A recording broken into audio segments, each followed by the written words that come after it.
Thank you so much for watching. Thank you. Have you subscribed? Yes, you. Have you subscribed? You. Yeah, before you go, click. It's free. Click. Just that's it. Have you subscribed? You're laughing. Have you subscribed? Have you subscribed? Thank you. Hey, madam, thank you so much. I can see you. We have to get to 100,000 subscribers. This by the end of the year. How are we going to do that if you don't subscribe? Yes, you're about to click off. Why? Have you subscribed? It's free. If you don't, ask your son, ask your daughter how to. Just one click. Thank you. I see you. Aha! Thank you very much. I'll see you tomorrow. Sorry, I've been sent here. Well, someone recommended this place as the best African store in Coventry. So yes, you're welcome to okay. Is this food? Definitely. I want to try J rice, Jarrof or something. It's red. J rice. Yeah. Are you sure it's not this one? I think I've seen that on YouTube. All right. It's probably that one. All right. Can I ask what protein do you have? So we have a lot of proteins. Okay. The grilled croaker fish. Oh, okay. We've got the grilled catfish. Egg fish. Okay. We've got plantains, abula stew. Okay. Turkey, chicken. You see the garnished goat meat, assorted meat. Okay. Can I have Jaggery rice, the red one? What's it called? The J rice. The J rice with 2 pieces of protein. I'm on a diet. So you want the J rice and 2 pieces of protein? That's it, please. That's just about £500. Yes. You want the J rice and the protein, you know? Sorry, excuse me. I didn't say I'm buying the shop. Yeah. This J rice here with 2 pieces of protein. Yeah, according to you, J rice and 2 pieces of protein.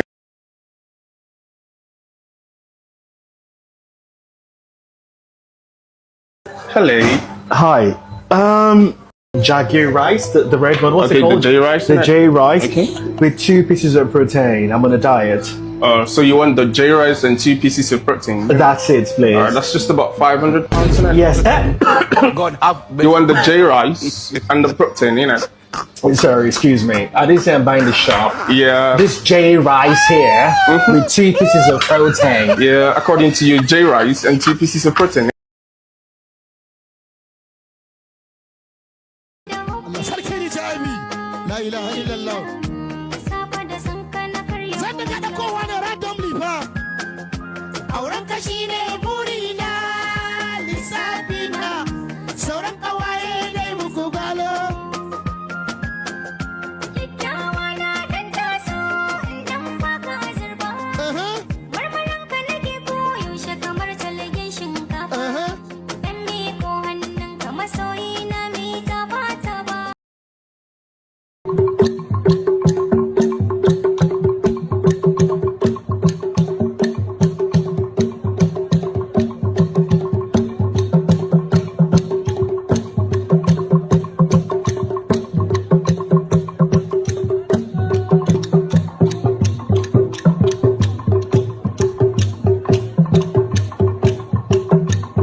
Yeah, greetings everyone. Thank you for joining me today. I was just playing all those so that people can have time to join us. People don't always join from the beginning when we actually start covering the topics of the day. And for the disclaimer, I think I have to put a text for the disclaimer. That way I don't have to always say it. This show is meant to bring people together and have conversations that are actually going to enrich our lives. We are not here to discriminate against any group based on their religion, tribe, race, and anything that people used to discriminate against each other needlessly. We are not interested in that. We are here to learn. We always have to understand that sometimes when we support each other, it doesn't matter what sect you belong to, what family or whatever. We tend to do better when we support each other. That's humanity for you. And it's funny because if you look at the world today, sometimes you don't see that spirit. And clearly the result is not good, is it? Not all of us are happy with what is going on around the world because of this negative attitude that some people have. They use their fears to determine the path that we live, and hence almost send the whole people into some kind of darkness, really. In other words, a path that doesn't lead to progress, peace. And, this life is not very serious in the sense that we come in here and we barely even know how we are here. And we often take it too seriously and overdo things as if it counts, we have so much control over it. And I think maybe this is why my own approach is to take it easy. It's really simple. Life is simple. If people are simple and try to understand each other, they will find that path to understand each other if they try. Sometimes some people are so wounded that they don't want to try at all. I really believe that the path for our own survival is the path of trying to find common grounds. And that is the whole spirit that we are going to be having the conversations here today. So in the meantime, let's see, a lot of people haven't joined yet, but they will be joining soon. I'm going to play some videos that I've seen. We talked, I don't know whether they covered Paul Biya in the last one. The guy seems to have won an election again. Let me play him, and I'll be going through the headlines so that we can cover some of these issues, including stuff going on around the world too that may not have been included in the title. So let me play this of Paul Biya, the announcement. 8 days after Cameroon's presidential election, the National Vote Counting Commission released provisional results pointing to the victory of incumbent President Paul Biya. The commission said Biya arrived first with over 53% of the votes in front of his main opponent Tchiroma Bakary at 35%. But these preliminary results are already disputed in the country. Opposition candidate Tchiroma has been claiming victory for the past week. On Sunday night, he started releasing his own tally, which placed him in first place with about 60% of the votes. Tchiroma has called official figures inaccurate and called for greater transparency. The controversy has stirred tensions in Cameroon. Demonstrations erupted across the country in recent days, with some protesters accusing authorities of electoral fraud. In several major cities, protests ended in clashes with security forces. The Constitutional Council should publish official results by October 26. If validated, the outcome would see Paul Biya extend his 42-year rule at the helm of Cameroon. At 92 years old, Biya is already one of the longest-serving leaders in Africa.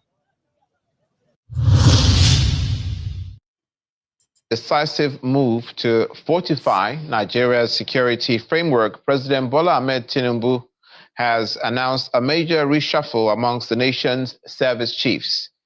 General Olufemi Oluyede has been appointed the new Chief of Defense Staff, succeeding General Christopher Musa.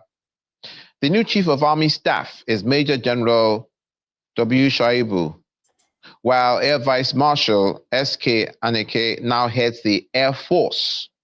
Rear Admiral Ayabas takes over as Chief of Naval Staff. Major General E.A.P. Odiyede continues in his role as Chief of Defense Intelligence. Now, in a statement issued by the Special Advisor to the President on Media and Public Communications, Sunday Dare, you may note that President Tinubu, as Commander-in-Chief of the Armed Forces, deeply appreciates the outgoing service chiefs for their unwavering service and leadership. He urges the newly appointed chiefs to uphold the trust reposed in them, enhance professionalism, and strengthen the unity and alertness that define Nigeria's armed forces. All appointments take immediate effect.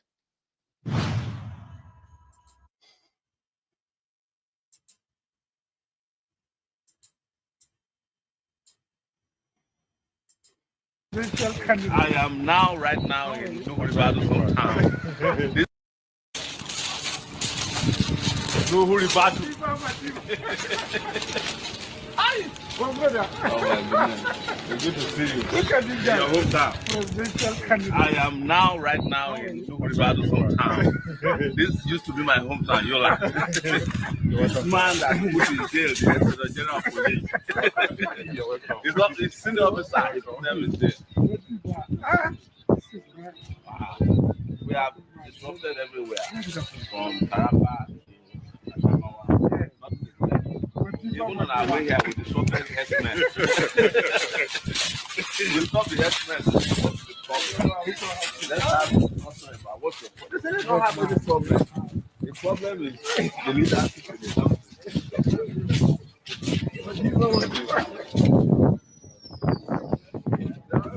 How are you?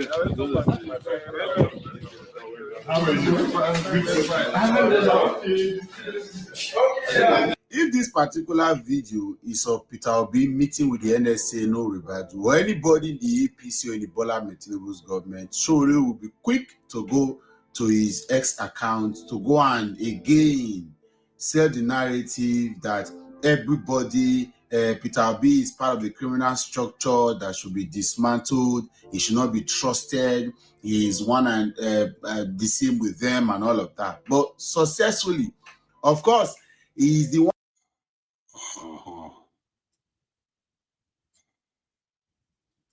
So the bodies of Palestinians returned by Israel under the US-backed ceasefire show signs of torture and abuse, and a lack of resources is making it difficult to identify them. Israel's army has repeated that it acts in accordance with international law. Almost 200 bodies have been returned to Gaza in return for Hamas handing over the bodies of 13 Israeli hostages. Earlier this week, Gaza buried dozens of remains before they were identified because of a lack of facilities to hold them. Our Middle East correspondent Lucy Williamson has been speaking to doctors, officials and forensic experts about the challenge of confirming the stories of the dead. Bodies without names, buried by families without relatives. At a funeral without closure. A mass burial for 54 bodies sent back by Israel, unidentified and unclaimed. In a place without autopsies or DNA tests, the dignity of a flag marks out the hearse. Families of those missing in the war gathered here, unsure if they were burying a stranger or their nephew, brother or son. We are looking for my sister's son. Every day I go with her to try to identify the body, but there is nothing to indicate if it's him. If there was DNA testing, we'd know. I'm in Jerusalem.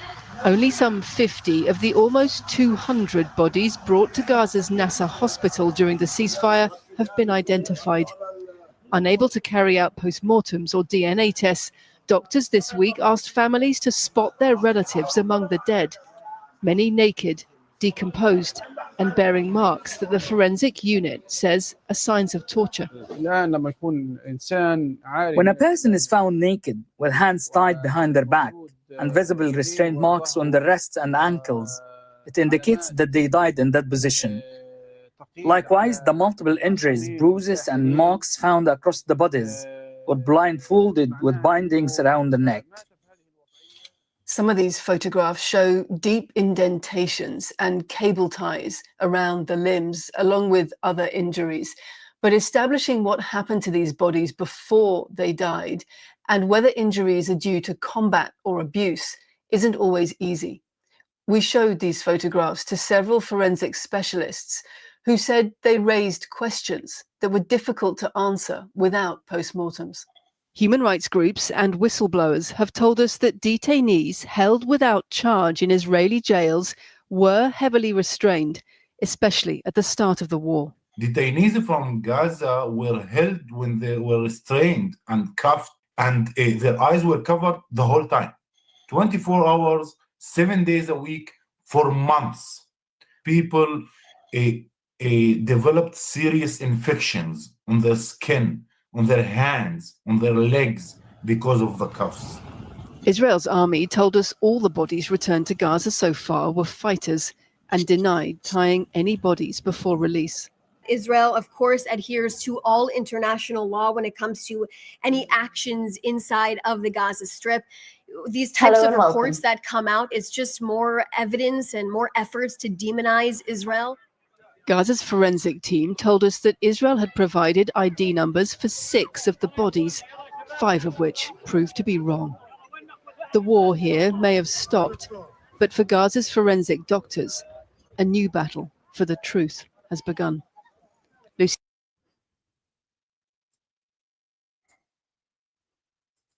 Our top story is from Nigeria. The military has killed over 50 terrorists that were using drones to attack multiple army bases in the country's volatile northeast. Videos on social media show soldiers standing over a row of several bodies, said to be of the terrorists, and their weapons at one of the targeted military bases. The weapons included Kalashnikovs, machine guns, and rocket-propelled grenades. The attack was carried out in the early hours of Thursday. The military said that the combined ground and air efforts resulted in the neutralization of over 50 terrorists, and 70 others were being tracked down.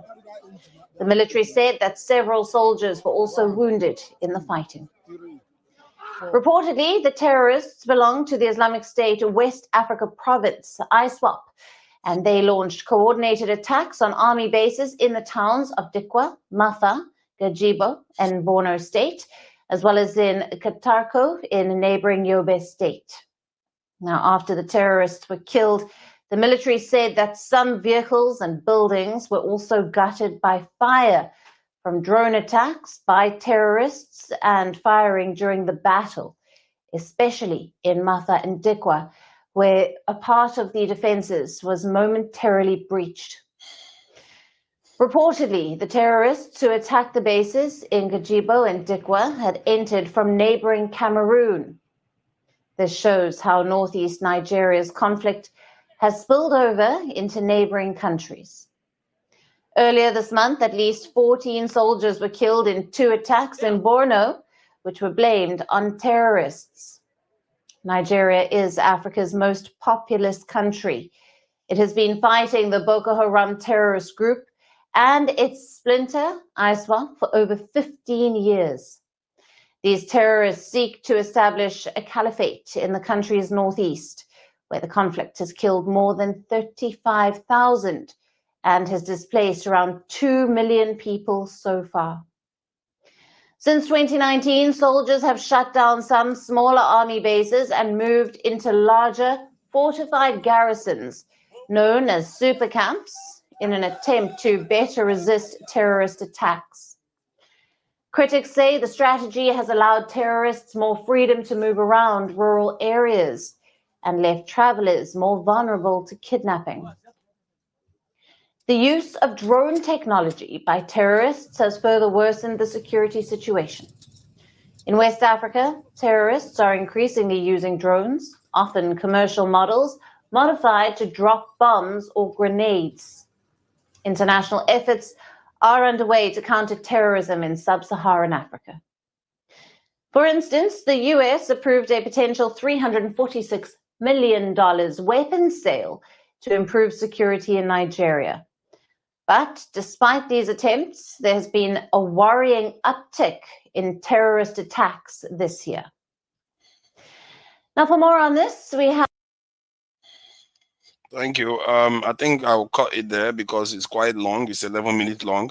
And AY, I see you there. Thank you for joining me here. As you can see, one of the areas I wanted to talk about was the reshuffling of the top military brasses in Nigeria. And that aspect is quite a serious one, because what I find in Nigeria is that when they promote people that are junior, they make all the senior officers resign.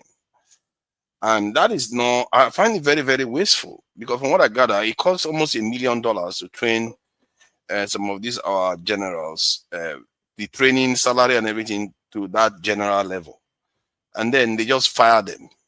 And all that talent and skill just goes away. Then when what you have there is that you have a situation whereby you never intend to increase the size of the military anyway. So you just firing good brains after good brains. It just doesn't make sense at all. If this government is serious about military, I even researched it and found out that China doesn't behave like that. America doesn't behave like that, but they have a stipulation whereby if you're passed over twice over for promotion, then you'll be retired in the American military. If you're supposed to be promoted and you're not promoted twice, then you'll be retired. But at least that's different. They don't just automatically sack you because somebody is promoted over you. You see what I mean? And in the case of Nigeria, they just do that. This seniority thing that they do, I don't understand it. Where you just keep sacking top officials, top talents, no matter what. Maybe they are not very good at what they do, but at least you've spent all that money training them. Why would you just send them to the private sector, where they will just go and start using that brain for something else that may not even be that productive for the country? I don't understand why that culture needs to change. It's almost as if they implanted that culture in our military to make it inefficient. Somebody implanted that culture in our military to make it inefficient. That's not how China behaves. Even America doesn't behave like that. The UK doesn't behave like that. Anybody can be promoted in the UK to any rank, and you don't expect your seniors to just resign because they promoted somebody over you. So that is quite something. The one aspect I wanted to look at. Obviously, there is the angle that some people saying that was a coup that was plotted, and somehow some of these officials were implicated. I'm not so sure about that, because if it's not confirmed, it's not confirmed. You can't know. You were not there. The chief of army staff that was removed, I know that chief of army staff was quite outspoken. He has called out a lot of nations, and he has pointed fingers saying that some of the problems we are having in Nigeria, some foreigners are also involved in it. And now he's the one that has been replaced again. So I don't know what to make of that, whether he's plotting something, whether he's not plotting something, whether he's a good chief of army staff. Maybe he actually intended well. We don't know. And all these people, hopefully, when they come out of office, they may be able to speak up. They don't tend to speak up even when they come out. That's the problem with them. Let me go back to the panel so that we can just commence our communication. Yeah, thank you, Uzo. Oh, goodness, troublemaker. Let me put him to the side. Uzo. I can't change me from Ewa. Ewa, we don't come from Abuja. Uzo. You go drink Punu, drink Kutu. Ruffle. Uzo, AY is in Nigeria now. You have to treat AY like you have to treat me like a king. For waiting. Now you're a king. You have to treat me like a king. You see, let me quick comment that this military reshuffle. I did, boss. To be honest, first of all, I don't believe in that coup. We had this discussion in Abuja with some friends. I don't know how true, but personally, I don't believe there was any coup threat. I think this is what he wanted to do. He wanted to look for excuse to reshuffle the military guys. That's just my own belief. When that incident happened, I had discussion with some friends. That was our conclusion, and it actually happened. But do you think that there was a deliberate putting of the message out there that there was a coup by the government? Yeah, it's deliberate. It's definitely deliberate. Yeah, it's for everybody to be calm. You see, there is no a lot of side talk. So people just have the belief that, because of the coup threat, now there is change of the military leaders, Yeah, that is what I actually believe. But it could be true, but I don't believe in it. That's one. The other thing you measure, right? A system where you promote the junior officers, then you retire the generals. They just do this for their personal gain. Just for them not to be threatened, because you can't spend so much money, like you said. If they are within the age of retirement, that's okay. You know the reason why. You can't just throw people away like that, especially with the kind of situation we have at hand, where we have a lot of insecurity challenges all over the country. You know, you need these people. You need them, because they know they have to also train the young ones, train the trainers. So why do you spend money for years training them? You retire them to just go home and sleep. Probably some of them will do like local vigilante, or they make the head of security in some private schools or stuff like that. You wasted their ability, their talent, you know. So that's what is happening in regard to that. But I'm gonna go back to that our former video. One thing I find very crazy with Nigeria today, it really got to my name. I find it very weird. The way we think, is a problem. A system where why I'm saying this today, like when I was saying, oh, Wike is doing some good job in Abuja. How people want negativity in the country. How people, I don't have anything related to Wiki, fraud backer center. We don't have anything in common. But that does not mean if he's doing something good, we need to give credit. If we see anybody that is doing something good, we have to give credit. If we keep criticizing, even when they do bad, they do good. Even if I see Tinubu do something, make a good decision, I will tell you he's making a good decision right there. But hold on, though. You know, when you said that, I was thinking something because I was in Nigeria last year, you see. And I was also in Nigeria in 2020. And most of all those time, I was mostly in Abuja. And what I found was that the biggest transformation I saw in Abuja, I didn't see any developmental change in Abuja when I went last year. The biggest transformation was cash transactions. Right. When I went in 2020, I had to use ATM all the time. Yeah. But when I went last year, zero. I didn't use ATM once because everybody uses bank transactions, cash machine. Yeah. Even market women have cash machine to pay for stuff, you know, or they will give you account details to transfer money. That was a massive transformation that I saw, and it made transactions a lot simpler. I don't have to be looking for cash machine all the time and standing in. You need to see the queues before. You stand on a long queue to get your money out of the ATM. All that went away. Maybe you use POS now and again. That is it. That is so true. Yeah, I doubt you use ATM when you went to Nigeria yourself. Let me get this guy back there. Let's see. So, did you use ATM when you went to Nigeria this time? Oh no, they have come to take over. So, like now, the person that did all that stuff, which was mostly a Emefiele time in office, he's the only person. One of the only things I saw as a change in Nigeria when I went into Abuja was the work of Emefiele, technically, because he was the CBN head. And he's the only one in jail right now.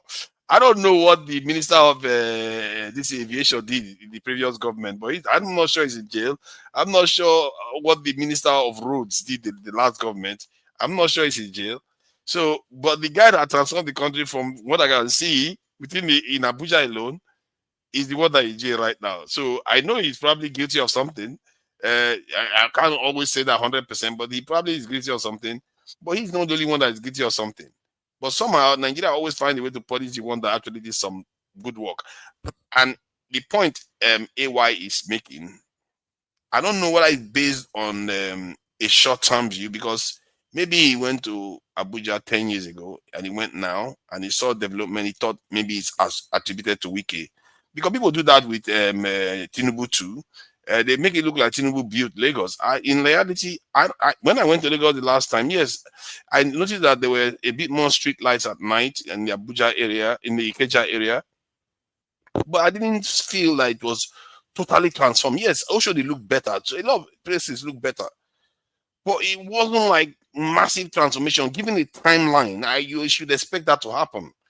So to say that Tinubu completely transformed Lagos, I didn't see that. I didn't see that in the Ikeja bus stop, where you have all those computer village and all those things. I didn't see that there.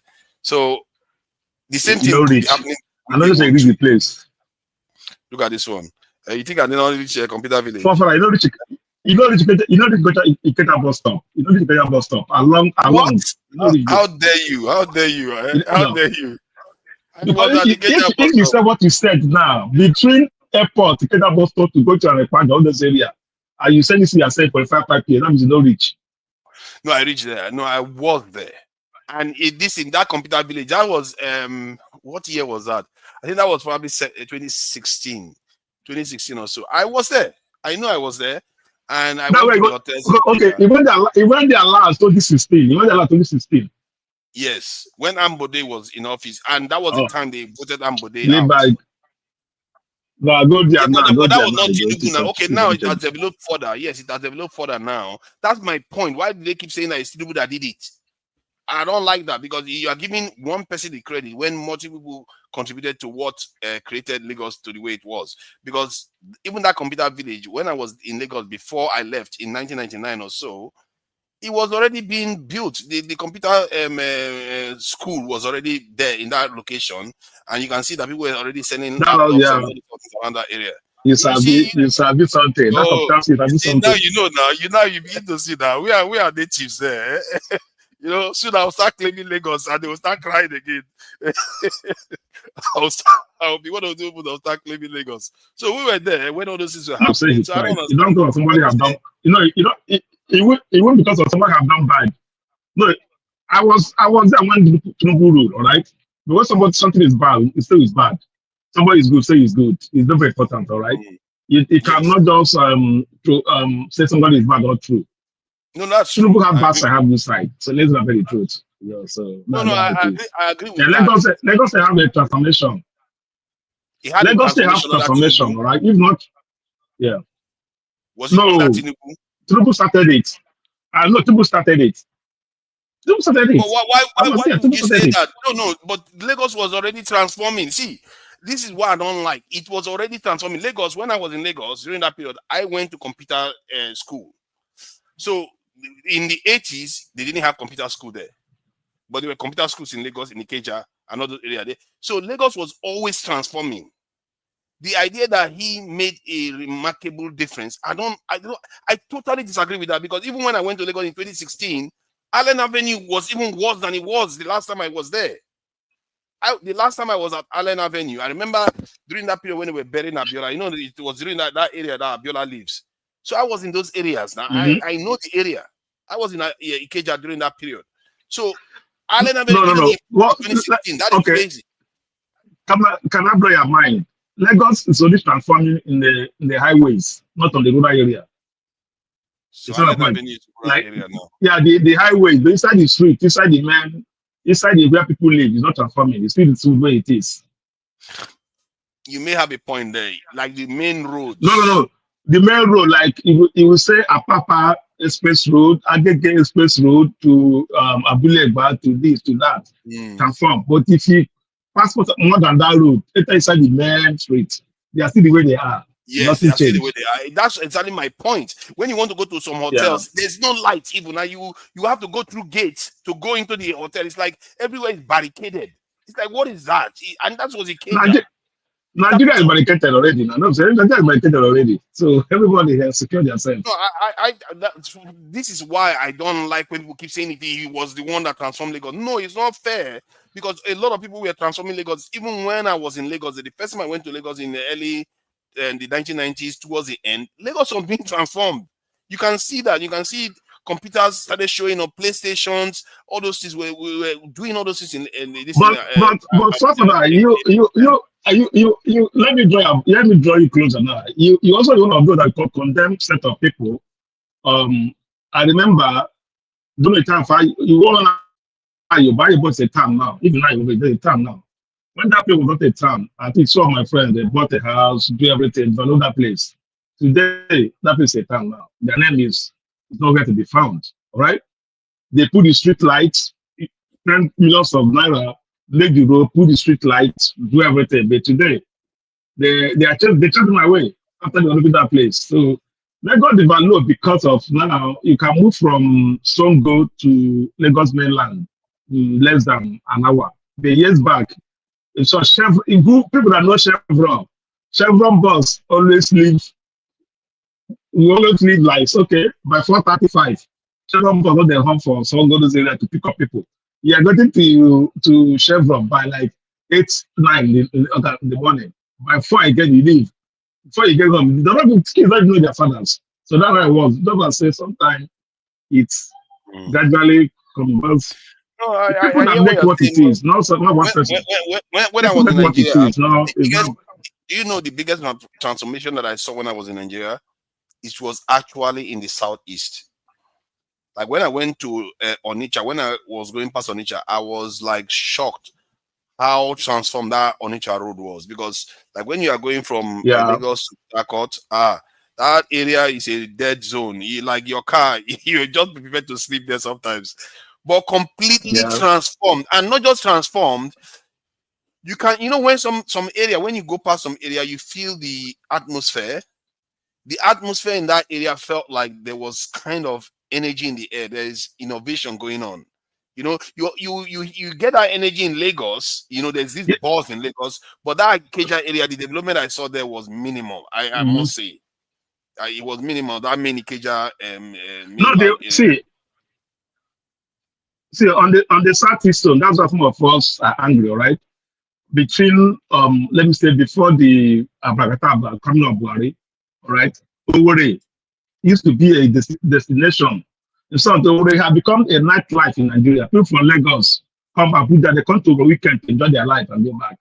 It was becoming a night like a Lagos of Africa.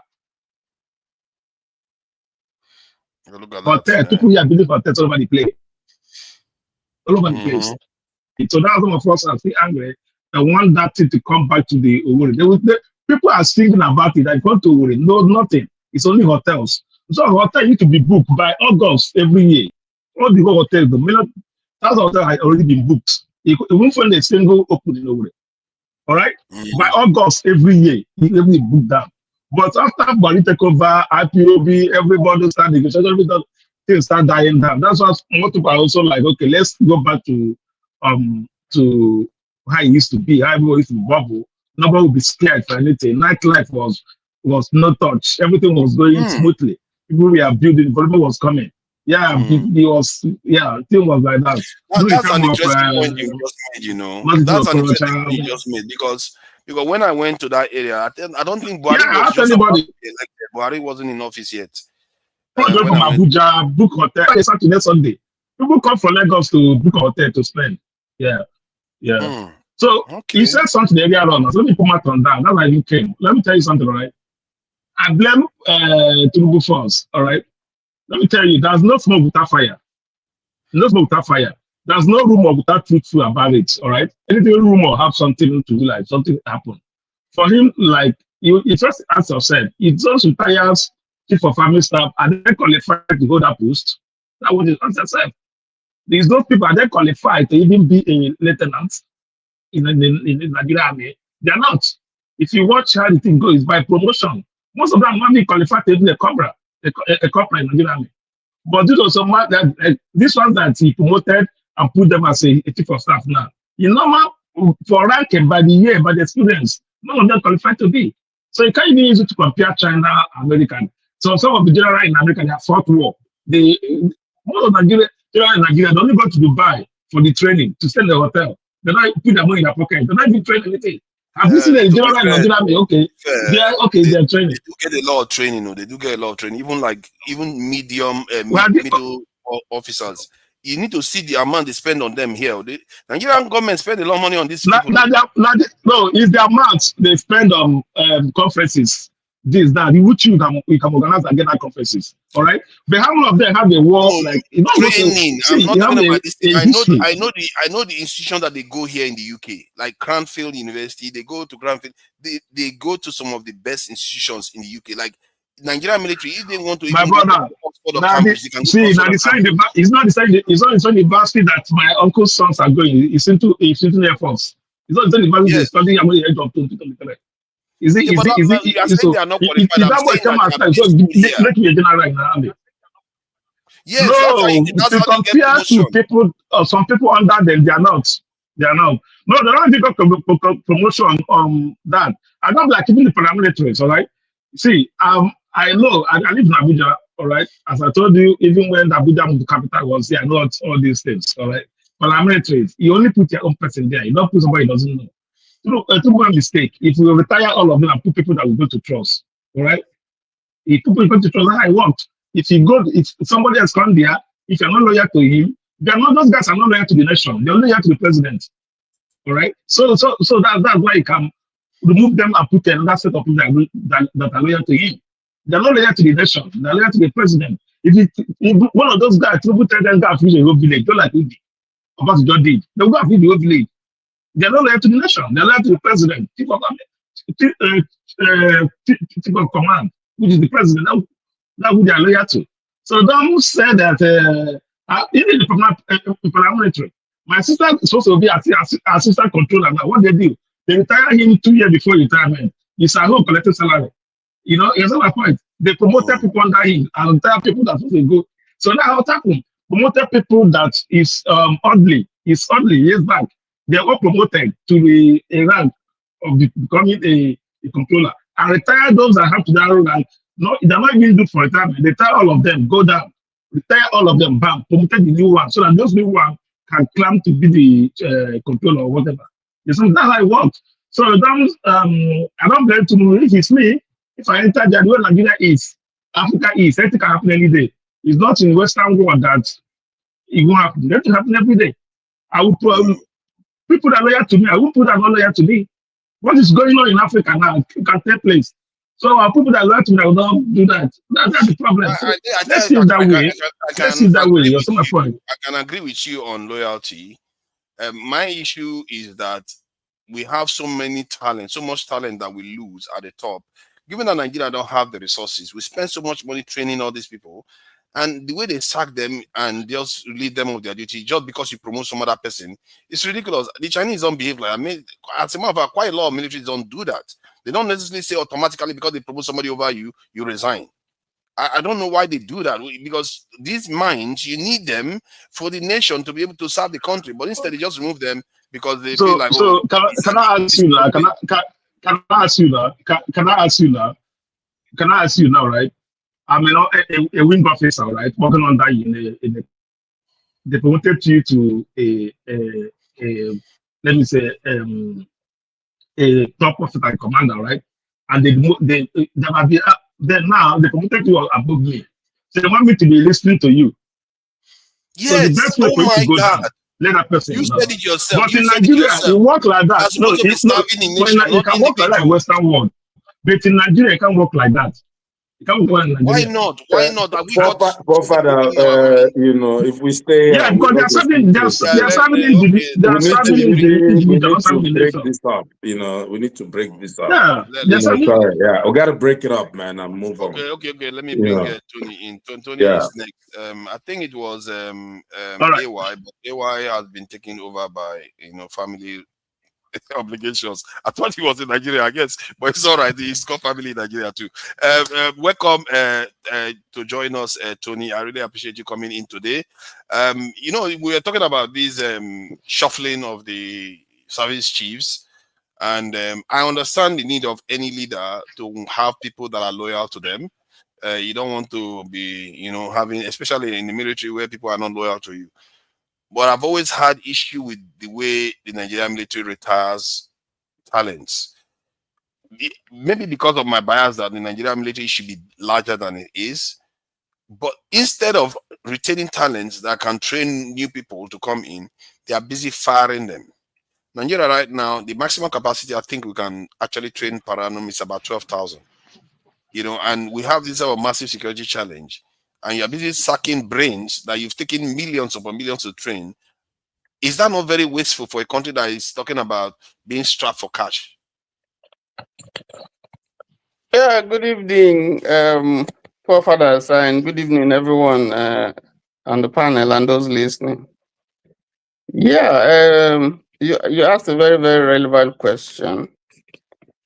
First of all, with the service chiefs, I think it's important to know that it's a political appointment and they are tenured. So the service chiefs were supposed to have left last year, September 2024. So they overstayed. If you go by the procedure, is tenured. So, and if they appoint a service, sorry, that chief of army staff was he not new? How long? What is the tenure? that's the only one because he replaced General Lagbaja. You know, he replaced Lagbaja who died. He was just there. Yeah, he was just there recently. So he's the only one. Yes, so he's the only one. That you could say is there. And then the one for intelligence. So, but first of all, it's political. For you to rise to that position is a political appointment. And usually, if you have someone who is above you, once that appointment is made, he has to retire because this thing about seniority in the military, they hold it so because there can be a loyalty question. You saw the problem. Hold on. My concern is that who implanted that culture? Because the culture is destructive. I don't know. That's what we saw. You saw what happened with Ukiwe and Aikomo. You saw what happened with Duncan Bali. Yeah, you junior saw what officers happened. can also plan coup. It doesn't matter. That is not a reason to create a culture that just wastes brains and minds, especially the best ones. Yeah, that's the culture. But talking about the best, that's the culture that we find. It was part of the problem between Ojukwu and Gowon. But the culture really, you see, when they retire, they don't just retire. They go into the reserve. And that's the culture everywhere. They go into the reserve if the military needs them for anything, not to fight. Maybe Nigeria don't have reserve. we have. That's why they tell you generals don't retire. Even though we put retire, but they don't say retire. that, but they don't have reserve. How many generals have you ever had them call off?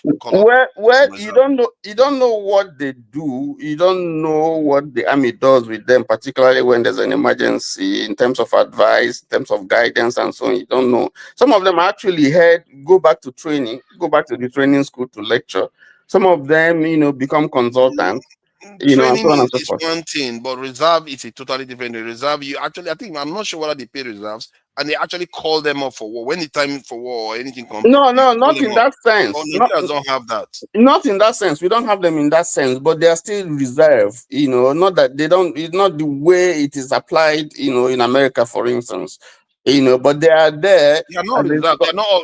It's not fair to be calling them reserve because reserve has a legal connotation and a statutory connotation whereby if they call you, you are obligated to come in, but they are not. They are citizens. No, that's what I'm saying. I'm drawing a line between the way it is interpreted here and the way it is in Nigeria. That's why I told you that generals don't resign. You don't retire. You don't want to see generals so retired. No, that's when you see it. People don't understand the military. Once you get to the position of a general, even when you retire, they don't say general so retired. No, So actually, they say that. Where did you get that one from? They say that all the time. No.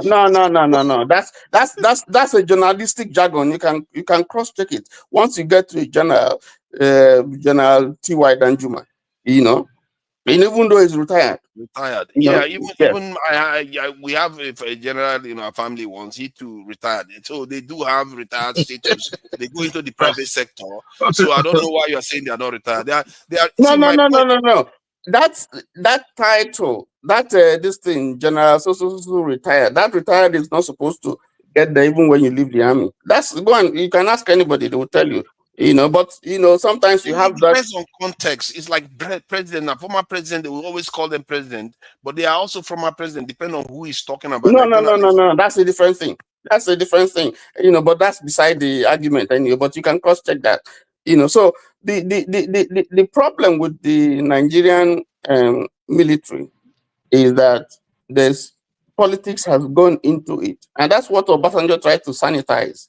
To say, if you want to be a politician, leave the army, go and be a politician. But if you want to be a professional soldier, be a professional soldier, because the nation has spent quite a lot of money to train you. And you see some people who are asked to go, they retire them in their prime when they're still very useful. I guess that's the point you're trying to make. They're still very useful, to the nation, and then we just retire them. But it's not just people who are retired, the people who are dismissed, the people who, for one reason or the other, because you don't like their faces, the people who are killed. So and we are facing security challenges. You should be retaining them even beyond their retirement right now, given that you are facing security challenges. I don't understand why we keep behaving as if there is nothing happening in the country. You should be retaining the ones you have. Somebody has to come up. That is the point. We have had some people who are very, very, very useful, who you will think have knowledge. So like you have the problem with former governor of Lagos, Akigbe. When Abacha came in, they wanted to retire him. So, but they advised Abacha that there was a course or training or something that he had, that the Navy had trained him, and he just one of the few who had gone through that course. So they advised him that if Akigbe retires, this is what you're going to lose. Imagine Mike Akigbe. Yes, Akigbe. Yes, Mike. So they left him. So, but that was, can you imagine? This is Abacha that we saw. Yeah, when he got professional advice, he left him. So he didn't let politics or this thing override his judgment. So what we have found is that now we have people who are commander-in-chief, who are politicians who didn't serve in the army. So they don't understand what it is. The implication of early retirement of somebody who has spent so much money to train and he has not reached his prime, and so you just retire him. So today we have so many. I don't think there's any nation in the world that has as much generals as we have, retired in retirement. Some of them have not. If you like, I'm not trying to deride. I'm not trying to talk them down. But the way I understand generals to be, when you see a general, is somebody who has really fought wars, and he has badges. You could see when they read his CV, you would see that yes, this is really a general. Some of our generals, pot-belly generals and so on. I'm sorry, but that's the truth. If you look at their CV, you don't seem to see because some of these things are political. Some of these things are political. If you have a godfather somewhere, for instance, if you're an Igbo officer, you just pray to God that your mother is from certain areas, where you have the power block, or you are extremely just good that they cannot do away with you. You find out that your mates, who, for instance, from the north, would have more career advancements than you.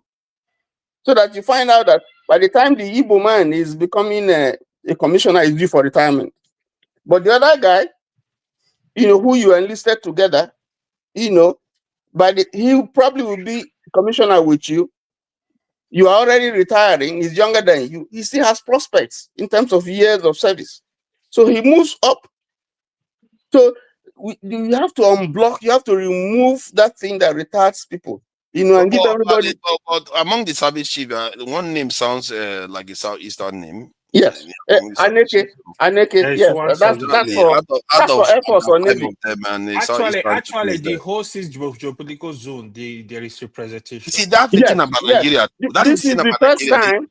This is the first time. This is the first time that there is some balance. And you must give it to Ashiwaju. This is the first time that there is some balance. That is what's supposed to be. Really. That is how it's supposed to be. Jonathan not do the same. Well,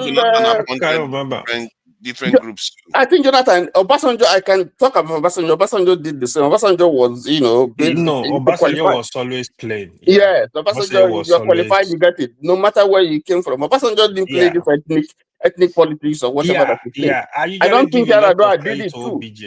Yes, I don't think Yar'Adua did it too. But Buhari, oh my God. Jonathan, a little bit of it. You will have to be honest too. A little bit of it. Yeah, a little bit of it. Yeah, a little bit of it. Which one did he appoint? Which one did he appoint, Jonathan? I can't remember. But people full there now around him now. I mean, come on. You see, that's what I meant service chiefs.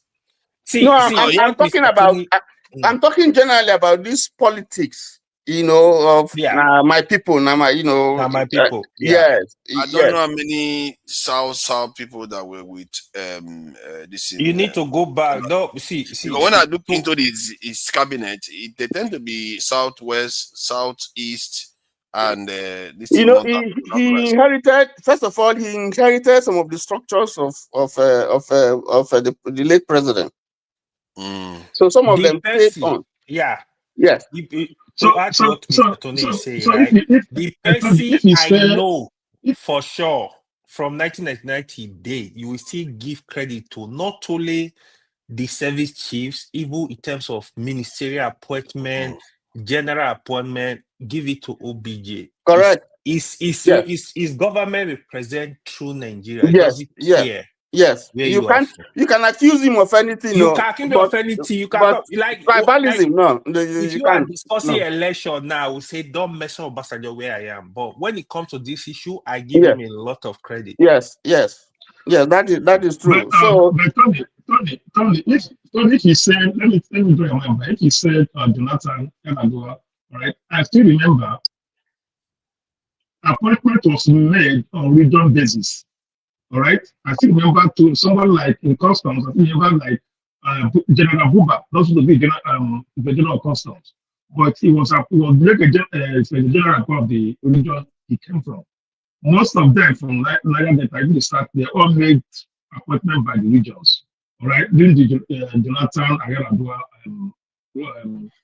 Yeah, let me bring Jonathan's cabinet up because I don't know where they are saying that Jonathan appointed South people, and which he should have. It's by region. I know it's by region. And whenever they tend to measure appoint South, they either tend to come either from the Akwa Ibom Cross River area. Forefathers don't defend your South, brother. Listen. No. I'm going to do that because it's not nice for you to say that like that. I am from the South. What we have said is that if you look at people who were surrounding Jonathan, I mean, come on. We're not saying that. We're talking about service chiefs. Okay, you check service chiefs, but you know that he inherited defense minister now. You see, defense minister and state defense minister too. He's not as bad. He was not as bad as. Okay, for instance, okay, if you check the list of ministers, he was not as bad. You cannot say that he was bad as Buhari or Tinubu. No. But he's quite balanced, actually. If you ask me, he was quite balanced. If you look at his cabinet, he was quite balanced. They even pressured him. Look at who was this again? Aviation, is it not this in Fidelia? This thing. He was. If you look at it, he appointed Southwest, Southeast. After I'm still trying to find a South person that is there. Maybe this name sounds a little bit South. So I don't know where names. Look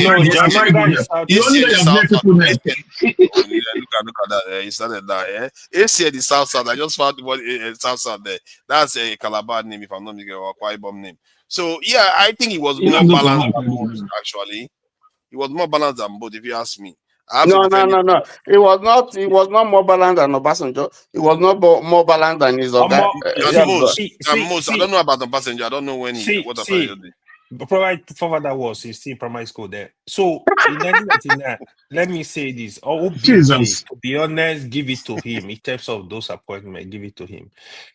Even Obasanjo then, they said he would if when Obasanjo traveled to say America, he's looking for somebody with experience on area. If we ask general question, can you recommend somebody to me? I need somebody in this area that can get this job done.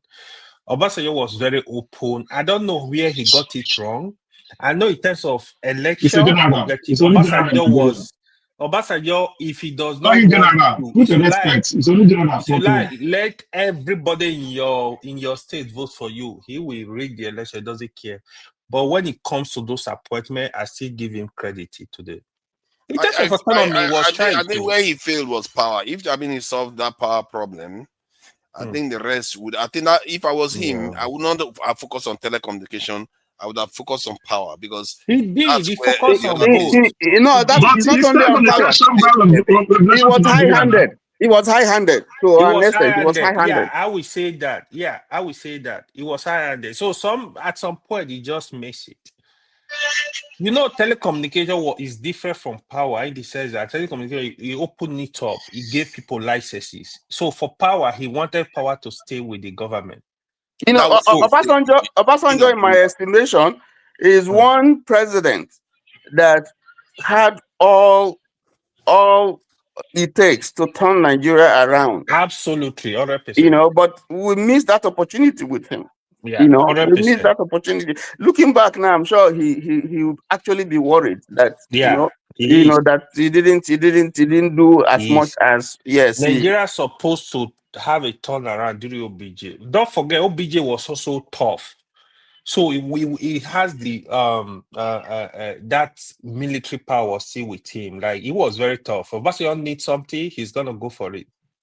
Nigeria was a kind of, I think when Obasanjo, probably when he was leaving office, he would have thought, how bad can it be, man? We're going to get good leaders after this. But what happened was that Yar'Adua came, passed away, Jonathan came, Buhari came, and Buhari was supposed to be a good news too, but Buhari, within how many months, he fell sick and everything fell apart. Now we have Jagaban follow. It was actually terrible politics. quality leadership that we have. So I will tell you what Obasanjo did with Yar'Adua. Obasanjo, Yar'Adua was he picked Yar'Adua in a rush. That was what happened. Don't forget, Obasanjo was supporting Odili already. So Odili was the candidate that everybody saw was going to be the next president. But because of the influence of Buhari in the north, Obasanjo now saw, it seems people were telling him, listen, if you bring Odili, the north are going to vote against you. This guy is popular. I think that then he went to Katsina. Not only Katsina, Yar'Adua family is one of the most popular family in the north. Don't forget the senior Yar'Adua, they are the Kaduna mafias. If you know the history, even those articles of them, they belong to that group. So he went and picked Yar'Adua to neutralize Buhari. I don't think it was because of Buhari, Yar'Adua capacity. He wanted to win the election and be the godfather of the country. But he got I also think that it was also fair, because I think after the arrangement, we always forget that equation. It was fair, yeah. After when democracy came, the idea was that it's going to go back to the north. So if he had gone and given it to all the leaders, there would have been instability again. Some of all these things. That's why I also fault Jonathan for trying to run that. He shouldn't have done that. And then a Christian, you know, Obasanjo was the Christian, and then handed over to Christian, you know. So it was a lot. Let me come in here. The arrangement actually was actually for Obasanjo to do one single term.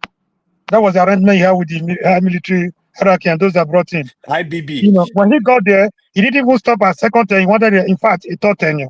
You know, that was also another problem. That didn't help.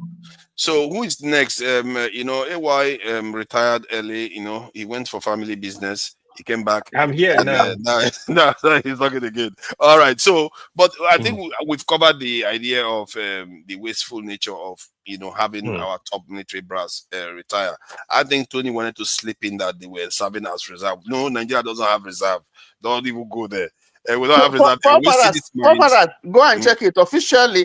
I just drew a line. I said, in terms of what you understand reserves to be in America and in some other climes, no, that's not it.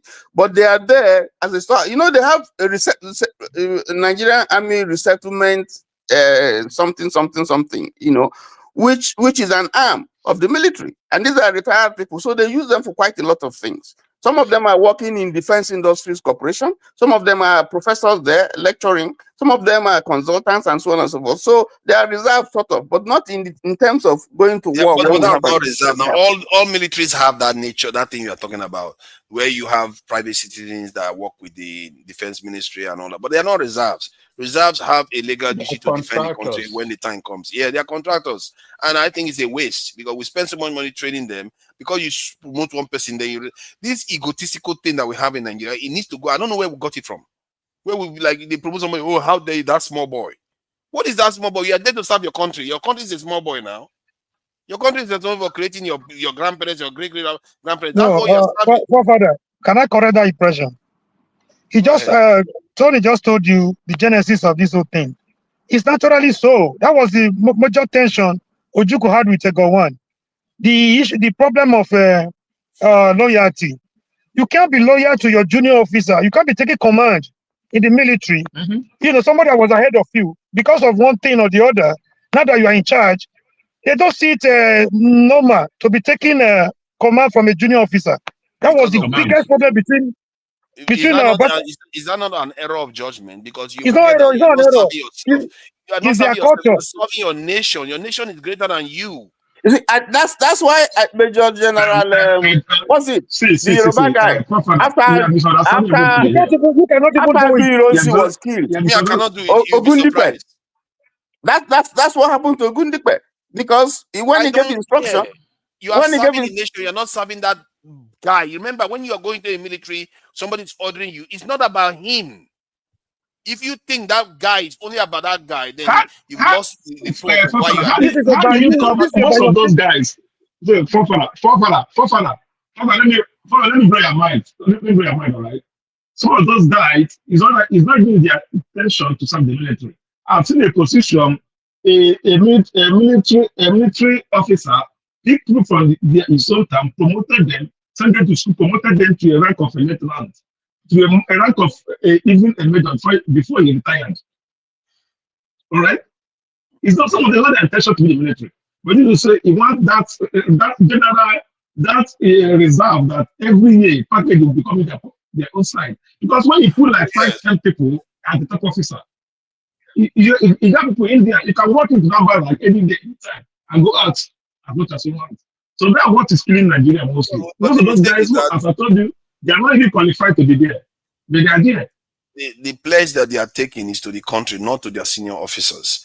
And why is it that China that is so they take to their officers? but my point is that why is it that China that is so brutal and harsh, they don't behave like that? You know that in China they demote people. They can demote you and you still carry on. I don't understand why we feel like. Don't start comparing China with Nigeria. I'm saying it's a human thing. No, our system is wasteful. That's my point. It's very wasteful of talents. Okay. Yeah, it is wasteful. Nigeria Defense Academy, NDA, we don't NDA, have money. No matter how brilliant you are. Money to be Wait, you know this part of right. Wait, you know this part of right. No matter how brilliant you are, you cannot enter the NDA. Somebody that is not brilliant, because you have somebody that is an officer, can put it in the NDA. You don't have that right.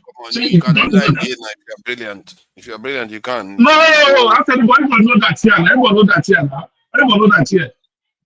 The Nigerian let me try to organize this. AY, have you finished what you have said so that we try to run through all the people? I think Ike is there, and let other people speak now. I'll be speaking, you know. So yeah, let me be. You know, I must say you look fresher now. Like you look fresher. Why is that when people go to Nigeria they look fresher? It's ridiculous. I've not been working, man. Just having fun, you know. Masca took good care of him. That's why. Exactly. You guys are supposed to do go for me because I've not been working. Go for me. It's a shame. When I was in Nigeria, I didn't have a lot of time to enjoy myself. It's okay. Nigeria is fun though, to be honest. I just pray this country is good. If you take politics out of it, it's okay. Yeah. In the coming years, if these crazy people in office don't do something crazy again, I think many Nigerians will be going back because the West is looking horrible more and more now. Yeah, more and more horrible. Yeah. People So actually still moving back home. You'll be surprised. People are actually still moving back home. Yeah, because when you start seeing all the nonsense going on here, they'll be thinking. One thing I know for sure: if we have a good leadership that will fix basic things in Nigeria, half of Nigeria abroad will relocate back home. Mark it in the next 2 years. That's just a fact. People in Nigeria are tired abroad. Papa, can I make just one quick submission? I know I've talked. I'm not gonna no vex. You know, I was looking at the statistics. 2024, diaspora remittances to Nigeria was $21 billion dollars, and our 2024 revenue, our budget, okay, for 2024 was 28 trillion naira. If you convert $21 billion by say 1400, let's not even say 1500, let's say 1400, it's going to hit about 31 trillion naira, which is more than the total budget for Nigeria in 2024. So what does that mean? It means that the investment of the diasporans into the Nigeria, inflow from diaspora into Nigeria can take care of our budget for 1 year. Therefore, that budget, you know that budget is overhead budget. Sorry, that money you're calling now, the one you tell back we could do is chicken change for other nations. So the point I'm trying to make. So how can you help Nigeria? The point I'm trying to make is that diasporans are very critical in the development of Nigeria, and the government is not recognizing their contribution. So if we want a change in our country, the diasporans should take the lead because of the investment, enormous investment that they put into that country. And I think once we have a policy that focuses on the input of the diaspora, not only in the amount of money inflow, but even in terms of the experience, in diverse areas that they're going to bring, Nigeria will transform.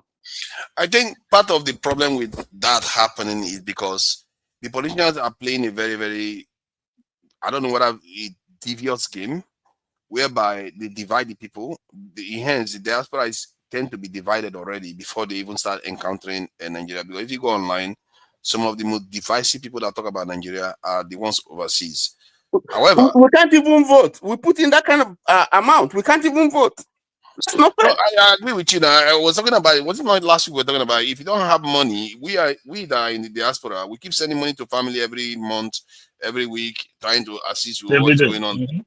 But we never really put money aside. Okay, this is 10% of the money that we are sending. We should put it towards actually trying to change the system, holding people accountable, things like that. But you need organizations to do that too, though. And if you have the organization, you have the right set of people working together, you can transform that country. Most nations around the world, many of them, I wouldn't say most, many of them that have large diasporas, the diaspora have big influence. Like the Israeli ones have massive influence. Taiwanese diaspora, Indian diaspora, they have big influence on what is going on in their countries.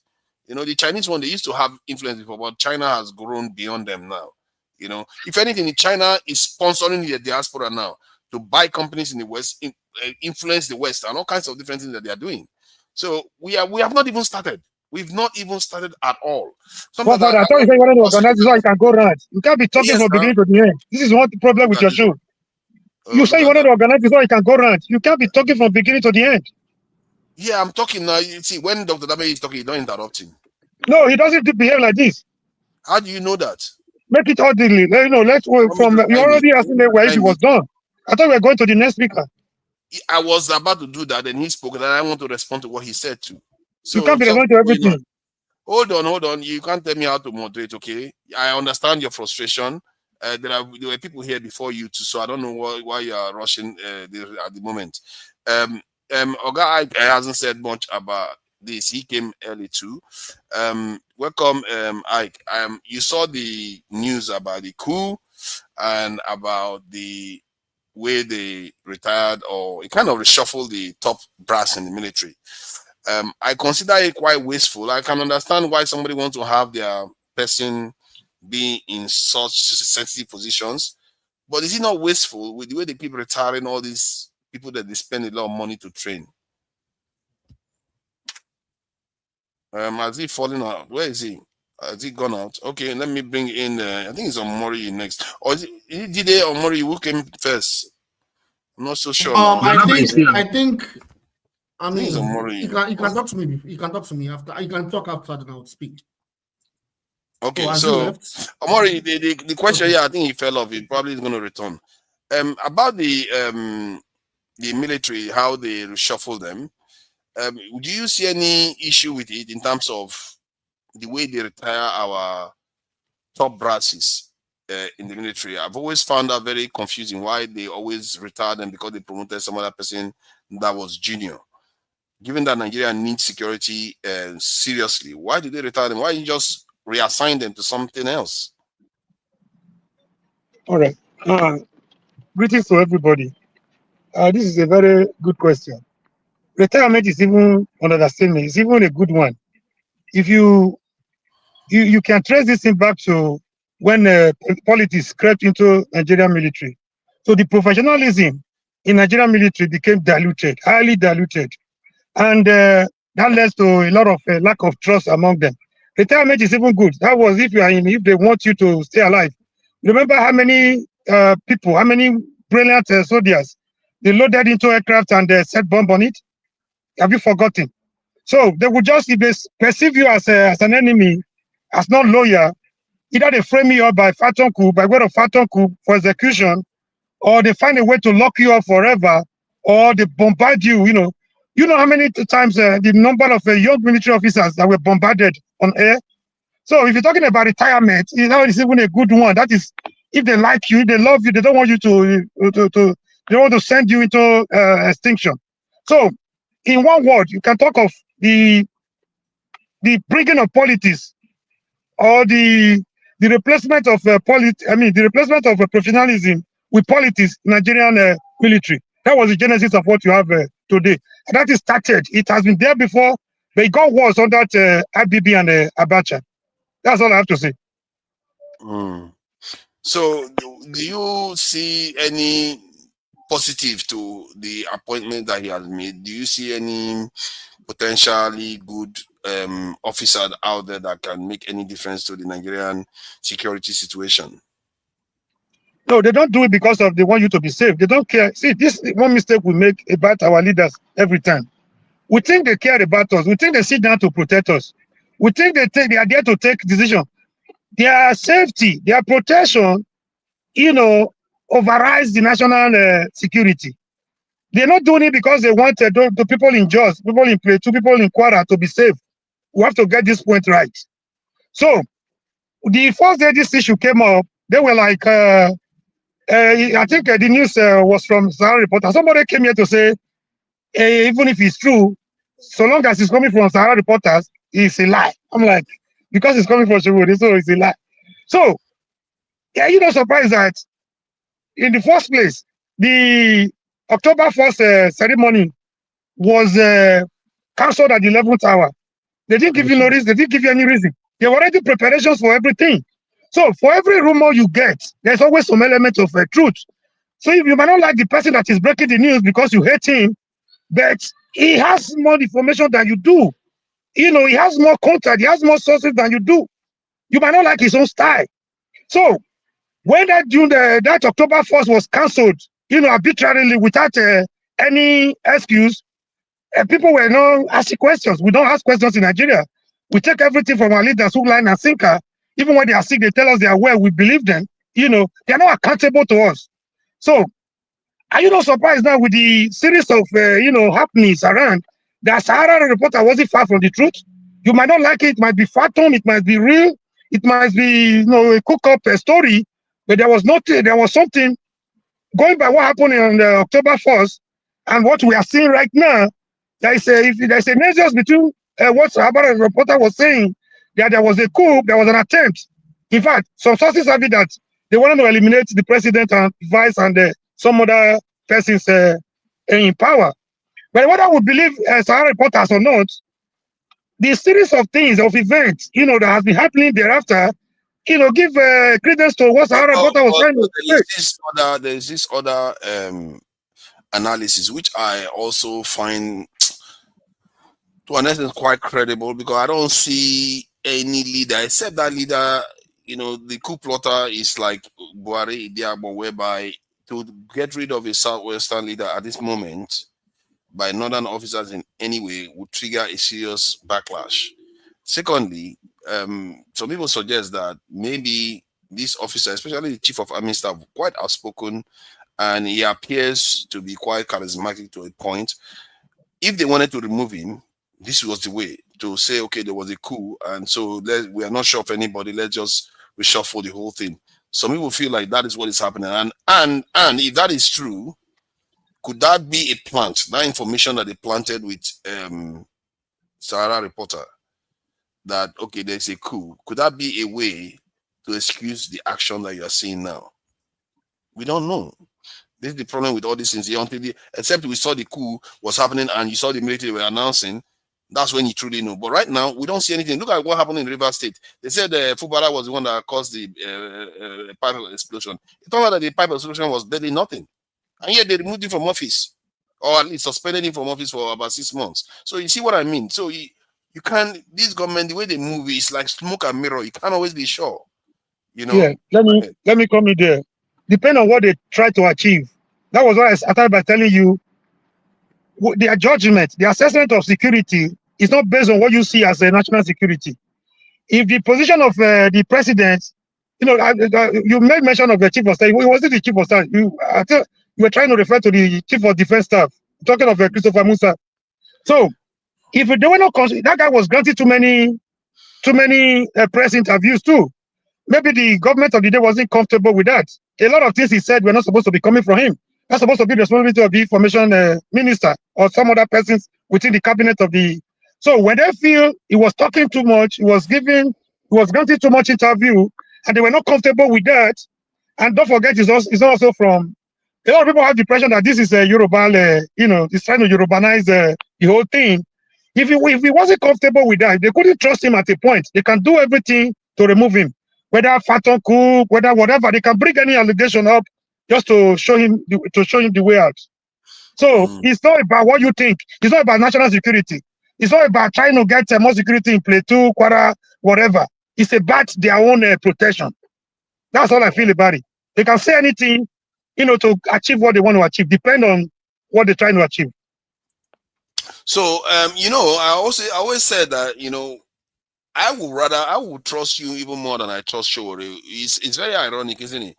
Because when I hear you talk sometimes, your passion and your loyalty to Sowore I find it more honorable than the kind of vibes I get from Sowore. Why is that the case? Hence, I find the statement from Revolution Now a lot more honorable than the kind of vibes I get from Sowore.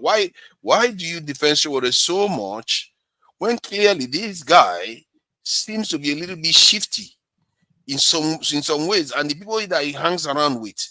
I think like when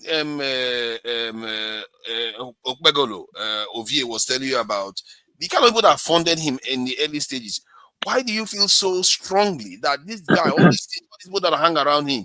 I saw a video of him hugging and palling with Ribad, the current national security advisor. So why are you so sure he's that clean? Can I come in there? Yeah. Yeah, I think this is a very valid. I like this question, and I hope the problem with us is that even when we hear one thing over and over, we try to pretend as if we don't know. The video you saw, I want to start with the video you saw with Ribadu. That was about 2018, 2019, when he was contesting a lot of people were accusing him of not serious, of playing games with Nigerians, that he was not going out of the South, he was not known in the North. So he decided to embark on one of those political campaign trips to the North. So the person you could identify with, don't forget, Omoyele Sowore is not the regular politician. It's not the regular politicians you have. He doesn't have that contact in the North. And they have something in common when the Ribadu was still a Ribadu, when he was the head of EFCC. So they did a lot of things in common. Most of the revelation, most of the expose, you saw some other reporters, bringing out up. He was very helpful to Ribadu as the boss of EFCC. So they had come a long way. So the person he could identify with, one of those. Then, don't forget also, the pictures you are seeing, the Ribadu then was not in government. Ribadu was already retired from EFCC. He was there as a normal Nigerian citizen. And because of the relationship they had during the Ribadu's EFCC chairmanship, he saw the need to identify with people like that. These are people who could work with. Not even know that. If you told me at that time, Ribadu will accept appointment from Tinubu, I will tell you, go back to your bed and sleep. So they fought against the same Tinubu together. Ribadu had a serious Tinubu was in APC and Ribadu served under Buhari. And there's also some accusation that he actually supported Buhari to remove Jonathan in office. So you can see why let's put it this way. Even if you don't think Ribadu you can see why. Did he not serve under Buhari? No, he didn't. No. Okay. What position did he hold? Ribado served under I thought he said just when he had EFCC. He was EFCC chairman under Obasanjo. Under Obasanjo. Okay, I thought it was under And he had a problem. He had a very serious problem with the embezzlement, the corruption case against the president, the Jagaban. Tinubu was such a serious case that Sowore bought a big one. And the person that broke that thing, even the Chicago issue against Tinubu, the person that broke that news was actually Omoyele. There were rumors here and there, but the person that actually went to that institution to get to buy the first-hand information was actually Omoyele. So they have done a lot of things in common with Ribadu. So when he went to the north, it was natural for him to identify with those he could feel they hold the same political views. So when they now brought those photographs to show. Hold on, slow down, because now Ribadu served under Obasanjo that is also considered corrupt by Nigerian standard. Even if he was a nationalist, he was also corrupt. He was some people say that he carries money into forefather, hold on. You will not understand if you were not present following that. It's not the way you're looking at it. That's the genesis of the EFCC. So Ribadu fought a very good fight. EFCC at the beginning it was much better. You will not understand if you were not following. It's hard for me to understand that, because one of the areas that we are talking about is if EFCC was doing his job, Obasanjo wouldn't be carrying a bag of cash to House of Senate and some of the things the antics that he was doing. So you can see that he belongs in that government. The problem with Nigerian government in general, these so-called independent body, they are not independent. That's the problem. It's just like EFCC, INEC, police, military, they are not independent. So the Nigerian president, that's why I will tell you Nigerian president is so powerful. You say which power? No, they don't. Nigerian president is like a king. You need to understand that. It's like a king. Because they chose to go. If they are a king, then why were they trying to form parallel government? Forefather. You expect Ribadu, which was appointed Obasanjo to head that department, to arrest him for carrying money. Is what I'm talking about. No, at least you can have your commander-in-chief be a little bit more circumspect about the next morning you will be removed. Exactly, that's my point. He too bent the next hour, next 2 minutes. I thought he asked me some questions. Can you guys let me just answer? Let me ask him. The reason why, when you said, if he does that, he's going to retire, they're going to resign him, then what that tells you that he will bend for corruption. So if that person can do that, that's why I keep asking, what made you think Sowore cannot be bent? Okay. I'm not here. You started by saying my loyalty to Sowore. I'm not loyal to Sowore. That's one thing. Somebody called Sowore my mentor last week. I'm like, how do you even arrive at that? How can Sowore be my mentor? We've been in the trenches. We fought together. We fought for a common cause. Even then, some people accuse him of doing one or two things. But then, you cannot be fighting one government after another since, for the past 35 years, and they have not been able to pin you down to nothing. I give you one example. Recently, the musician that sang the Nigeria Jaga Jaga, his mother was ill. So he sent a text message to the Minister of Aviation requesting for financial assistance. The moment he turned around to sing something against Buhari, the first thing he did, Ekayamo did, was to screenshot those conversations between them, which was supposed to be private conversation between two friends. He screenshot them and made them, they were all over the internet. You were requesting money from us, but today you castigating us because you are not getting what you wanted. So in the Nigeria setting, it's even difficult in the whole wide world. Not to talk of environment like Nigeria. They pay you on one hand, they pay Sowore, to launder their image. On the other hand, he comes around to insult them. They beat him up. He castrates him. Almost, they kill his brother. His mother has been on a sick bed now for the past 5 years. You know, you want to come and tell me he's a Tinubu boy? He fought against Buhari. He was one that he was the person they used to remove Buhari, and he cannot install himself. And again, the people that are saying this over and over, even when you give them answer, they don't want to accept because they cannot accept because they have already made up their mind. And Sowore too has also made up his mind. He doesn't hold them any validation to do what he does. That is even why the guy still has the strength to carry on. And again, the same Sowore you are accusing of removing Jonathan fought for Jonathan that led to the doctrine of necessity. You were placed in the dark. You were in the darkness for more than 5 months without knowing the whereabouts of your president. He took the lives of Sowore and the Tchiroma Bakary of this world through Sahara reporters to break that news that Yar'Adua was incapacitated. You know, as that one was going on, some military officers were already plotting coup. One general just confirmed it recently on the national television. I will send you the video if you want it. They were already plotting coup to remove Yar'Adua and Jonathan. He took the lives of Sowore that you feel is a CIA agent, is a Tinubu agent to achieve that. So he fought for Jonathan actually wanted to give Sowore whatever he needed, money, appointment. He rejected, he turned it down. So if you are making a blanket statement, he's a CIA agent, you have no evidence. Now you just said he's supporting those that be fighting. He support them on one hand. After bringing him there, then it doesn't mean if he supports you in the morning, if he has every reason to write against you in the afternoon, that he wouldn't do that. That is objectivity for Christ's sake. So that is a balance for Christ's sake. You don't have any evidence. If I ask you now for any evidence, Father, give me one evidence why you feel it's a mole. It was an agent to Buhari. Now it's an agent to Tinubu. The same Tinubu now, I pray they don't kill him this time around because they feel he has biting more than he can chew. I say no chew more than he can swallow. Now if he dies tomorrow, people like you will say, good for him. They killed him for the money they gave to him. No successive government from 1990 to 1993 has been able to pin him down for what they gave to him to launder their image and turn around to fight against it. Does that even make sense to you? Does that make sense to you? If you continue to accuse him when you don't have facts, you need some examination.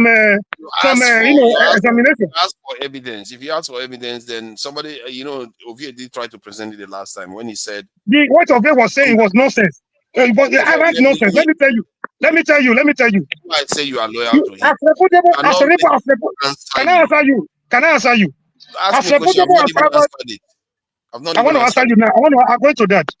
As reputable as Harvard University is, they live on grants. They have taken grants from USAID. They have taken grants from Ford Foundation. He took that grant about the beginning was $50,000, and he put it on his website. Can you steal something and put it on the website? Jesus. So when we have to move this thing. We spent a lot of time in the first session talking about Sowore. They will not be satisfied. They want to look everything to pinch your way down, to castigate him, and to discredit him. You have to give up 200. You have to drop $200.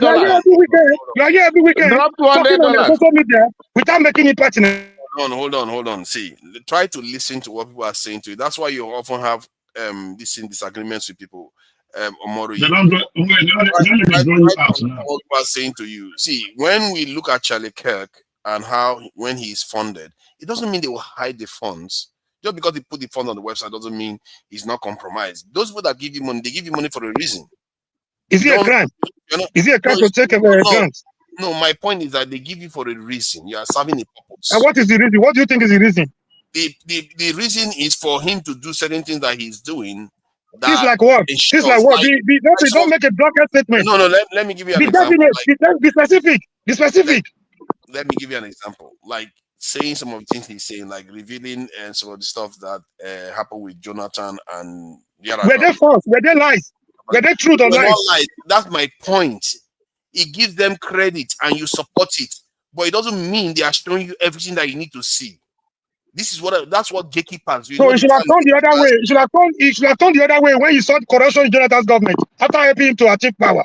Is that what you're saying? No, you're not understanding me. You know what gatekeeper means? But comrade, take your time. Just listen to him. They will reveal anything to you, but they will hide the vital things to you.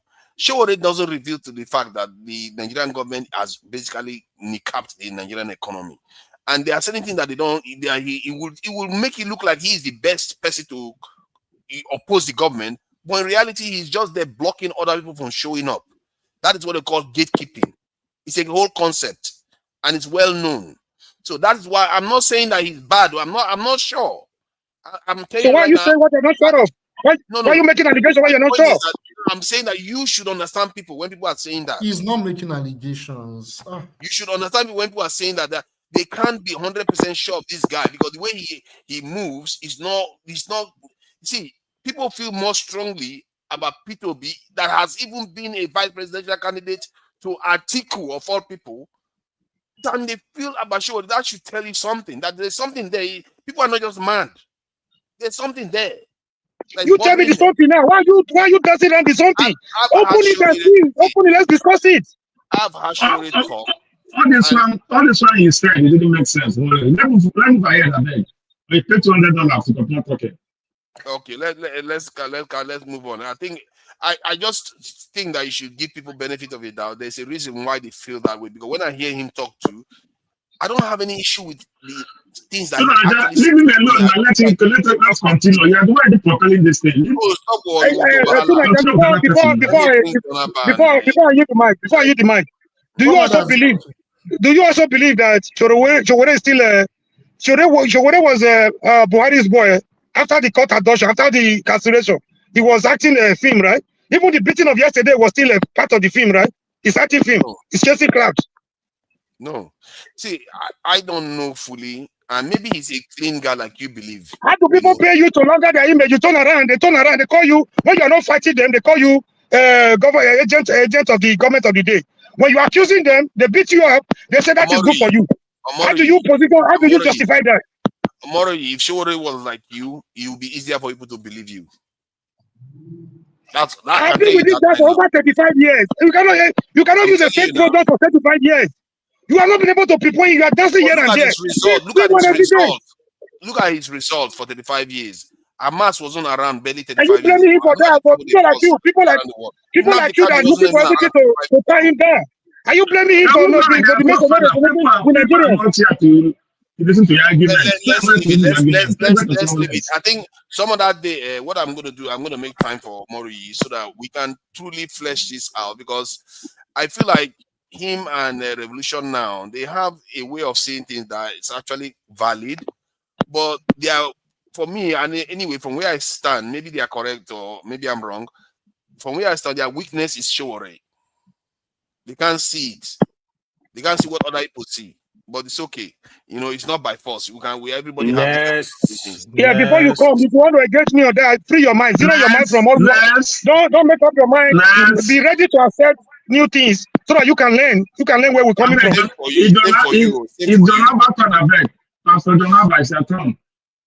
Yeah, I haven't spoken. Jonaba, thank you for joining us. I haven't spoken, forefathers. Don't start. You are acting So as if you are wrong. No, I came before him. I even came before him. Did you come before him? Okay, you came before him. Amori, actually. Okay. You are allowed Amori, but I mean, it's okay. Okay, both of you can speak anyway. I think I will try to make it easier so I don't talk too much. You know, Mori is already complaining. I know AY is waiting to complain. So AY is in Nigeria. Let's not forget that. Anybody, if I forget, please remind me. He's in Nigeria. Whenever you want to say something, AY, please go ahead and say what you want to say. So your Jonaba, your camera keeps jumping away from the middle. I don't know why. So Jide, what do you make of this reshuffle of the government and the rumors of coups? And the key point that I raised about it in terms of the way they keep retiring some of these, you know, a lot of investment gone into training these people. Nigeria doesn't have a lot of money. They keep retiring them. Personally, I will keep them longer, 5 years, 10 years longer than they are supposed to be there, while you recruit more people for them to train. So what is going on in Nigeria? Where did this culture come from? Yes, it's a very common thing in Africa. If you look at African political history, it's very common to reshuffle military leaders. What's going on in Nigeria right now is not unique right now. It has been going on for years. First of all, we need to understand that when you have incompetent African leadership, it doesn't have to be incompetent. Generally, the African governments Either it is military or it is democratically elected leadership, or democratically elected leadership that is in power. They usually have mistrust with the military leaders, because the reason is because there's a slight disconnect between the military leaders and usually democratically elected governments or even military head of states. So what they do to keep themselves in power is they reshuffle the organized structure of the military, just to ensure that there's no cohesion enough, they're not strong enough cohesively for them to stage a coup. It's come from a place of insecurity. It happened under Abacha too. If you remember the time of Abacha, you know, but Abacha was even very brutal. And Abacha was head of state.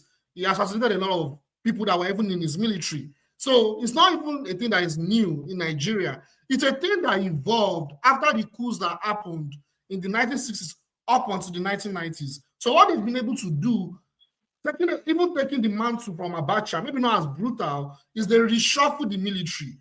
Apart from reshuffling the military, they also empower them financially and give them a lot of resources so that they can what? They can acquire a lot of wealth, just to keep them in check, just to keep them like, hey, we're taking care of you.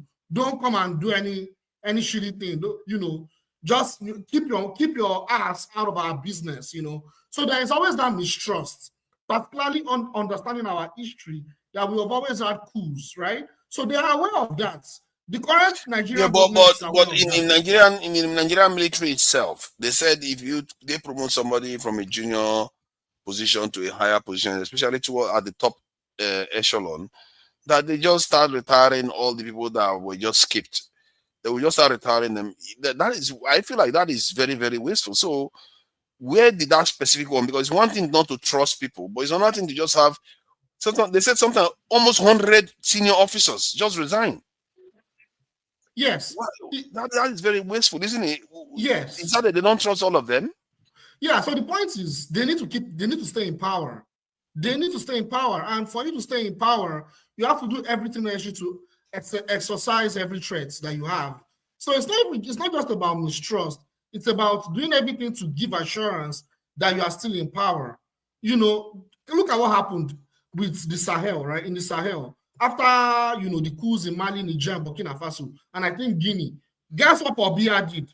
He reshuffled his military. Straight up. He reshuffled. So it's not a unique thing with Nigeria. It's the way all these bourgeoisie powers in Africa, these are the wrong things, and Nigeria is not unique. You know, the criminals that run all these countries, this is what they do. These bourgeoisie criminal elements, they reshuffle the military because they feel insecure, and like I said, there is always a mistrust. I mean, this is our history. Okay, but maybe what the idea should be that, okay, well, yes, you mistrust them, and I can understand the need to have trusted officers, you know, at your command. But you can reassign the ones you don't trust, not always waste them and just send them into the civilian world, especially in a country like Nigeria where we need them.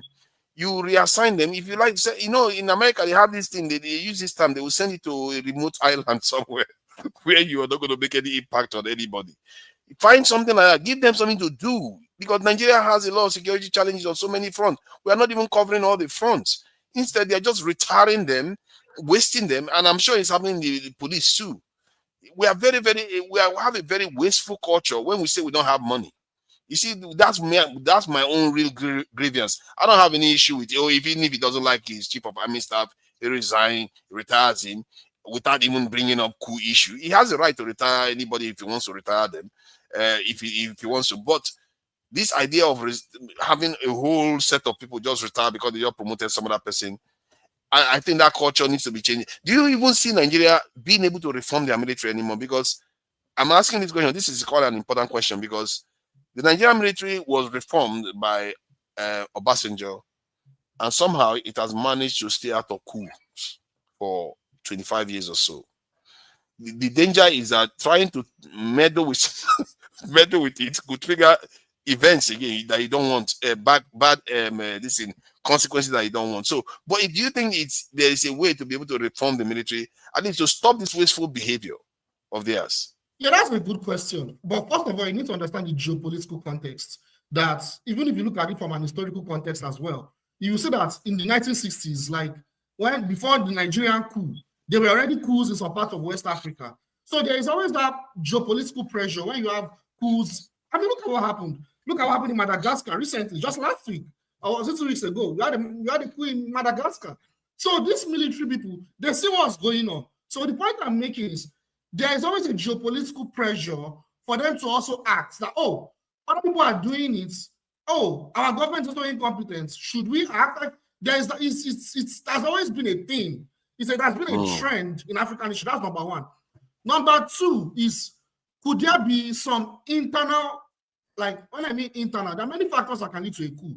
It could be internal foreign intervention.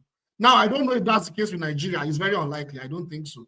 But let's even assume that the military is currently, as it is right now, it could be even people that are within, just regular people that are like giving communication their grievances that you guys need to take power, because don't forget that the military have their grievances too. If you're following, you're probably following what's going on with the military, despite the fact that the head of the military in Nigeria keeps praising the governments, right? Just to give that connection that, hey, everything is good, we're not carrying out a coup, like I said, there's a mistrust. That's the first point. The second point is the Nigerian military has been expressing their grievances about, foreign influence in some of these attacks. They've mentioned it a few times. I've listened to it on social media, where during some interviews, they will mention a little bit of it. And if the government is not able to provide support that they need against such foreign influence, that can lead to a coup. In fact, that was what led to the coup in the Sahel. If you remember, that was what led to the coup in the Sahel. So those grievances and with the factors of grievances from people we don't even know, we don't know in this channel, they are probably communicating with them like, hey, you guys need to do something. You are helpless, But those ones, they're not getting the right support that they need. So the only solution they need now is, let's take power from this government. So there are many dynamics, there are many power play going on right now.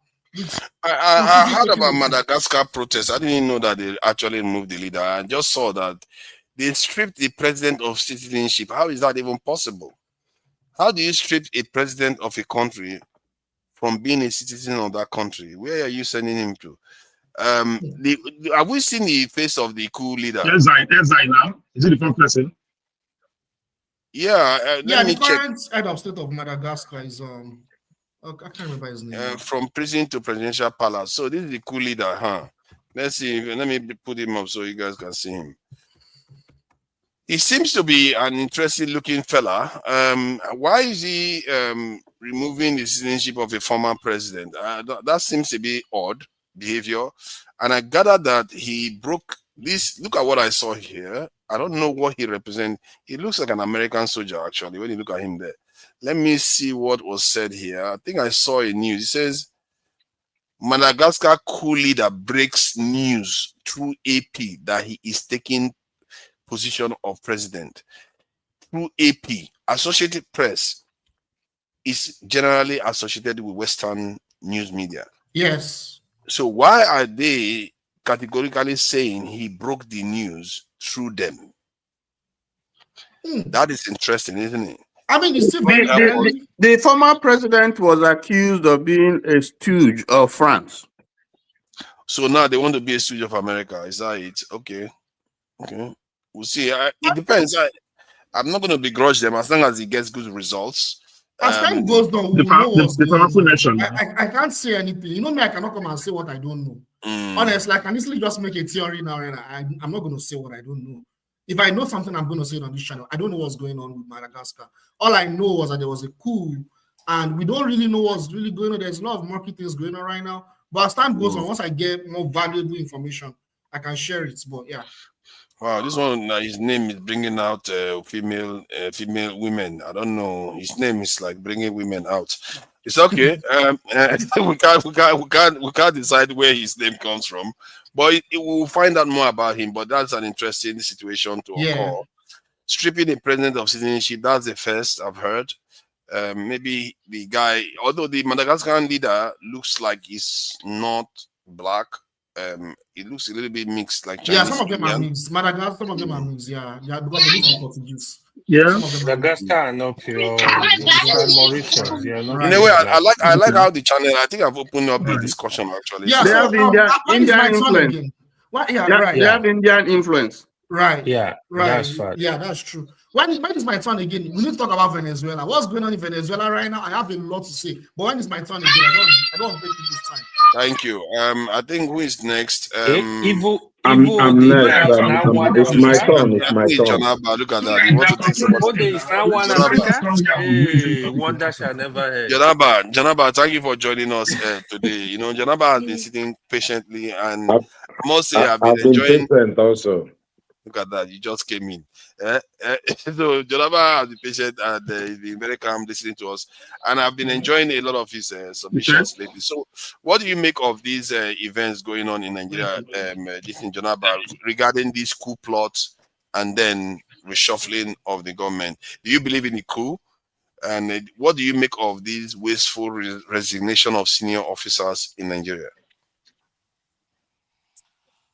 Good evening, forefathers and fellow panelists. To me, there's nothing wasteful. The wasteful is them occupying the places they deliver. They are less than Boy Scout in the developed country. And they carry so much of our resources to protect themselves and to serve the interest of whosoever is in the government over there. That is Tinubu or whosoever they are under. The Nigerian military is not as it used to be, where they are not touch not, brave, smart, and all of those. So for me, their retirement is, if Nigeria really want to save money, their retirement is the only way to save, because these people have a lot of other military people protecting them, a lot of younger officers protecting them around, and they are not delivering for the country. You can if you remember recently when the drone innocent civilians in the north, what the chief of staff or whatever said was they should be praying. That is his position. Is he a reverend? What that is how low they went. Prayer is their position of a strength or weakness. So these are advanced, if they are not less than Boy Scout, wasting our resources. Pity for them, whether they remove them or keep them. They are the reason why Nigeria it is what it is today.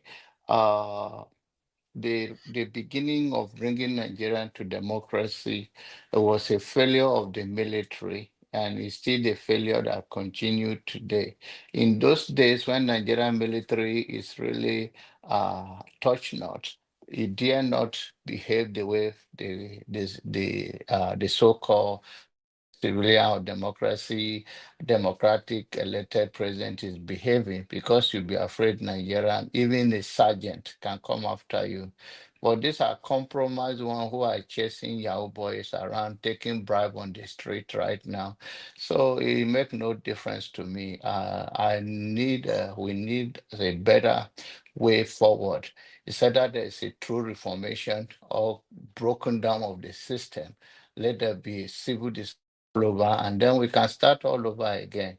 But with what we have in Nigeria, whether it's the police or army or navy, they are all there for themselves. Go and find out where are their children. You will find out that all of their children are in abroad. And the reason is that if you are so much working and grounded in security, you will not allow your children to go. And they go abroad because they are looking for a better life, better security. So to me, whether they retire them early or they keep them is to their own business. Nigeria, the way it is right now, we need a better person beside all those things. I wish there can be a strong military personnel that take over and change the whole country from where it's going now. Even if it's dictatorship, at least you common thing for your people. This issue of democracy that we are not ready for. Today they say they ring election. Tomorrow they say that somebody is a snake have taken money. All those nonsense, shameless thing that who doesn't have the judiciary system is a shame. It's nothing than doing than Yeah, taking bribe. but I hear So your point regarding their wastefulness. But can they not be reassigned? Because you have a country that is dealing with security challenges. Yes, they they're are offering incompetent. nothing when they assign you to a But position, but it's whether not it's fair. Hold on. them To be offering fair, when now. you go to Nigeria, it's not fair to say they are offering nothing. When you What go are to they offering? Nigeria, they are offering something because when you get out from the airport, you are not being waylaid immediately by bandits. So Bandit. I don't know why we keep thinking that we have zero security. If bandit is to exist as an opposition to the government in Nigeria in a full force, will be a better place. Okay. Will be in a Yeah, better. I don't know whether we are advocating for bandits now. If bandit or any opposition, whatever you call, I have said it and I meant it when I said it in the past. For me, I would recommend that all Nigerians should carry firearm because these people are not protected. You are more vulnerable. I believe, and we saw people will kill each other, and we kill until our brain correct. Because Wow. this Okay. one that they are doing, yes, if you know I have gun, I know you have gun, you will behave. I will Are you behave. sure? Yeah, okay. If you don't behave, anything that happen, we face the consequences. If you kill America me is unjustly, right now. Jonaba, that is a very a kind of weird statement to make you because cannot even talk about America or police now. America Police will loses come in within a 40,000. minute. Hold on, yes, they Listen to do. me. Okay, so in Nigeria, right? Nigeria, if you call police or if you're going to Nigeria right now, depends on who you are, how you want to fight it. Police can pull you over in Nigeria, and if you think you prove to be anything, they delay you. They have a POS guy standing by that they will say go and bribe them. Is that Yes. who protecting you? You see, it is. Yeah, We but should not. hold We on. can't. Let's not do this. Please, let's try to get it. I try to understand where I'm coming from. First, that POS guy, that police that is looking for POS to take money from you, he stopped you. And it's probably going to stop a criminal too. And sometimes they do stop That should criminals. be the balance. No, it's not. It shouldn't be the balance. But your argument was that because they are not delivering, they should retire. Because remember, we already invested in them. Okay, you listen to me now. The way it is right now, for whatever reason, you don't have the fact. I don't have the fact for any reason, right? What is the essence of the Sowore has been bailed from court and the police gonna arrest him? What is that for? Where should they have arrest warrant from? Is it not through the court system before they arrest somebody like that? When you are not caught in anything, these are not me. If I have opportunity to serve in Nigeria, trust me, what you are saying here, you are just saying the whole country will have whatever we have, brain will correct. Nigeria need more than this. This is like a banana republic. We don't have anything. The coup in the olden days when coup take place, it's because of whatever is happening within the country or foreign interference that power that is going on for their own good, not because they are trying to serve the country any good. But these days, the military, when you come, they give you so much so that you don't interfere with their business. If you're a general in the army and they give Let's you look at it so from much. this. Let's look at it from this other point of view. Then, so if this military were performing, let's say they were performing all these top brasses, would you still support them resigning because somebody was promoted over them? No. Exactly. So the concept, the idea is right that they should not necessarily be resigning if they just because some other person is promoted over them. Like I said, in China, they can even demote you. They can reassign you. They can do all kinds of things. I don't know why you suddenly just because somebody promoted, everybody's have to resign. Where do we have the resources for that nonsense? The one they are not serving your purpose, regardless anyway. But to cut it short is that I don't want to talk about something about military and all of those things, but I've told you where we are as a country right now. The military are not serving the interest of Nigerians. So whatever happened between them and their boss, which is the president, they are all serving each other for their best interest. If they are serving Nigeria, Nigeria will not be where they are. So if they are giving contract, a broken system like ours, they are giving contract to a construction company, where is the Army Corps engineer section that used to build bridges and all of that? And if you find out today, you will find out they're still taking the money and just training their wives and their children and side chick abroad. So they retire them, they retired. I don't feel for them. I think I can almost predict that if the Nigerian government carries on like this, corruption carries on like this, I worry that in the next 10 years, it's likely to be the kind of stuff you saw in Madagascar, in Nigeria. Yeah, If you carry on like they have I to will change, wish they have that to would change, be. they have to Governor, embed democracy you are when Nigeria wicked. is You are stronger. saying 10 years. You are saying in 10 years. I'm trying You are very to wicked. be 10 years. error-free. I'm trying to be When everybody error-free. would have died. I don't know. I'm just trying to be generous. Do you think that what is happening? If Kajol can, if Janaba can speak like this, you see, you are supposed to talk. You know, he talk on this platform all day. When you look at where he speak today, you are not more than him than him. Look at where he's sounding today. You know that everything is already Nigeria is like you don't come out from here anymore. But he likes want to get him paid so that he can show back. See, that's Janaba does hold some strong opinions, you know, like about this in our hospitals. Janaba was like, he would not even bring a dog to be treated in Nigerian hospital. So Janaba does have some strong opinions about this going on in Nigeria. You may not know, right? See, you may not know. Some people are here, they listen to him. They know the truth. Some people are in the comment section. Want to hear what they will say, what we say after you say it. All right?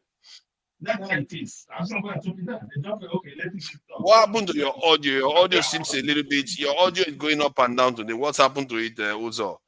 Eh? What have you gone and done? Uzo. What's happening? We don't have the top with that, so please check it the next one. Okay, let me bring someone else, but my submission in your question regard that is a wasteful to where they are. If you understand how much they spend on Nigeria in general, and all those generals, decent people will say, and the dust is like a bribe, it's a corruption, because every president take this because they want them to stay out of their business instead of doing their military work that's supposed to defend the country. So whichever way you would look at it, that is wasteful. The wasteful start from there, and they are occupying a place that are not delivering anyway. So whether they go or they stay, we are still suffering. We never heard about anything have changed because whether they retire general or they do not retire general, the Nigerian life or security have insecurity continue in Nigeria is because of they are busy doing nothing than getting abuse start from the military in the first place. When Nigerian army will say, today I used to hear them say bloody civilian. They are not trained. That culture definitely needs to be reformed. Yeah, So, the military when needs to be overhauled. To say that, like my strong opinion about the hospital, if you go to Nigerian hospital, the nurses literally and the nurse abuse patients. And I asked Dr. Dominic when there was a time he was one of our guests, and I said to him, I said, doctor, and you started from Nigeria. If you go back to Nigeria, I would appoint you as a minister of anything, health, what will you change? He agreed with me. If you go there, you are sick. These people talk to you anyhow. They need to be trained. These are not some of them cannot even do a CPR very well. Is that a common CPR? Anyone that work in the hospital should do. So my strong opinion against the hospital is not because I have anything, it's because of my experience. If you experience, and I think Mascot also testified that his wife had the same experience. He saved abroad, and the one in Nigeria, they lost it. It's like a dog house sometimes. Thank you. I hear what you are saying there, but I guess the discussion was about trying to bring the healthcare system, build it better. Let me bring Odi in. Odi, you said something the last time that I felt like didn't ring necessarily accurate. When you said anytime a Southeasterner does something, the consequences may not be the same because of this case of Nnamdi Kanu. But if you look at Nigeria today, you can argue that the most prominent opposition to the government is a Southeasterner, which is Peter Obi. As a matter of fact, I actually believe that the rhetoric you are hearing from the Southwest right now against a lot of Southeasterners is because of that. Because they don't want Peter Obi to unseat their brother in office. That is where all this stuff is coming from. And sometimes I feel like we should remember those things when we start making it look like the entire country just hates Southeasterners. The single voice that is strongly against the Nigerian government, that they fear the most. I actually believe that the Nigerian government fear Peter Obi the most amongst all the candidates out there. It's a Southeasterner. So we should also remember that when we say it's only Southeasterner that they pick on, I don't know how many Hausa people that are actually opposing the government today. Hausa people, they can't even be bothered. They've probably given up they don't seem to be caring about presidency at all. And yet they are the largest group in Nigeria. So that's the point I thought I should highlight. But about this military too, what do you think about what is going on? I'm sure you have a good opinion and a good insight into what is going on in the retirement structure of the Nigerian military, and whether this coup was even real or was just a pretense or an excuse to reshuffle the cabinet and defend the service chiefs. Well, look, hello everybody once again. I'm free today, so I'm very happy to jump in and get my therapy session. And I think John Abba spoke well. I'm actually surprised at many things he said. I think a lot of people have been speaking very well today, actually, except some people.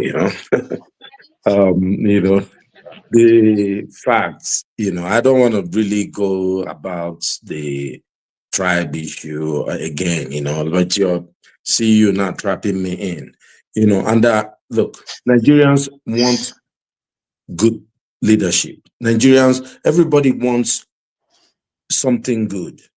Peter B always says, like, tell me where, Muslims are buying bread cheaper than any other person. We'll go there and buy it.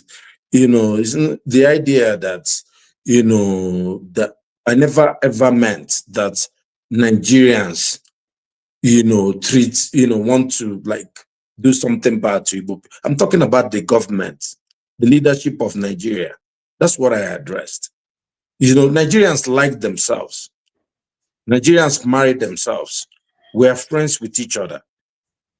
They are Yorubas or they are best friends with the Ijaw people. It's just the leadership of Nigeria. If you don't agree on that, look, if you see, I've avoided talking about Nnamdi Kanu. I never really talk about him because I have a different opinion. I have my own opinion about how things should go. I believed that he should have gone. He had so much power to turn his movement to a political movement, and he could have taken everything by storm. Whatever Peter B has now, Nnamdi Kanu had opportunity, at least in the East. He was not going to appeal to other regions, but he could have taken the East and produced the 5 governors there, and then he could fight from there. But, he chose another way. And look, what I said is that I just mentioned him and then, and the other of his colleague in, Yoruba Nation guy. I said, the treatment is not the same. That's what I said. Peter B, there, now look at Peter B. Imagine if Peter B is now Sowore. Let's say Peter B had gone for that protest that Sowore was trying to drag him into. Do you think they won't be very happy to arrest Peter B? They'll be very happy to arrest him. Let me tell you something, and let me address this. Why do you think Peter B didn't go? Because he's not stupid. Why would he go? It was a sham. How many people went for the process? 500 people or something. That protest was not going to release Nnamdi Kanu. If you want to Nnamdi Kanu's release, is in the hands of just one man. You know, so that's just the whole thing. But look, let's, you know, I can't get into the brain. I know the man, no matter what anybody says about the man, he's not a stupid guy. But look, I'll tell you something about the Sowore people. Then I'm going to go to the question at hand. You know, the Sowore people are the most militant people you can see. You see, when people say they are revolutionary, you see, that guy, or this guy here, he said he would throw grenade on people here on TV. That if he had one, that he would throw it at people. You can see his tone. He was very angry throughout the whole thing. His delivery is upset. You know, like everybody's upset with Nigeria. But we don't want to take the lives of other people. Look, Sowore, you see, these people have absolute loyalty. You see, that's the problem with revolution. Wherever revolution happens, the revolutionaries turn to dictators. Look at it. History is littered about. I don't agree with a lot of things with Jide, but Jide knows that also, right? The revolutionaries turn to dictators. And also, you may not agree with this, but revolutionaries are also subservient to usually foreign powers, you know, who help them to get into the struggle. And revolution many times don't even bring the good for, you know, the populace all the time. That's not true. That's completely wrong now. But let me finish now. Let me finish. I said you won't agree with it. Sorry, You have to allow me finish. Then we have a case in Cuba. People are running away from Cuba. Cuba is one good revolution. The Americanized Cubans are let me hear it. You talk of Cuba, you don't talk of American revolution. You don't talk about Tinubu King. You can talk of Cuba. These people, you see, they are very angry. You won't. We're not angry. We cannot allow you to continue to fabricate lies every time. He's very upset. He's always very angry. You were so wrong. I could not help myself. I'm sorry. No, it's okay. Well, you know, Cuba. You can attribute Cuba not doing well to anything, but Cuba is not doing well. Venezuela is not doing well. It's a revolution. They are doing better than your country. They are doing better. Life expectancy, they are doing better. Can you just wait? Let me finish. That's according to you. Let me finish. You know, we can. I don't talk of French Revolution, American Revolution, and the Chinese Revolution. You don't talk about those ones. You talk about Cuba and Sudan. Let me finish. Let me even address people like you. The problem is that you deify these people that you follow. You see, Sowore. Sowore is one guy, one politician in Nigeria who at the point was the head of his political party chairman. He was party candidate. You know, imagine Peter B being party chairman of Labour Party, and every 4 years, the party only elects him. You see better than Peter could not even manage the fortune, give it to him free of charge on a platter of gold in Labour. He wasted it. Can you control He wasted it. Who was you justify everything of this house? I mean, you wrong everything Sowore does. Control him now. Let him. The objective. You can't continue to speak this lies for too long. Okay, carry on. One Africa. You know, look. The point is this: whether you want to shut me down, you know. Look, in the next 2 years, Sowore will be candidate of the ANC. He will control everything, but he talks about democracy. He talks about justice. How is that justice when there is no fair play? You know, let me tell you something.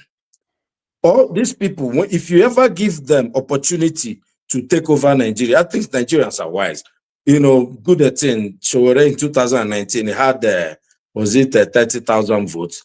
The last one he had 14,000. Nigerians don't like him, you know, and you know that may break your heart, but we know that people don't want dictators. You played a video of Sowore hanging out with the NSA, and they say, "Oh no!" So, are you telling me NSA was a hero? You was a hero in that regime. Wait, you have. He wasn't perfect. He wasn't perfect. Instead of the FCC you have today. Oh, you're messing up life. You're cooking up life.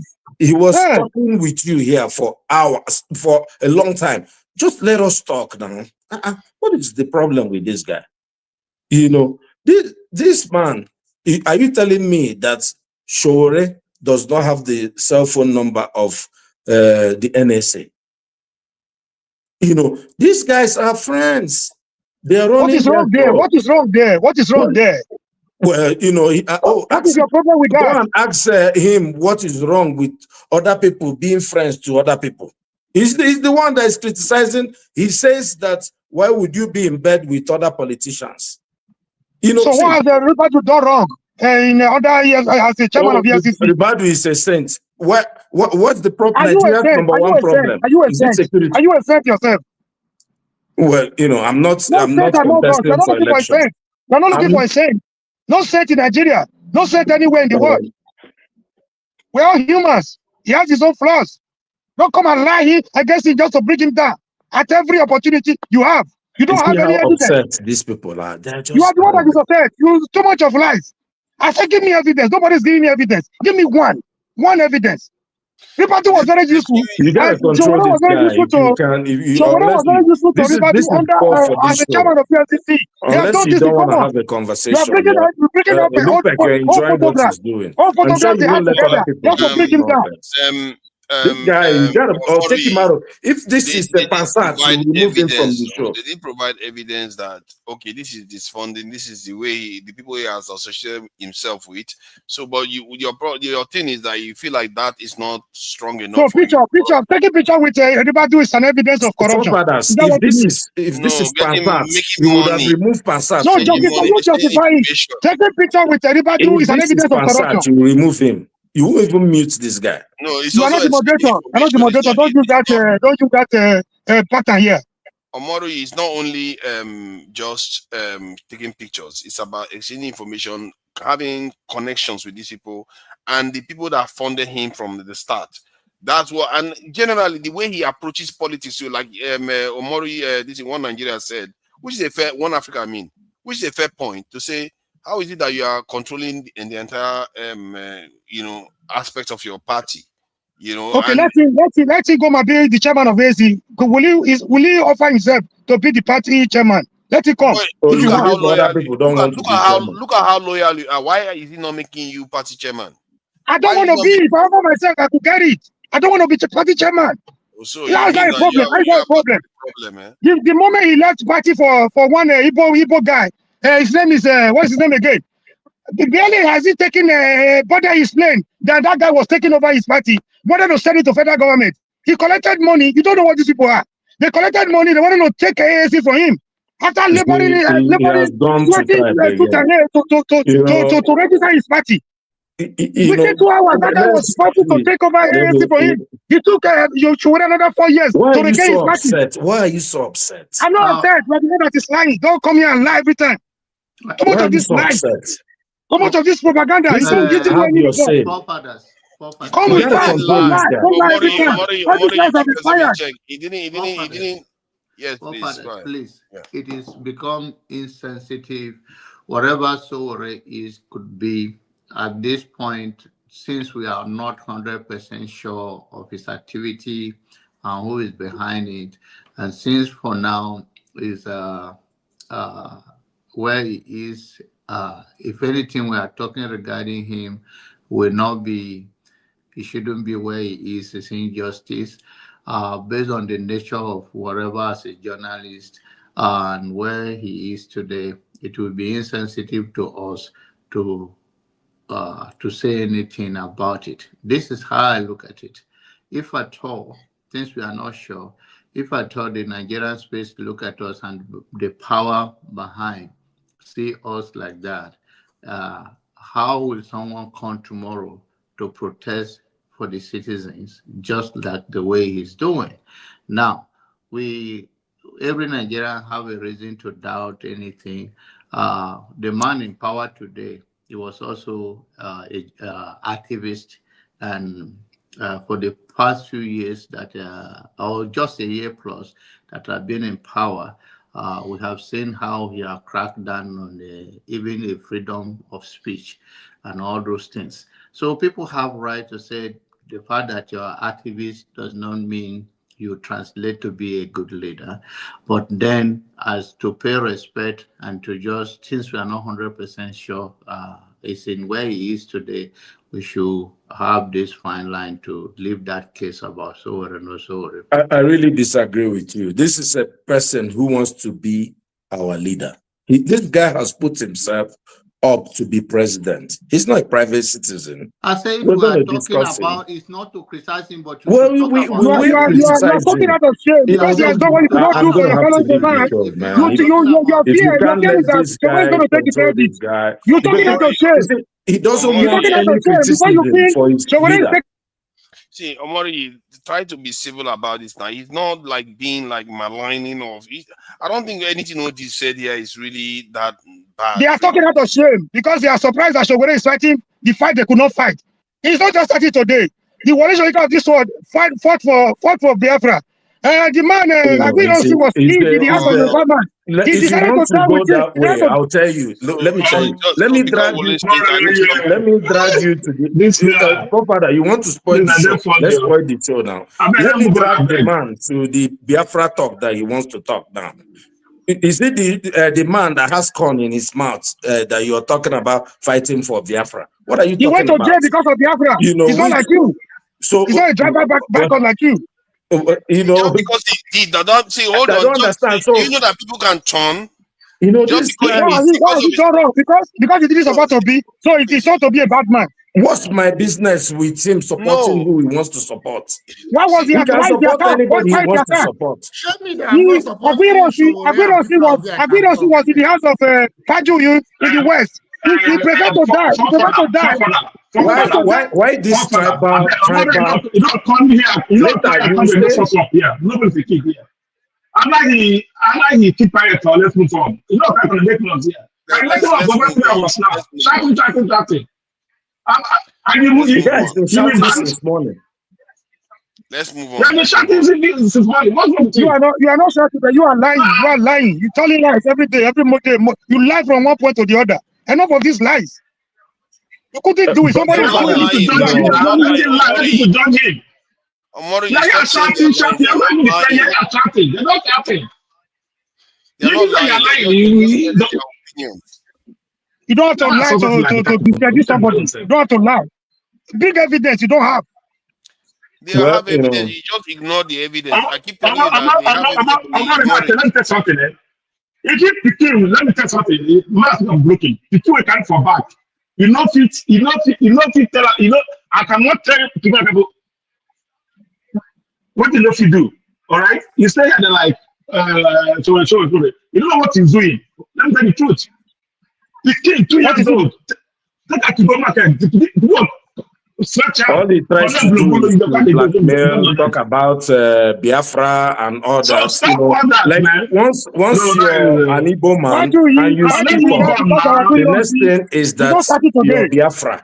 You're this one. You're this one. So I can't have comments. I can't talk about Nigeria. I mean, shouting and ban beating.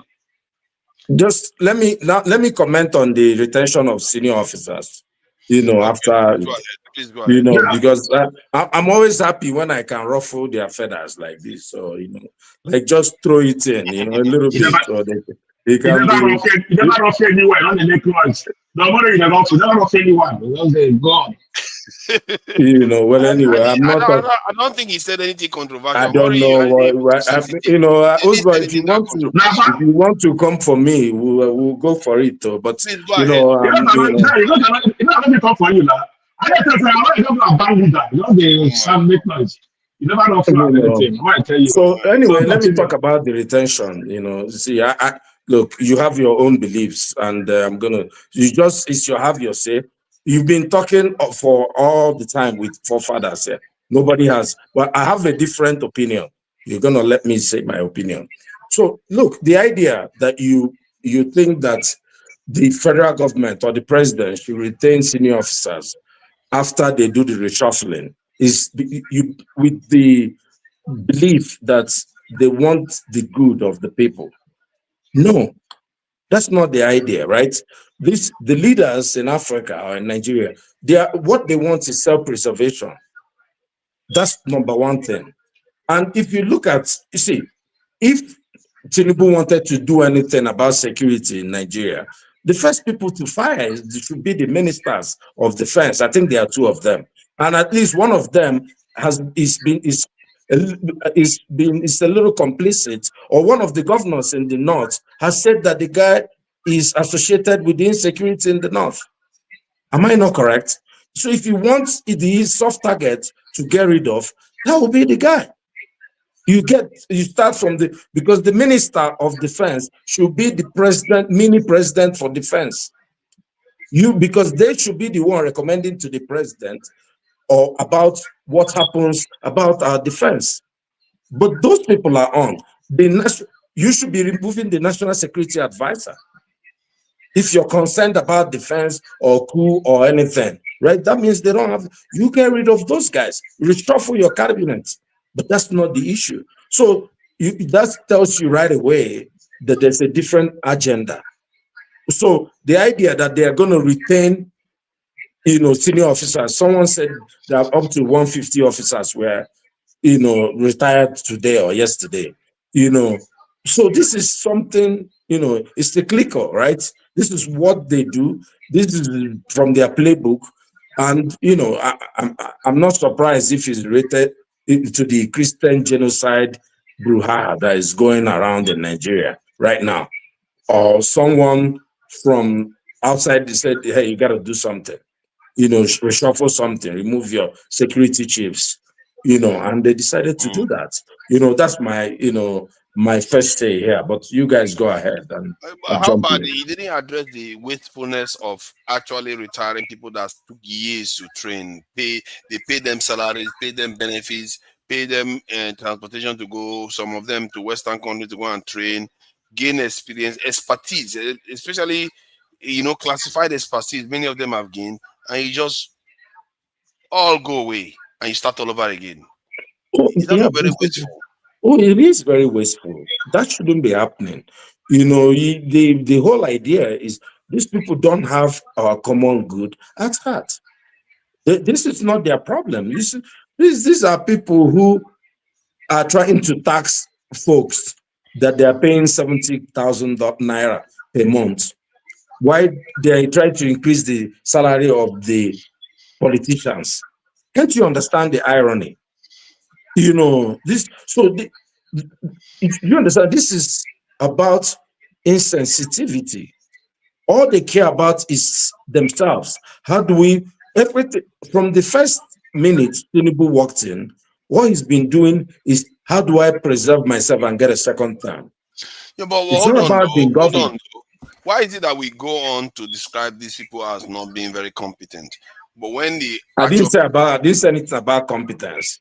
No, I think they don't mean well. I mean, they don't mean well himself. For people. I understand what you're trying to say. I get that they don't mean well for the people. I think I also acknowledge the fact that you did say that it's wasteful thing to do, and for me, that part is the part that really gets to me, because Nigeria needs security officials, and instead we train them and we just throw them away and start all over again constantly.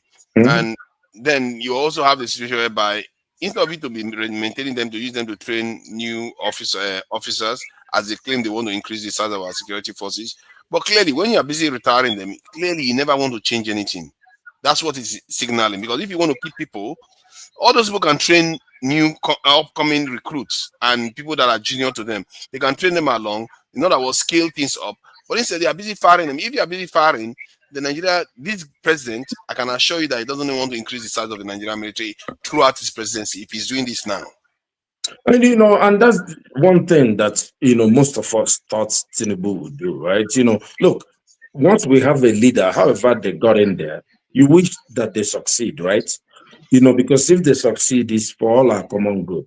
Let's say we're able to get our passports easier, we're able to get multiple flights from different locations that go directly to Nigeria, and our people are feeling better, or it's all for our own good. Most people thought that once, when he said recruits, he was advising Buhari, when he was out of government. He told Buhari, just do a simple thing, recruit more of these youth into the military. And so I think most people took it for granted that that once Tinubu gets there, he's going to recruit a lot of youth into the military, which actually is a very good thing. Will be a very good thing. We'll have more stability. There will be more employment, and but that's one thing that many times you ask the question: about competency, I don't think Tinubu is an incompetent person. He just has a different interest. His interest is not in governance. Because if he had interest in governance, that would be like, that's a low-hanging fruit, if you see that. You know, most of us believe that, you know, or at least you looking at Tinubu's trajectory, you would believe that if he comes into government, everything he will be doing is regionalization. We're 2 years into his government already, right? It's 2 years. It's 2 years and change. We have a year and go and change to go. And he's more of a dictator. We have less federal structure now than we had before. You know, like everything has been packed into Lagos. Like he's now more controlling of the federal government. It's more unitary than federal. So, which was not, you know, you would think that this may be, if you look at the structure of Nigeria, you can feel that this may be like a last opportunity for a long time for a Southerner to take position there. You understand? You think that at least most Southerners want restructuring of the government, you know, want the regions to control their resources. And people felt, Tinubu said he doesn't believe in Nigeria. I'm sure in his heart, but he just wants the power, right? You know, you would just want to believe that if by the time the man is leaving, the Southwest is strong, Southeast is strong, South is strong, at least Middle Belt, we can be able to, so whoever goes in there, look at the list of the people, I don't know if it's fake or true, look at the list of the people that were released, that were involved, so to say, in the coup. And you can use your tongue to count your teeth. So even the Tinubu, forget about all these fights between the Southwest and the Southeast. You know, most of the fights is really from, I told you, it's just unscrupulous persons. You know, we all have the same interest. By the time this man leaves now, that's, what's his name? Yoruba Nation will go full blast. I can tell you that. Immediately Tinubu turns his back and walks out of Aso Rock, you will now see what will be happening in Ibadan and in Ekiti. It will start again. But it's as if we are locked in a dream, that thinking this dream will happen. Tinubu said, look at him, he's not even in the perfect health. Yeah, we said that about Buhari, right? And the man was looking more healthy and healthy every day. But, you know, look, but Buhari was sick man, right? He passed away after he left office. So there's no guarantee that Tinubu will even do this whole 8 years. And, you know, this, whatever he has now, he has to use very well, because he doesn't know when, well, who knows when the South will ever get a crack at it again. Well, that's my submission. This is why I kept saying we should reform towards a presidential council system. This crack at it constantly, we keep talking about. Nigeria is, we like to be tribal, so it means that anytime our person is not enough, we will feel like, oh my God, when is it going to be our turn? When is it going to be our turn?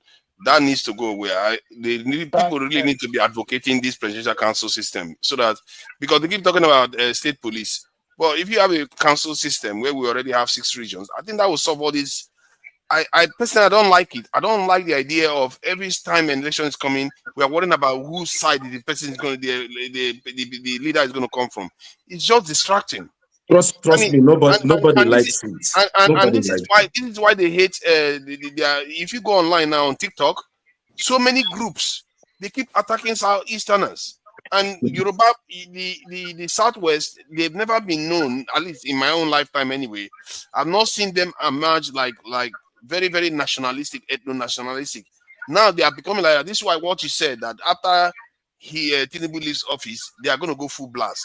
There is some truth to that. I worry that there is some truth to that. And it means whichever leader that is going to come next have that issue to deal with. They need to find a way to bring the country together so that these things are tamped down. It's just, personally, if I was a Nigerian, advocate presidential council system so that all this goes away. Because it's just because Peter Obi ran for election. This is why all this nonsense is happening now. They keep attacking Southeasterners constantly. It's like, but you know, look, you know, I disagree with you. I don't think it's the majority of the Yoruba people. You know, this is sometimes you are the one always pushing narrative always. No, you push this narrative always to like that. When we are talking something else, you start pushing it. It's not true. It's not something to you run election. No, don't talk about two people gather one place and say something. No, I can show you videos of it right now. People are online right now. They are talking about it. I know, but they are farms now. They are not. People just run. People just run. Human beings are farms. Yeah, most of them are farms. Okay, let's say they are farms, but they are still fanning that division. There's so many fake accounts. Are you not on Twitter or Facebook? There's so many fake accounts. These guys, see, the average Nigerian likes the other person. We don't look. We're doing business. What are you talking about? Were you not the one that was here? Where they're talking? You this same you, and this is why I don't appreciate sometimes. You or Uzo will come here. They'll say they close some shops because they are Igbo people. They change street name because it's Igbo. We're talking about government. You see, what government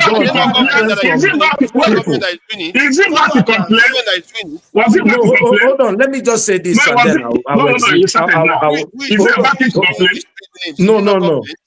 No, forefathers. I think you're missing the point. The point, you see, the people and their leaders, in as much as you get leadership from the people, the leadership have an interest to protect themselves. You know, do you think that Sowore himself hates Igbo people? He sees Igbo people as, hold on, now let me land. He sees Igbo people as a threat to their longevity in government. That's what they are now trying to see. What he's doing, hold on. What I'm saying, if you go to Oshodi, the Igbos and the Yorubas, they are cohabiting very well. You can go ahead. Okay, so I don't know where you got the idea that I'm saying politically, they are going to start representing themselves in a more way. See, listen, set people be please. Stop accusing everybody. I've already seen that in my like when I go to one man this year. I've already seen that in the discourse that they're having. That's not bad. It's my turn. It's my turn. It's my turn to say now. All right, it's my turn. The Igbo people have their own group also. When they go to that group, they'll talk about Yoruba and other tribe. The Igbo people have their own group. When they go, they talk about that tribe. That seems like everybody talking about Igbo. Because depending on where you go, what you hear, everyone have their good side and the bad side. All right, and I don't like it when you always come here when we are talking about something else. You are the one that always bring Igbo issue into a topic or to something that doesn't like tie up with it. You bring it in, keep it in, try to make argument. I don't know why you always do that. It's just like now, tell our people because I go president. I go to him, we need to support him. But whenever you are saying something, even when you see it to Igbo person. All right? So talk about him, talk about somebody. And you guys are saying, I want Nigeria. When someone do something, you tag everyone along, then you push narrative on. Then until you start you said we are trying to defend ourselves. Do you know what I'm seeing? Do you know what I'm seeing when you say this? What do you see? This may explain why sometimes when you see Southeasterners in anywhere, they don't sense danger. I don't understand it. They are telling you now something I've never seen in Southwestern behavior before. Southwesterners are one of the most tolerant people. Even after the Civil War, they proved them to be the most tolerant. You're not seeing the danger that is coming. You already saw it in the last election. We were here doing live stream when they were attacking Southeasterners. Some of them lost their lives. And now you are saying, oh no, forget about it. It means nothing. No. I don't know why you do that. Listen to Power listen to me. Do nothing like I don't know. All right? You say you don't say it right now. All right? From the time of pressure of Nigeria, from 60s, this have happened. Let me tell you, I sit down and analyze it very well. You don't recently, you started about what Nigeria is all about. From Sunday, the whole, all everything. You started about, I live in Lagos. I stay in Lagos. So You will tell me that one man that is using online to make money is talking on behalf of all your people.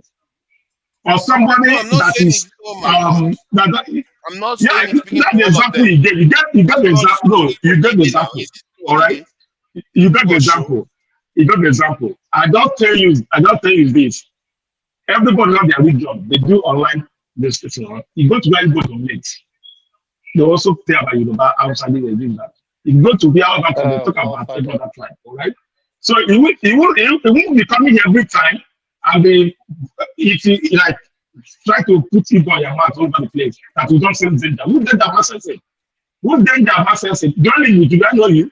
People online who are going to sense danger. They have even if I do business in Lagos, you know business in Ocean, This is Balogun, not all over the even place. election You know danger. season. Now we I don't online. understand. See, I don't know what to tell It's you. This is not, not even but election if they season. look online something, they are doing don't get yourself there. Let's You allow are them here have a using online people, there is a single danger.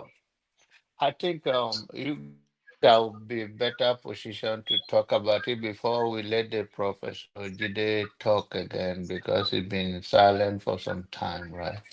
I think what you guys are misunderstanding is this. I think Uzo and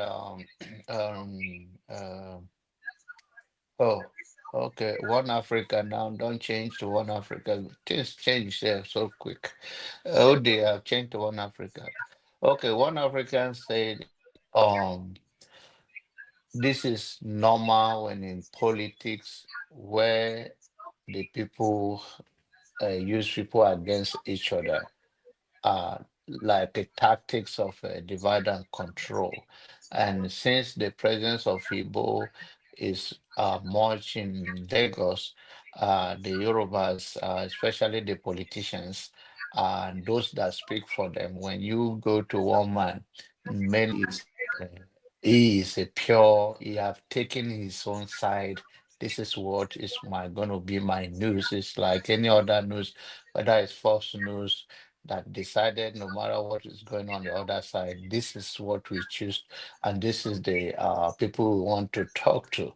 Why you are saying well, you are seeing it from the other side of it that all this came as a result of running for become popular. At least it's not one of the popular person when it comes to the Igbo man running for president. Even popular politician right now, in apart from Tinubu and old politicians.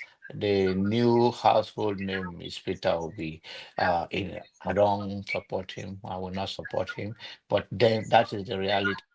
And you believe that what now he brought hatred to the Middle East shop and all of those things. And these people are saying, well, it's not true all the way that all politicians always use these tactics to divide us, that we are all one people.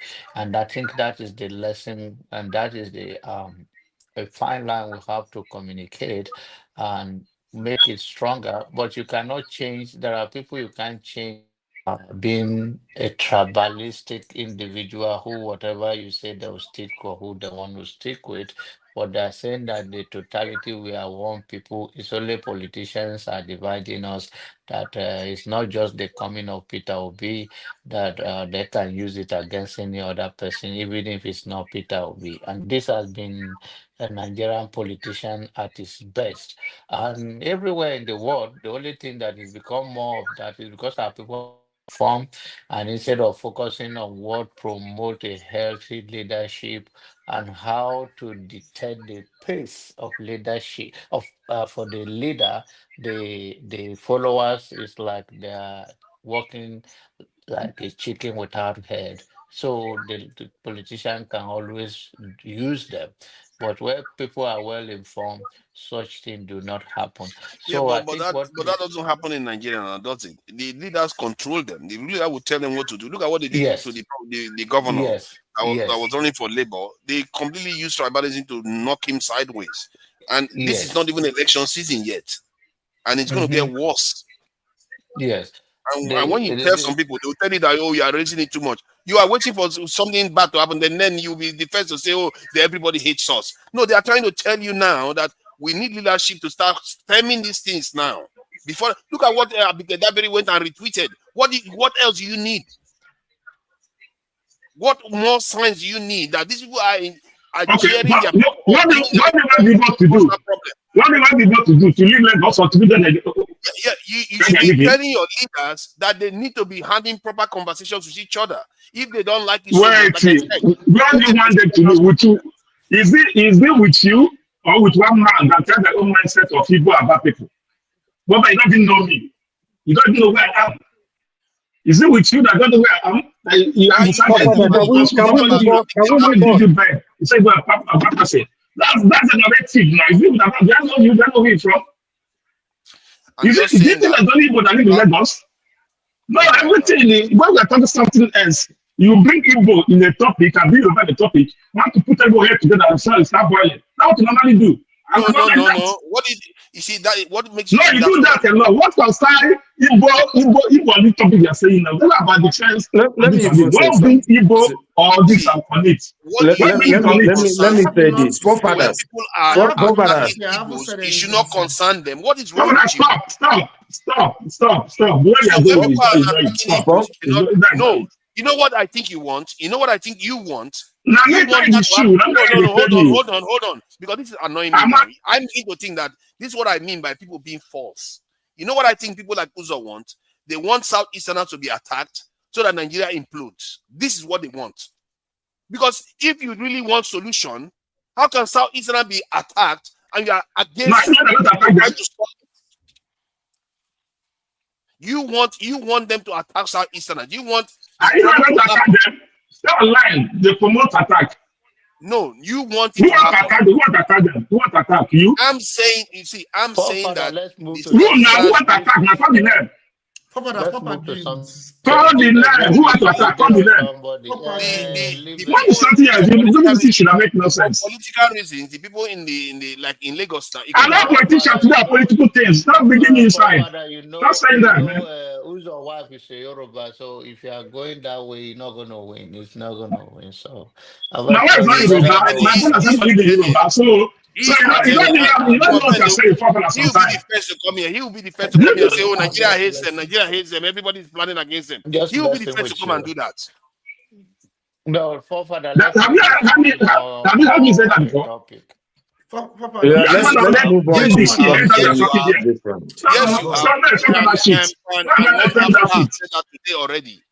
Has already said that today already that if anything happens to Southeasterners, it's different from when it happens to other people. One Nigeria has already said that today.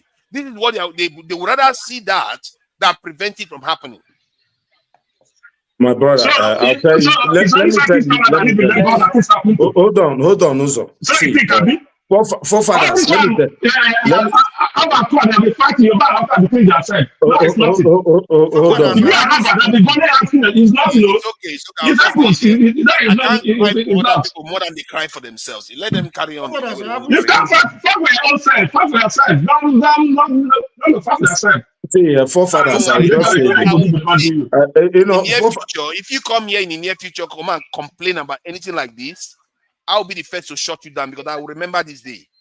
Forefathers, let me tell you. Forefathers, let me tell you something. Yeah, bring the issue. Bring it normal. See, my friend, bring it normal. Let us talk about it.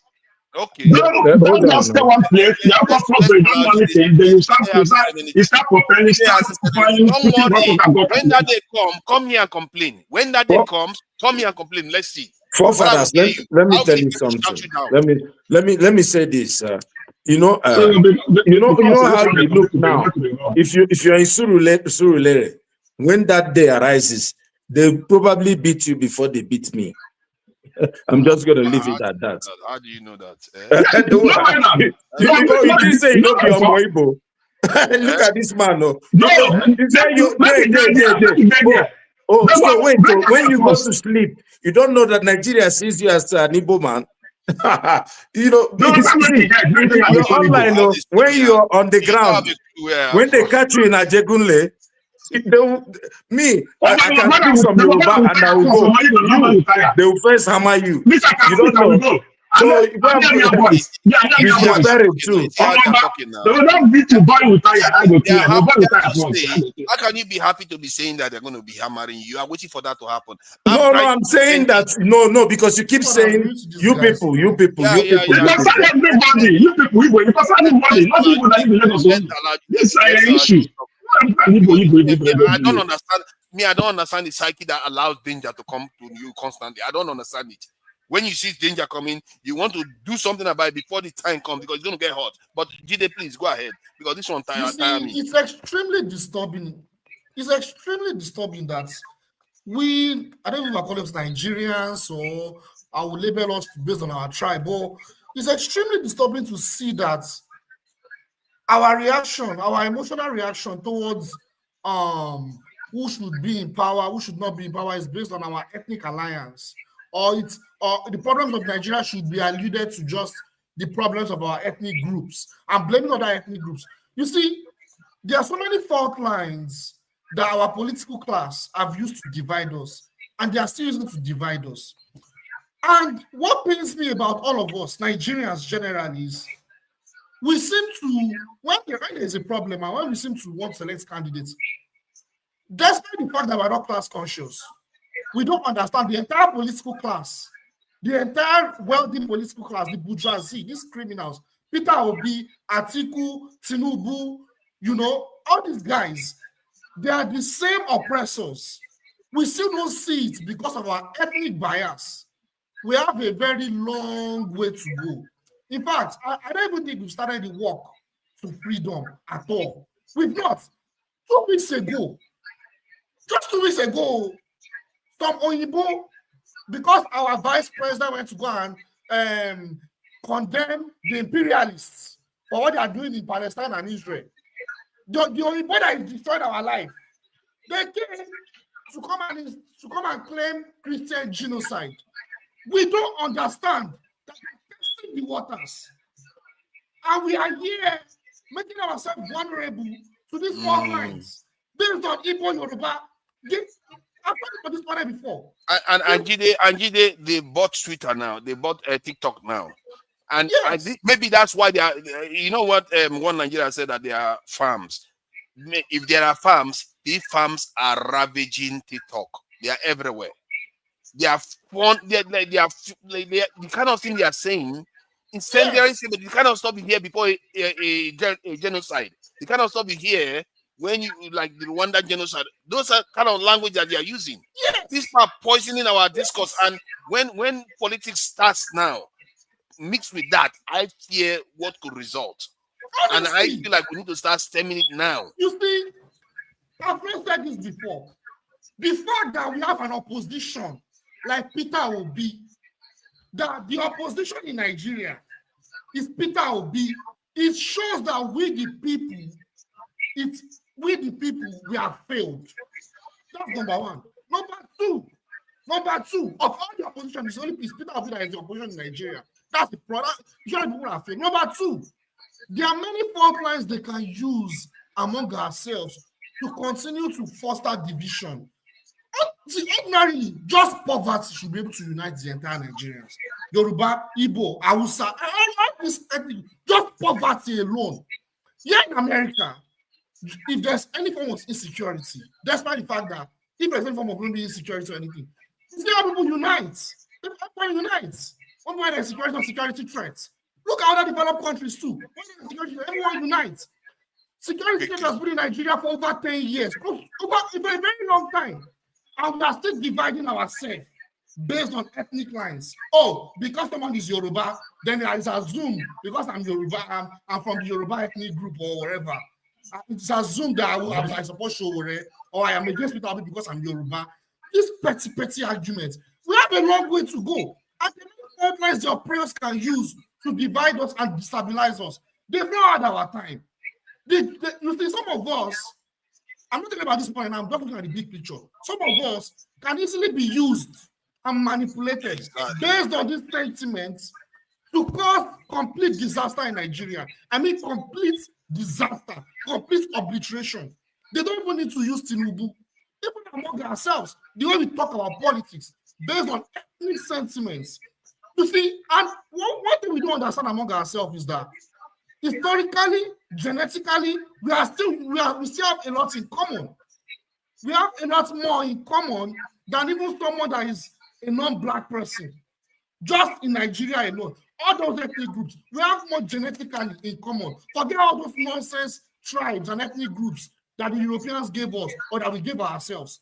We have more in common as genetically than those that are away from us, whether we like it or not. This petty argument about one ethnic group is running the show, or if you do better, we've not started the conversation at all. Look at the enemy. Look what they're doing in Venezuela. Look at us in Venezuela.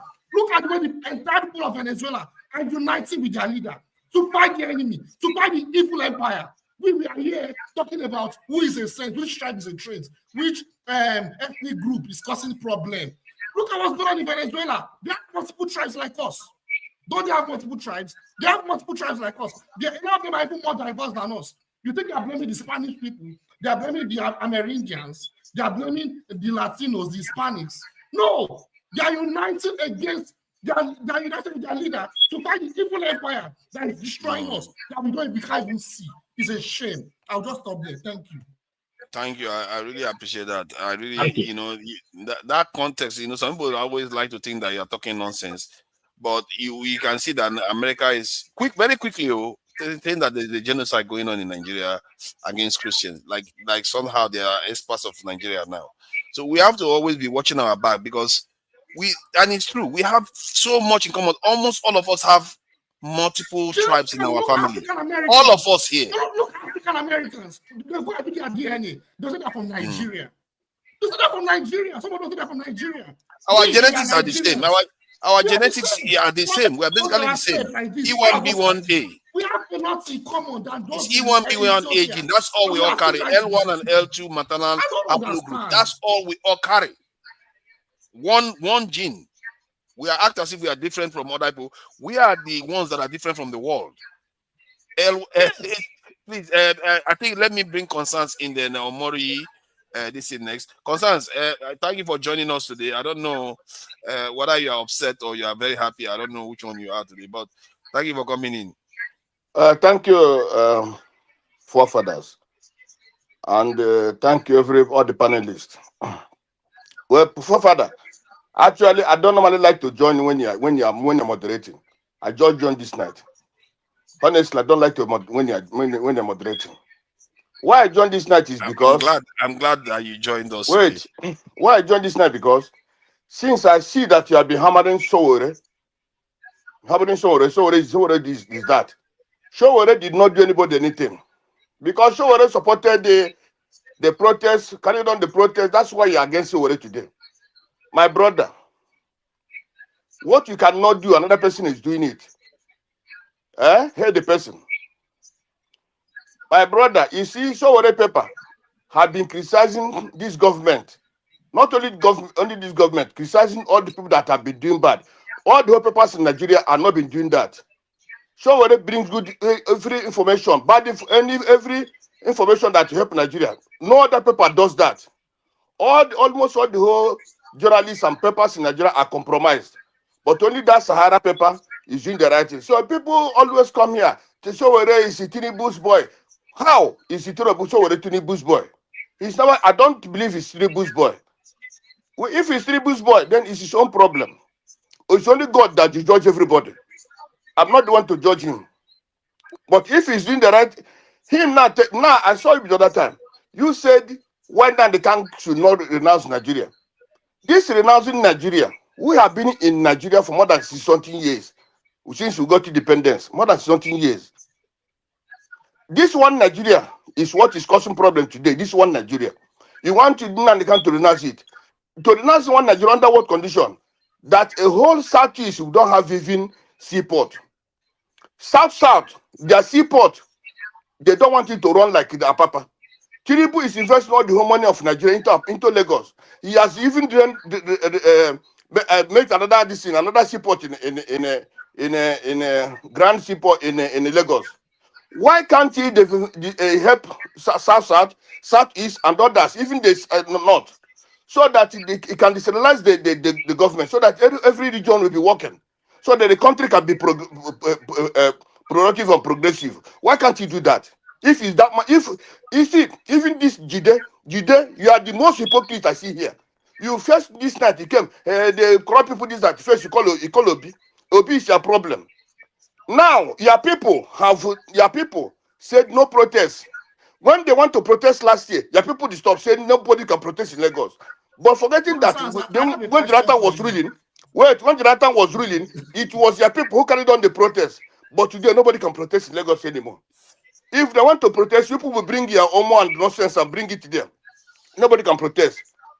Your people cannot go in the north and invest. Your people cannot go in the east and invest. But other people have to come to the south and invest. And when they invest, you people start destroying their property and destroying everything they have.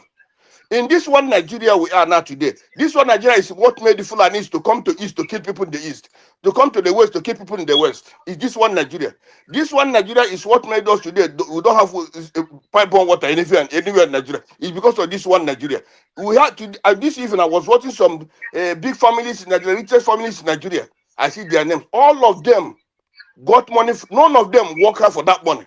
All of them cook Nigeria. All of them, there was the oily this that where they made money. Go to in America, in other places, people made money through their strength, through their soul. But in Nigeria, those one Nigeria people, they only made money from the people, the corruption, everything. They don't want the common man to stand up. They don't want they can't be go to jail. They can't be tried. They can nothing at all. Even if they are tried, they be released. The same this one Nigeria, we can't have light. For how many years you can't have light because of one Nigeria? How are you as a person? You're happy that you are one Nigeria. Now nothing is working. If somebody believes in one Nigeria, let him go to Nigeria and stay there and rotting with others. If you believe in really one Nigeria, we have one Nigeria. Go to Nigeria. If you are brother a Nigerian, today there is genocide in Nigeria. But whenever we talk about the genocide, all of you are saying, "Hey, people are being killed." Christians are being killed, Muslims are being killed, but the Christians are being killed more. Concern, genocide. You have to have an intention to. Let me finish, my brother. Let me finish.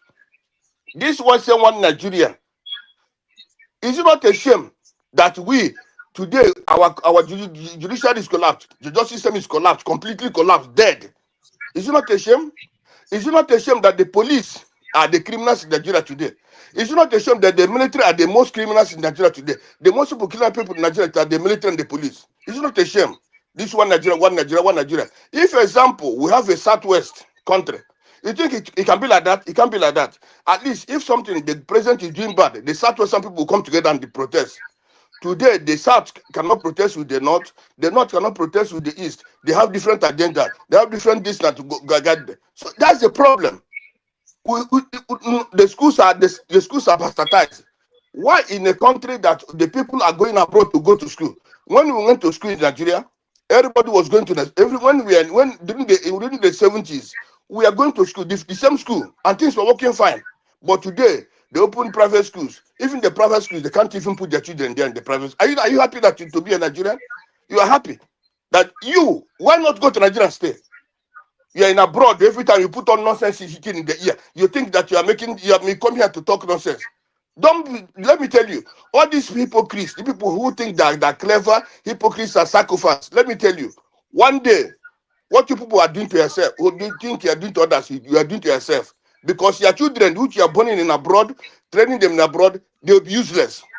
If you can't support good things, if we support good things, you've been talking now. Let me ask you a question. What do you believe these people should be espousing? What should they be supporting? Who? The people like Jide, what should they be saying? People like me, what should I be supporting for Nigeria? My brother, you see, for me, I will answer myself. For me, I don't support anything in one Nigeria because that one Nigeria have not helped me, help my family, help anybody. Even you yourself, it doesn't help you. Because if one Nigeria is helping you, you're supposed to be in Nigeria. If one Nigeria is helping you, if you are really helping, we have one Nigeria that is helping you, it can't be abroad. You can't. But if I ask you can't be abroad. How can you not try to fix the country? Why do you always feel like trying to fix it is completely hopeless? my brother, you can't fix that the country because they will say that tribalism is in that country. You can't fix the country. There are people that you cannot even arrest. Talk less of, okay, wait. For example, Nnamdi Kanu is in jail today. Tell me if the lawyer even collapsed today. Nnamdi Kanu lawyer collapsed today in jail. Which lawyer had been arrested before because he protested? No lawyer. Because an Igbo man. Why is Nnamdi Kanu still in jail? What did Nnamdi Kanu do? Because he said Nnamdi Kanu never called for the division of Nigeria. No. What Nnamdi Kanu said is this: the way you're treating the North, treat the South like that. The way you're treating the South, treat the South like that. The way you're treating the South, treat the Southeast like that. That was the problem. That's what the problem. Call for the breakup of Nigeria, and he did threaten Nigeria. Pardon me? He did call for the breakup of Nigeria. And are you understanding English? Are you understanding English? Because I heard him say. I heard him say. We'll play the video here. Excuse me. Nnamdi Kanu, let me tell you, Nnamdi Kanu, when this started, Nnamdi Kanu never said break up Nigeria. What Nnamdi Kanu told you, both the government and everybody said, let us treat each other equal. Then when let me finish now. Let me ask my question. Nnamdi Kanu was only praying for Nigeria to be good. Even in London, he was praying for Nigeria. He was fighting for Nigeria. He wasn't fighting for Kaduna people. I have the video. I think you have watched the video. And after that, yes, after that, when he see that things are not going well, the way the Easterners are being treated, that is okay. Instead of people to be treating Easterners in this way, let us divide the country so that to have peace. That was the problem. That was really what happened. Yeah, then he said, that was where they started arresting him. Let me answer. Let me finish. Nnamdi Kanu called Eastern governors. Said, if you want me to stop this agitation, tell the federal government, let them give us at least seaport. Let them walk the roads in the east. Give us a good. Do you know that all the airports in the east was built by the Easterners? Do you know that? No airport in the east was built by the federal government. How many? Tell me what federal government has gone to the east? Nothing. So Nnamdi Kanu said, if you want this agenda to stop, okay, let's see a tangible something. It's so that at least it actually belongs. They didn't want to do it. That's why he started the agitation. Even Sunday Igboho, they caught Sunday Igboho with gun in his house, but he's free today. But Nnamdi Kanu that was not caught with gun is still in jail. And you yourself, you forefathers, you believe that you are sensible, you are a human being, you are good. You are even conversing for Nnamdi Kanu to be jail and they die there in jail. I've seen many times. You said that. Let Nnamdi Kanu rot in jail. What did that matter to you? My reasoning for it was because his case is different from that of Igboho. Igboho is not saying he wants to break the country up in a violent way. Shekau, remember Shekau in the north wants to create a caliphate in Borno State, and he's dead now. The Niger Delta group, they try to do the same thing. They are fighting for resources in the south, and they came to an agreement with the government, and they renounced the violence. Thank you. Excuse me. Let me say this. If Nnamdi Kanu renounces violence and say he's going to pursue a peaceful path to whatever he's going to do, I'm going to say the federal government should consider it. But if he hasn't done that, why would anybody go there and say free him? Now he comes in and starts advocating for Biafra. He called the Delta Avengers or what? Delta this thing.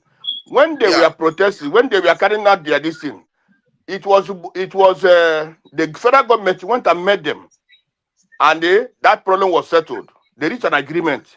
Since this Nnamdi Kanu started, have the federal government engaged them? No, they have not engaged them.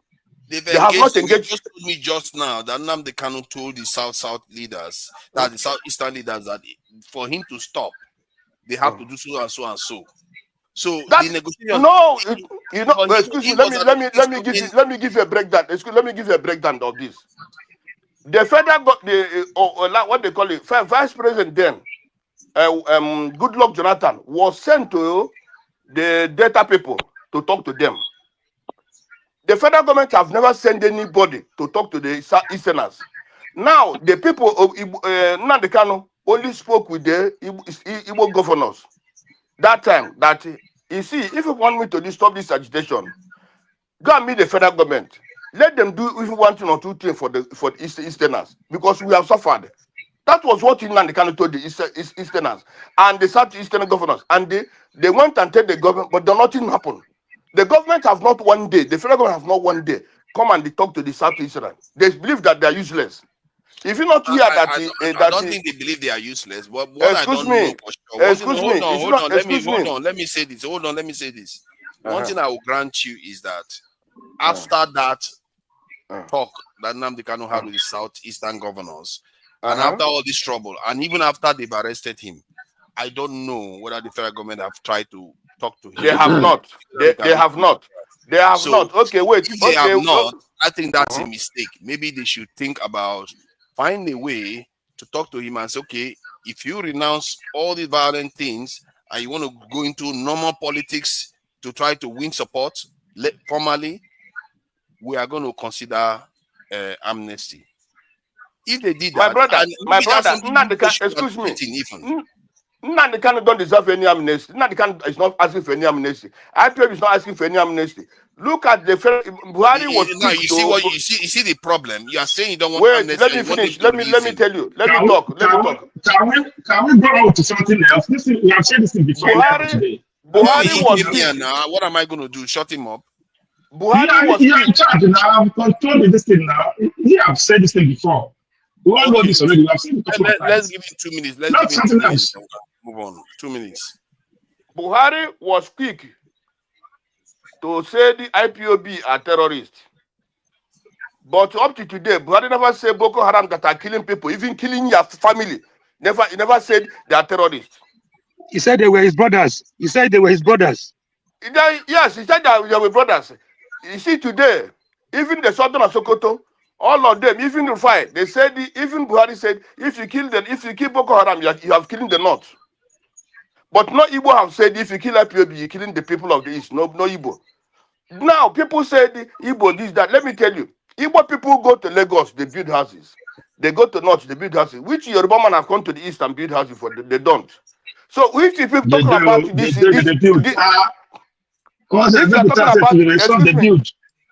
you're talking, Uzo, please, I'm not talking to you. Just keep your mouth shut, please. I'm not talking. I didn't come to talk to you, please. If you're talking about those who want Nigeria to be one, it's Igbos that want Nigeria to be one. But the kind of marginalization, the kind of inhuman treatment that are given to the Igbos, that's the problem. And you cannot enjoy it. As an Igbo man, I'm supposed to be in Nigeria, relaxing under peaceful atmosphere, like I'm here, I'll be under peaceful atmosphere. But I cannot. You yourself cannot. If you want it, go. If you love Nigeria, love for Nigeria, go to Nigeria and stay. But you cannot go to Nigeria and stay. Every time you come to, is it Nigeria going to pay for your school fees? Is it Nigeria going to pay for your house rent? You don't know that you in abroad is suffering. You don't know. Somebody abroad is suffering. Don't you know that? So why do you support evil? Why not we talk about something that will help us? I think we are trying, and I appreciate the way you spoke today. To be fair, you tried to be a bit more nuanced. You tried to, you talked about how he spoke to the Southeastern governors, and why is it that the federal government hasn't tried to speak to him. But the one I disagree with you is that you are trying to say that he should not get amnesty. Why not? If he doesn't go for amnesty, then there's no way the federal government is going to release him. They will never do that. No problem. Since you are the spokesman, let him because it doesn't make sense. It doesn't make sense. You are going to release him so I can arrest him again. No, amnesty from the offenses that they are charging him with, from advocating for the which offense? Wait, see, tonight, it's not a problem with you that it's in court. Why don't they use the power of the court to jail him? I don't know. If you have committed anything, so if you commit anything, it's in court. They should have jail him now. If you commit anything, so he can't produce he's committed anything. When the court have not pronounced that he there's two things I want to tell you now this night. Let me tell you. It is this one Nigeria that has made us to be negotiating with bandits in their full military glare. This one Nigeria. Are you not ashamed of yourself to be a Nigerian? For me now, to speaking, I'm ashamed to be a Nigerian. Me, in my country, I have two presidents now. One is the terrorists who are wearing military gear come out in public and they negotiate with the government. No, you and can't they be calling officials terrorists. See. Try to calm down. See, you are calling officials terrorists. Remember. Who? What I remember. Hold on. Is I'm calling who a terrorist? The government officials terrorists. I don't know terrorists. Excuse me. Canada said that terrorists. It's not proper. See, excuse me. Let me see what I want to say. Let me see what I want to say. Nigerians. Fathers, are you into argument or you are moderating? Are you getting into argument with It's into argument, though. You know, Omori, who is killing people in Nigeria? It's not the government. See, let me you gotta de-escalate this. I have a question. Yeah. You gotta de-escalate this. That's what he like. That's what people are like. I just want to make he likes a lot. Let me just say one statement of concerns. The bandits are looking to get amnesty. That is what you don't agree today. No, I have to make the point that they want to get amnesty, but he's saying they should not get amnesty. Are you the spokesman for the bandits? How do you know that they are looking for amnesty? You know, look, that's what I've been doing. See, you know, I'm very happy Consensus is here because he's bringing a completely different perspective, which I think you like, because this is look, he's a freedom fighter. You see, the Igbo people have different views and different opinions, and everybody is welcome, but everybody can be labeled to say, you know, he has what he wants, but I think we're overflogging it. We have different issues too, and look, I actually do agree with a lot of the things that he has said. You know, but I don't know why. You know, hold on. Including the one you said over it's not in a just cause. So they should break up Nigeria. No, I didn't say you. Look, he said this dating that you are this Jide is trying to do. You're trying to hold on now. You're trying to bait me. You know, this is like silly. Not you. Not one African, not you. Let me just say this concern wants Nigeria to be Jide, hold on. Let me just ask this I'm not even like referring to. Let me put this question so that it's open, so that it's not doesn't look like I only ask concerns.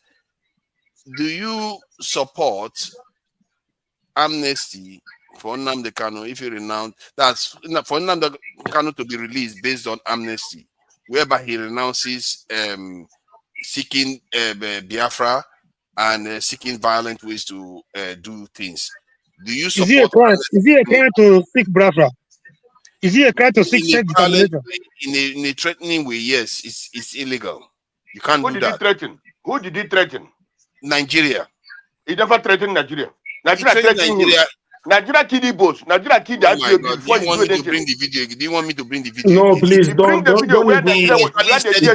He said he is threatening Nigeria. He bring the video where the military are killing the IPOB. Bring the video. Bring the video where the military are killing the IPOB, but they can't kill the northern. It was Rudolph Dr. Damages that was interviewing him. We played it several times. I don't know why you've seen it. Okay, fine. Okay. Concern, please. Can I just come in? Bring the video where the DSS are killing IPOB people with the flag. Bring that video. You know, one thing I like. Sowore people have aligned with IPOB now. Finally, what a good marriage. You know, this is beautiful. That just shows the problem, the suspicion I've always had about them. Yeah, Godfather, the work you are doing for the authorities is even more than what Sowore is doing. You are the number one agent. My brother. Omori, tell him. So let me continue from. Concern, can I continue now, please? I have to respond to something. Why is it that if someone gives a unique point of view, we always call them agents? That's so extremely disrespectful. There was when I came to this panel, and I said I completely disagree. And I do not support Peter Obi. And some people are saying I'm an agent. Somebody is giving a unique opinion and perspective. I'm calling him an agent. No. I was just especially when it's accurate, even right? Like what you want them to release him without him renouncing anything. You know they call him. No, I think it's agent. Now you say they call him agent. When he calls Sowore agent, you start crying. The same thing. I'm telling you, hypocrisy will kill our people. Hypocrisy will kill our people. I don't know why the man has been fighting since morning because we call Sowore an agent. He's calling other people an agent. No. That's what I'm making reference to. I'm making reference to what you just said. I told you these people they are militaristic. They are very dictatorial. I think I have it now. They are Hold on. Let's just have a bit of a break. Let's have a bit of a break, please. I think maybe this one. Now that you have won the 2027 election, do you still have intentions to run come 2031? I'm focused on building a new nation. When we get to that bridge, we'll cross it. Thank you. It's good to be back, His Excellency. Now that you have won the 2035 election, is this going to be your last tenure? Because the youth are complaining that you are getting old.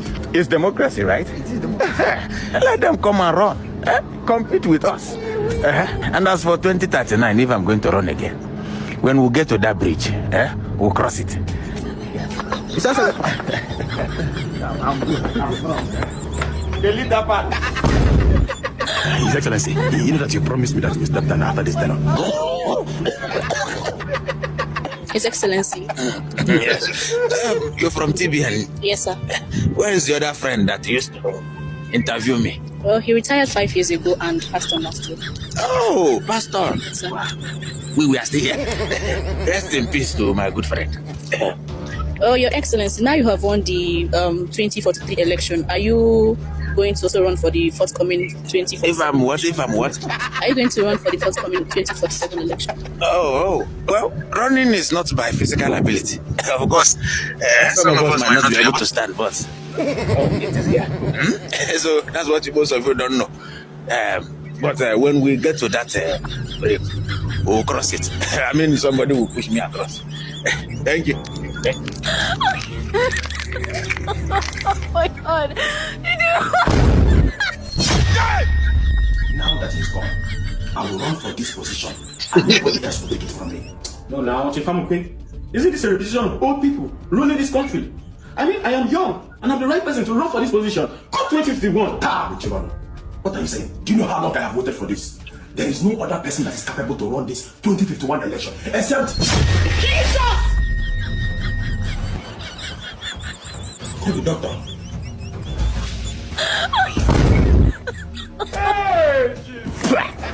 Let me see how you will rule the nation from the grave.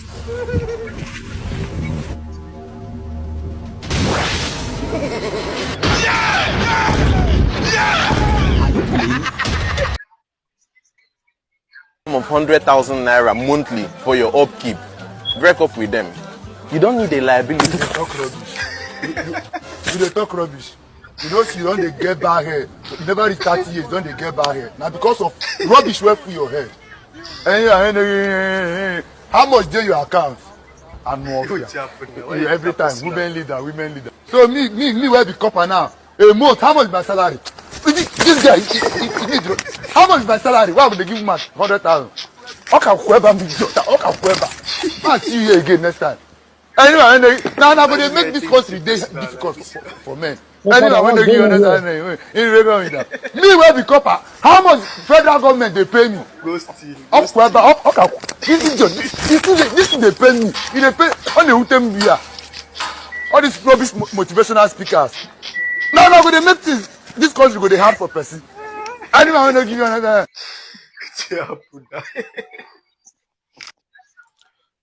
I hope you guys have calmed down now. The temperature is calm again. So can we go to another topic now and let's move on to something else? Better. Let's talk about Cameroon, Paul Biya, really, you know. KJ, please don't go back to KJ, please. Why now? Why I do you really have headache now. Actually, why do you say that? Let's talk about Paul Biya. It was my turn. You didn't allow me to speak. Somebody was talking for more than an hour. You didn't have any problem with that. Let's move to another topic, please. This is gone on too long. Father, I didn't finish what I was saying before. You caught me. Let me finish what I'm saying. Based on the video just give me 2 minutes. Let me finish what I was saying. Paul Biya will be a good topic, you know. Thank you, African man. Go to that. Go to him and stay with that useless man there of 90-something years. That's why Africa can be good. That you are talking about him, Paul Biya. Look at the way you're talking about him. A man of you, a useless man that is supposed to die, and his people can be saved, free. You are coming to open your mouth and talk about Paul Biya. Tomorrow you say you're a man. My friend, go. Let me finish what I'm talking before. You see, very, very upset. because of one Nigeria, we have the worst, the most criminal in Nigeria, in the whole world ruling us, in Africa ruling us. Because of one Nigeria, we have the most dangerous criminal ruling us. More than 30 minutes. Can I come in now? Excuse me, let me finish. Because of one Nigeria today, my brother, during the Zamfara election, during the Zamfara council election, I see military people taking bribe, bringing people, taking bribe to go and vote election because of one Nigeria. My brother, you see, if you're not ashamed, I'm ashamed to be a Nigerian, honestly speaking. And that I can see military people, setting children to go and collect bribe and vote. You're happy that you're Nigerian. That a Nigerian, the military, the police, the government is killing people. I do take exception to that. You know, to say that I'm not ashamed to be a Nigerian. The police are the one killing people in Nigeria. We can say things about our leaders, but we can't be self-destroying ourselves. And shout out to Machuku on the comment section. But look, we cannot be here and be insulting ourselves. You know, look, you carry the Nigerian passport. Once you drop it, then you can start saying anything.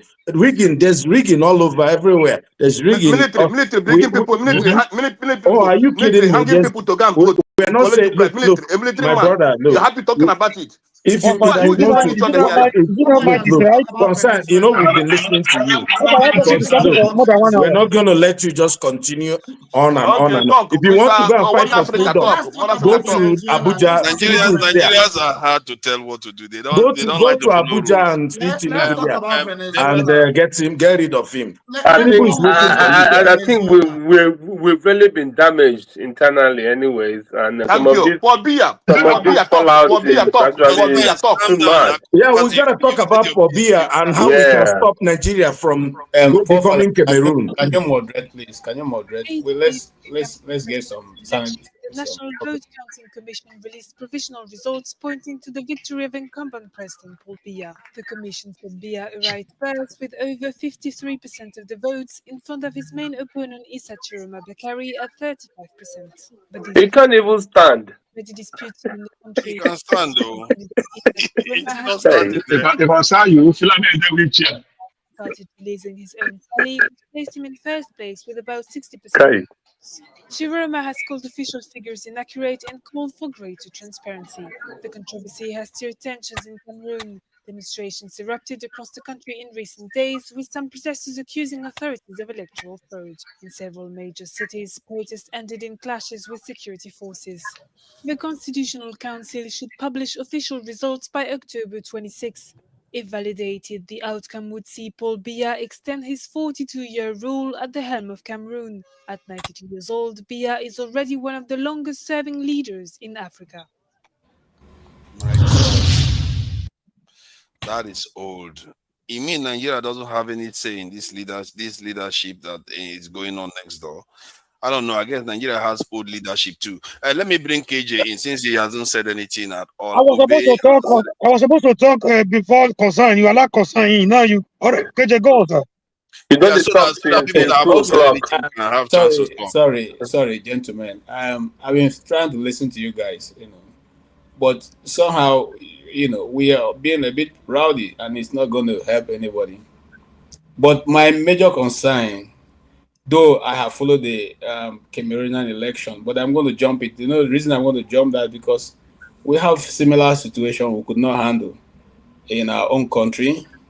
And we couldn't even come out to, at least the youths are demonstrating right now in the streets of Cameroon. But we couldn't even do that. And so I'll comment on that later. But what I want to talk about is that, for that, I feel a bit concerned, your stand on when it has to do with Nnamdi Kanu. I think that what is good for the geese is also good for the gander. And I've always remained on that part of, what do to others what you want others to do unto you. If we're going to have a nation, we should have a nation that has equal citizens. But if you feel, and that's the reason why agitation for Biafra will not end, even if you people like bring Nnamdi Kanu tomorrow to the National Stadium, cut him to pieces, share his meat, okay? Agitation for Biafra will continue. It predates Nnamdi Kanu. It will live even after every one of us. It will continue as long as there is one drop of blood that is attributed to the Igbo race.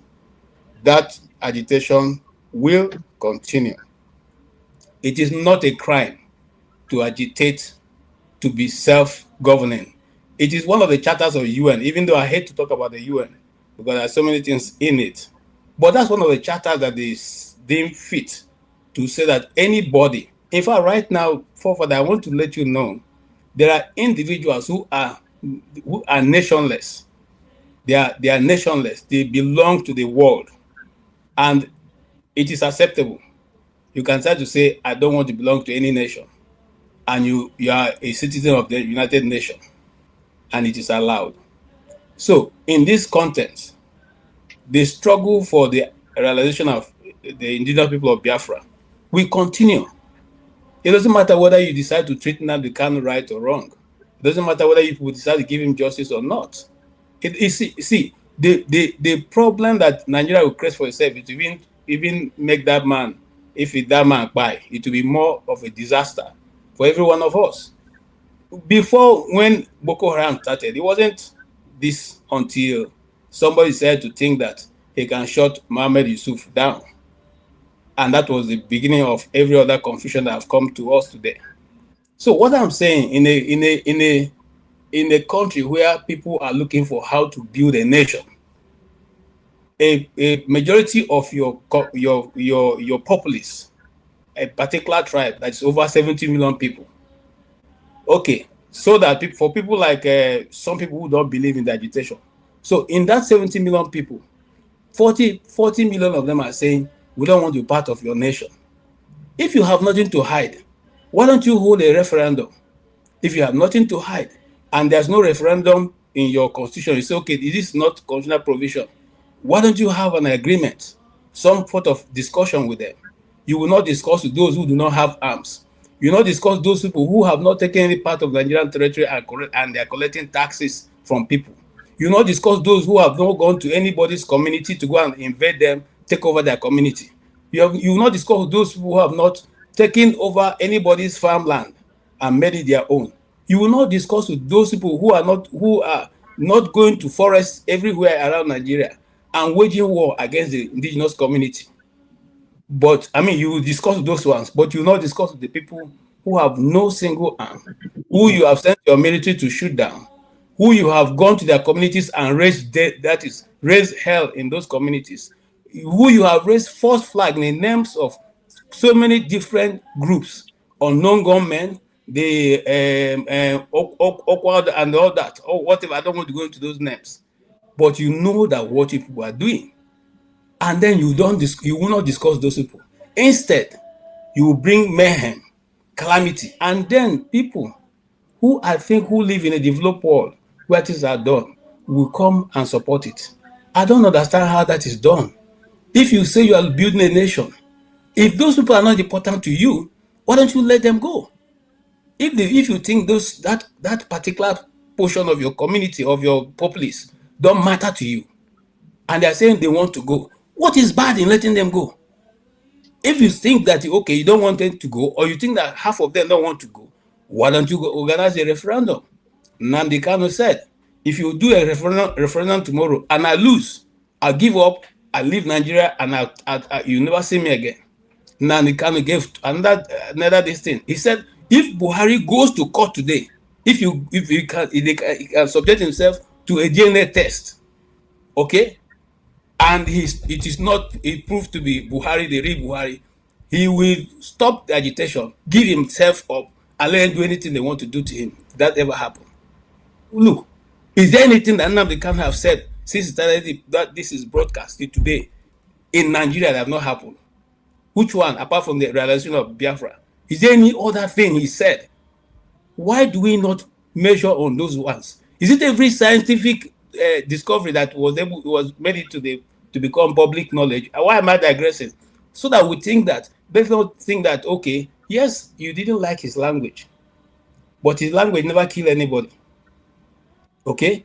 Some of us who are Nigerian citizens, we used to find him, we're not caught to, but in our own estimation, he's guilty as charged. In fact, some of you even want him to die before he's even found guilty in the law court. But you will not find the man who is carrying all the arms and ammunition around his chest and coming to have discussion with government of Nigeria. The ones who go to attend their children's naming ceremony, terrorist naming ceremony, the ones who have taken over half of the north, collecting taxes, shooting down your ear. You want me to play videos because people come here and all of you gather and say, listen, I have enough videos. If you want, I can feed you videos from now till the end of this show of things going on in the north. None of you seem to talk about. Those communities are being raged down. None of you talk about it. But it's singular one man. Now the kind that you all know what the law says.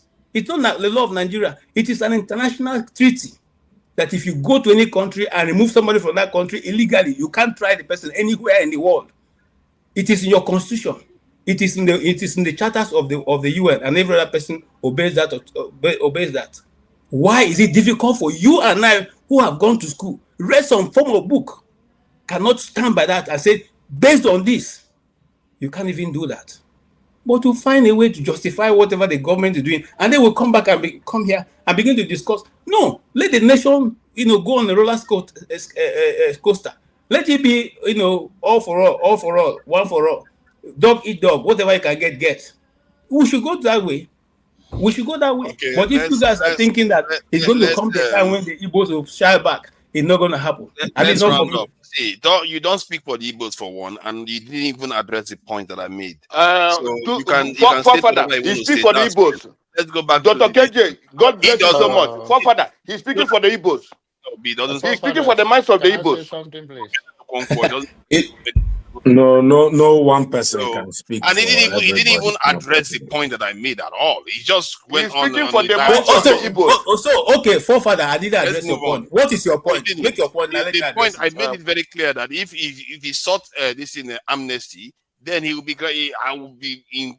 Why should he sought amnesty? See that for me that is almost crazy talk. Somebody that threatened the country. I am asking you now, what crime have you committed? No, man, don't do this. This has become rowdy again. What else do you want? He threatened the country. What else do you want? If you go and threaten America now, let's see whether you're going to be out there. You will disappear.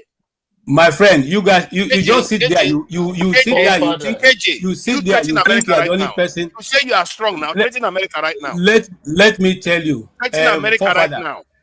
You are just yesterday enter London. Yesterday, I just tell you.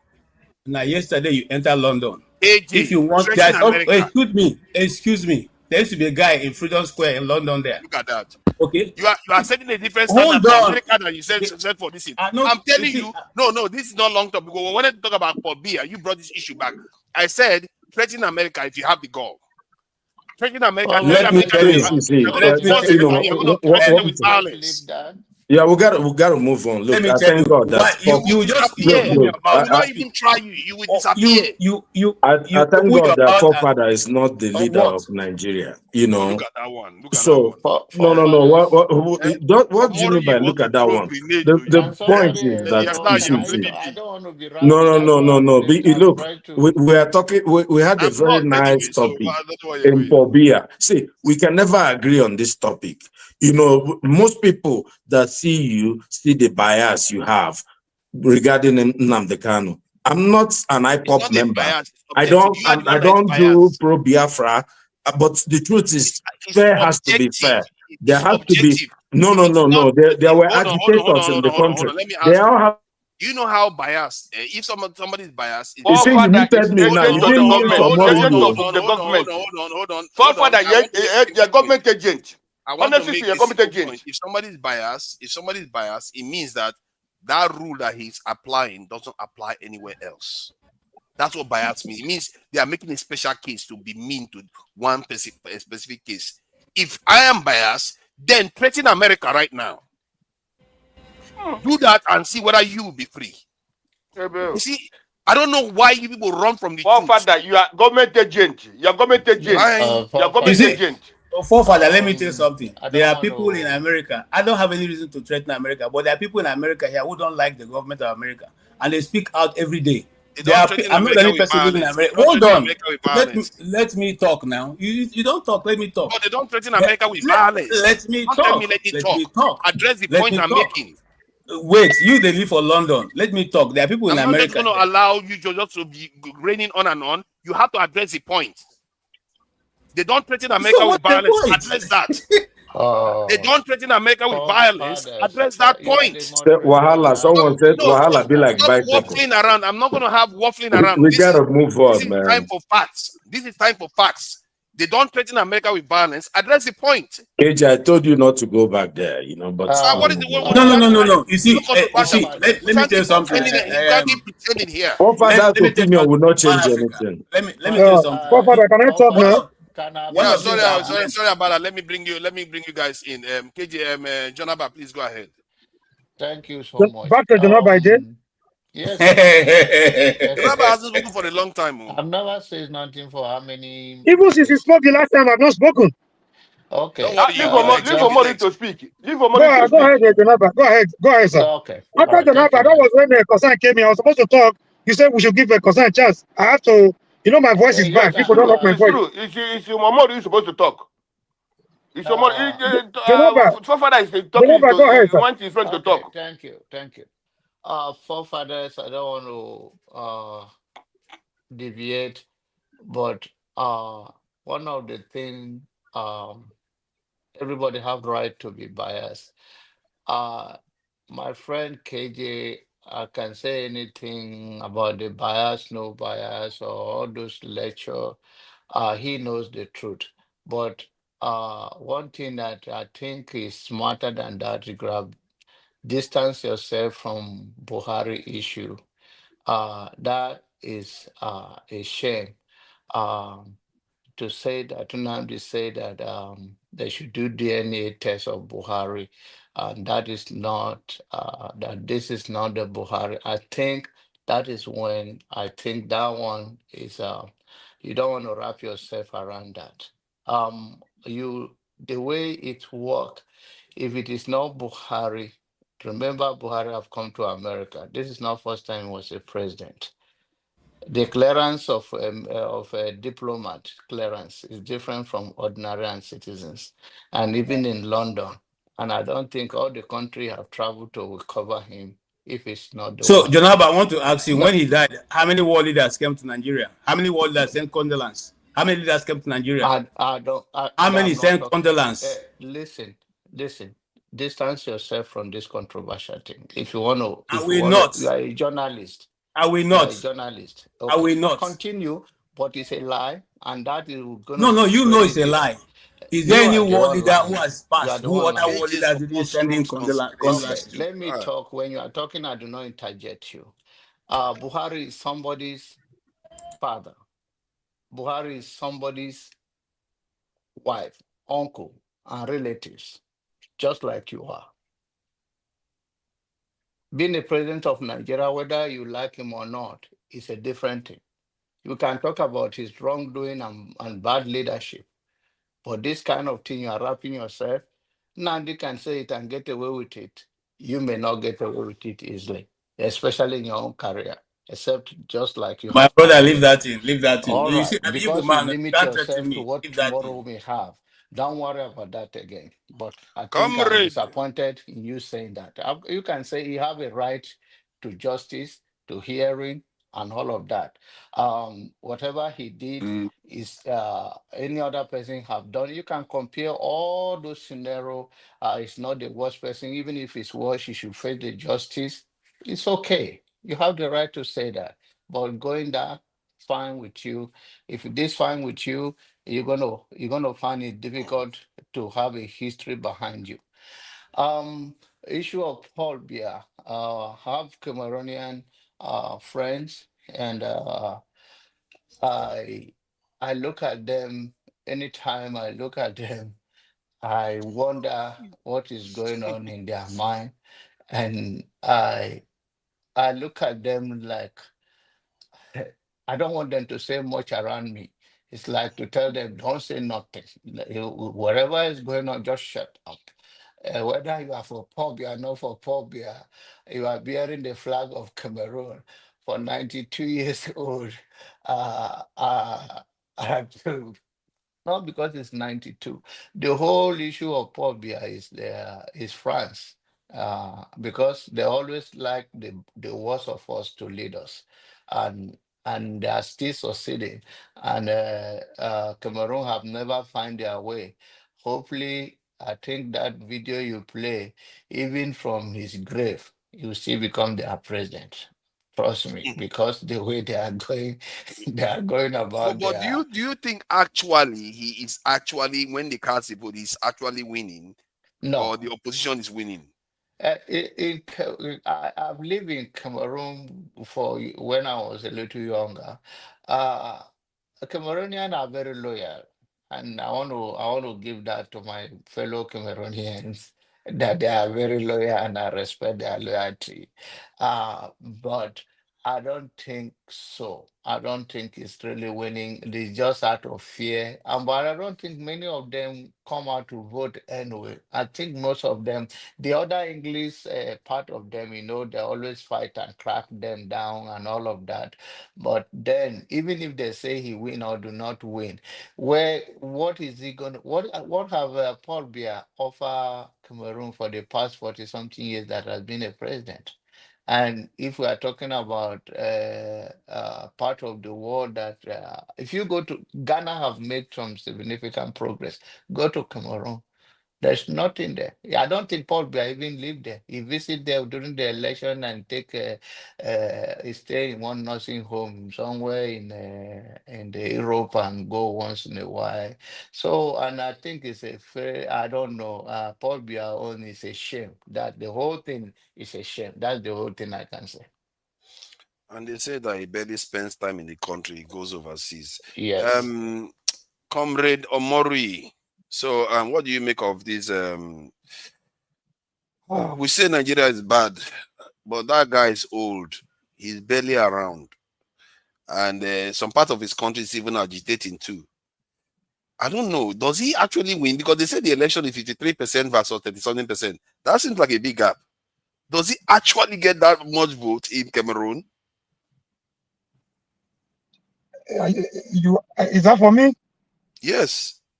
Okay, I think it's very funny for a person like you to be asking that kind of question. I don't know what to ask. I'm giving you answer right now. Does he really need to win? But when you say if he's winning or not, does he actually win or not? And what does he mean? Do people have their input? Do they care what the people do? Before you say whether somebody has won or not, somebody just asks you, what has he contributed to Cameroon for the past 42 years, for the past 40 years? He has been on seat.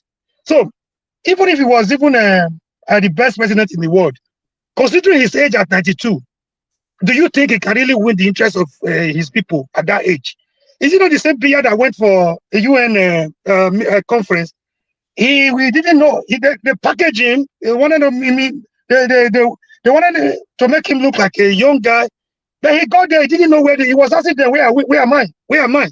In the UN meeting, he was asking them, where am I? Where is this place? When he was his turn to talk, he didn't know what to say. He didn't even know what the audience was about. He was asking them, where is this place? Where are we? That one happened in America here. It's true. The same person that somebody witnessed that one too, right?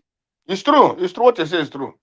Okay. Oh, sorry, my concern. My unreserved apology. I want to first of all drop my heart for you and thank you. By the time you came, the reason why I gave you time to speak the way unhindered or unchallenged was with the way you started. You started by saying some people should be ashamed of themselves for allowing Sowore to come and do what they could not do. That Sowore is not their problem. Sowore is not trying to take a shine from anybody. Sowore is not trying to take the popularity from anybody. If they think what Sowore is doing, the content is creating is easy, Let them create their own. We need such content in every state, in every local government, in every ward in Nigeria. I think that would be a very, popular. Dark man is doing a reasonable job so far, and dark man, very dark man. I believe that man. One African is also doing a good job by not being One African is also doing a good job. You are saying that you like the content. I'm saying very dark man is doing something. This is not about a very dark man. That's a different ball game altogether. They are all trying. They are better than those of us that come here every weekend just to bring people down, bring our heroes down. The way we did to Juku, the way we did to Ganifa Wahimi, the way we did don't mention Sowore when you mention Ojukwu in the same language. Hitler is a hero. Don't even try it. Don't just say everybody's a hero. Can I have my turn, please? Can I have my turn? I'm not shouting right now. I want to, please, I greet you specially. I don't know where you live in Nigeria. I will have requested for your information.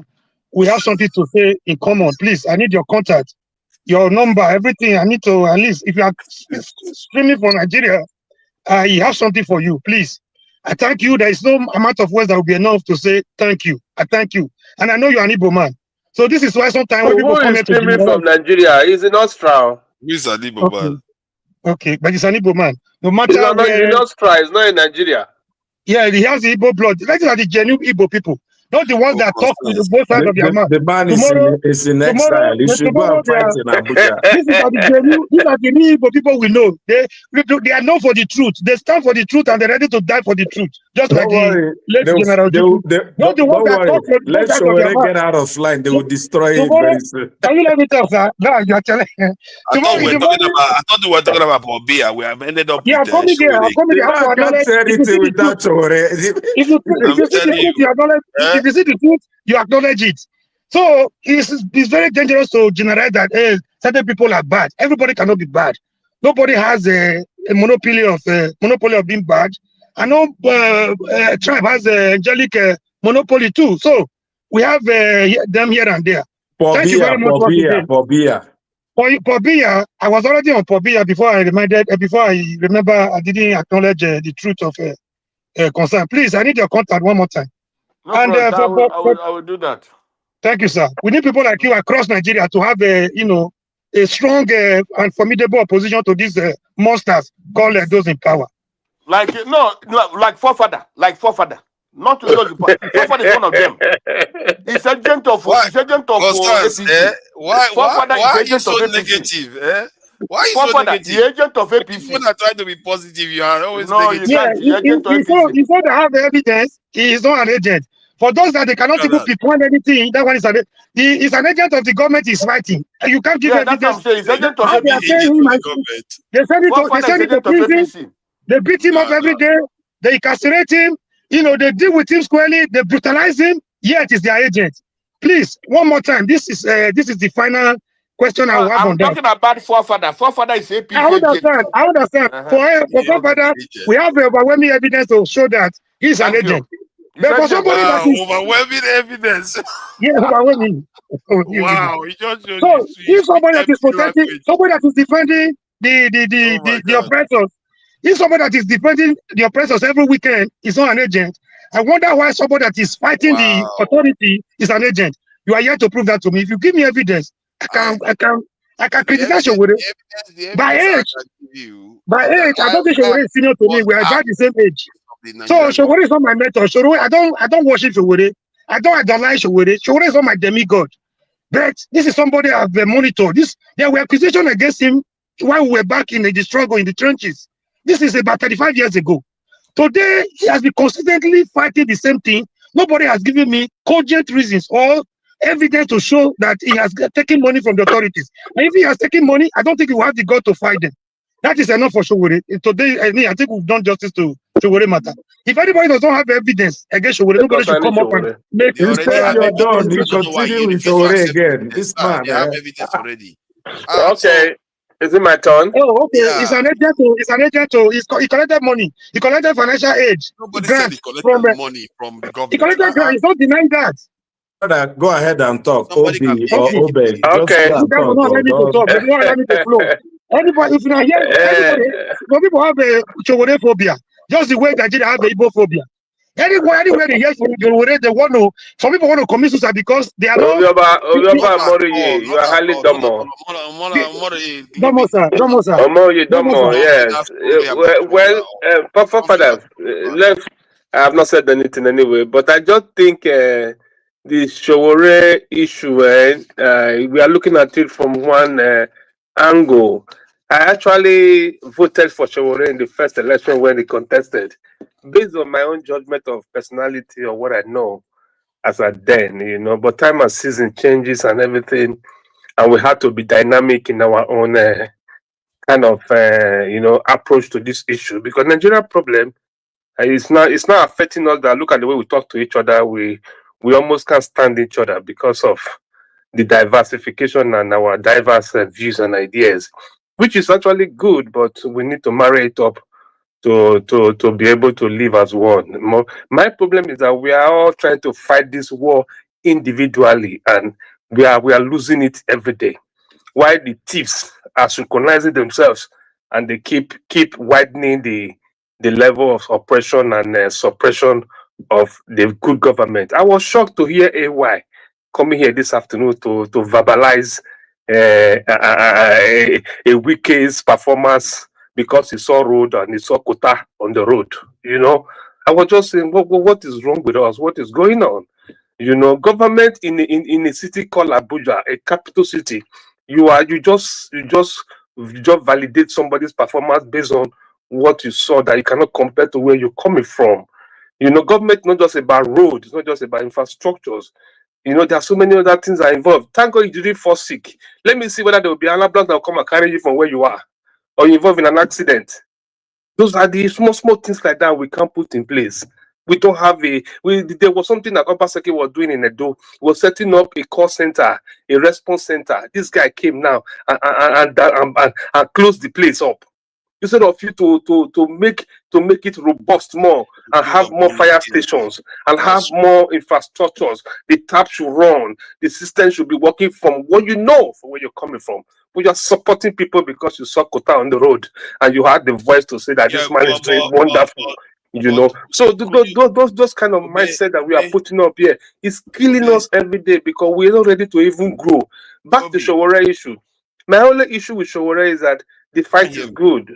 The consistency in what he believes in is heading up to an end that we cannot actually break this government into what we want. I wish a Sowore would be in a team, Obi is in that team. Somebody like Professor Odikalu is in that team. These brains are all in that team together.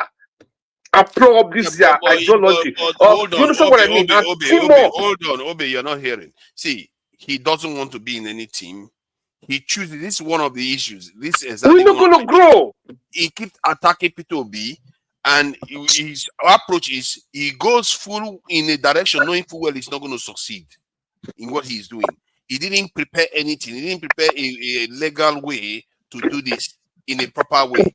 If you want to do something like you have to have a proper way. It's almost cynical. Personally, I just feel like he's trying to diminish P2B in the eyes of this in other people. So he's always been looking for P2B.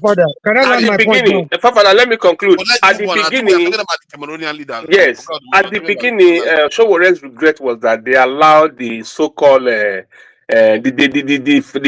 freedom fighters or whatever they call the agitators went backstage. They now left these thieves or these military men who turned themselves into Agbada, and they now came back with the bulk of money they have kept, and they now hijacked the system. That was the mistake they make. So correcting that mistake should be the foremost ideology. How do you reconcile that mistake that you've made? Instead, you are making it more. You are widening the gap more. These guys are holding up to the ground that today now there's no more Senate House.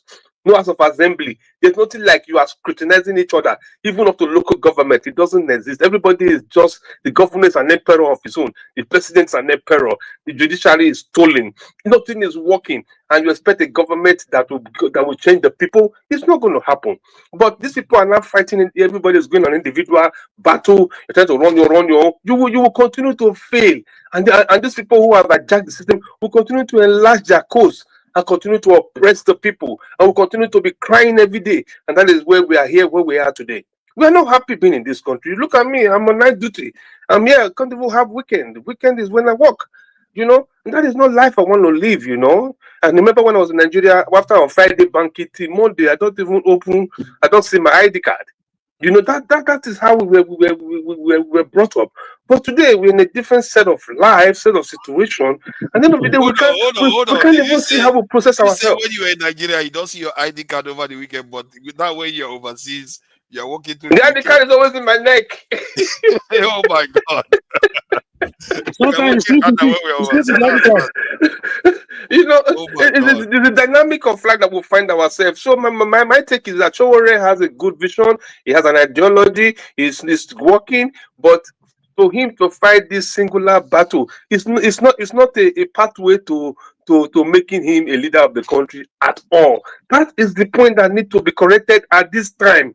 Instead, we'll become the Paul Biya situation too, because we can't fight these people.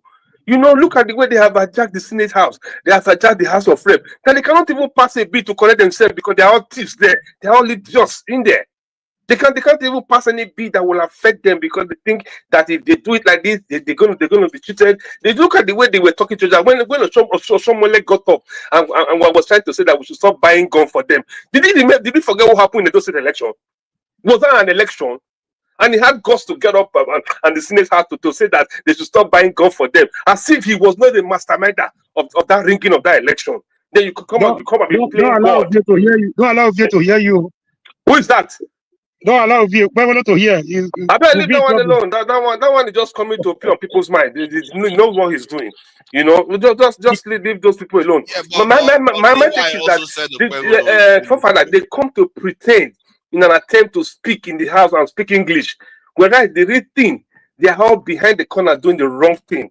They are all behind the corner destroying that country every day, my brother. Destroying the country every day. They don't even want it to progress because from the way they are handling the situation, they want to hold on to power, hold on to money, hold on to wealth, hold on to assets, and that is all what matters to them in life. Nothing else. Obey, is it? I'm trying to be generous to our people, because maybe we are setting too high a standard for them.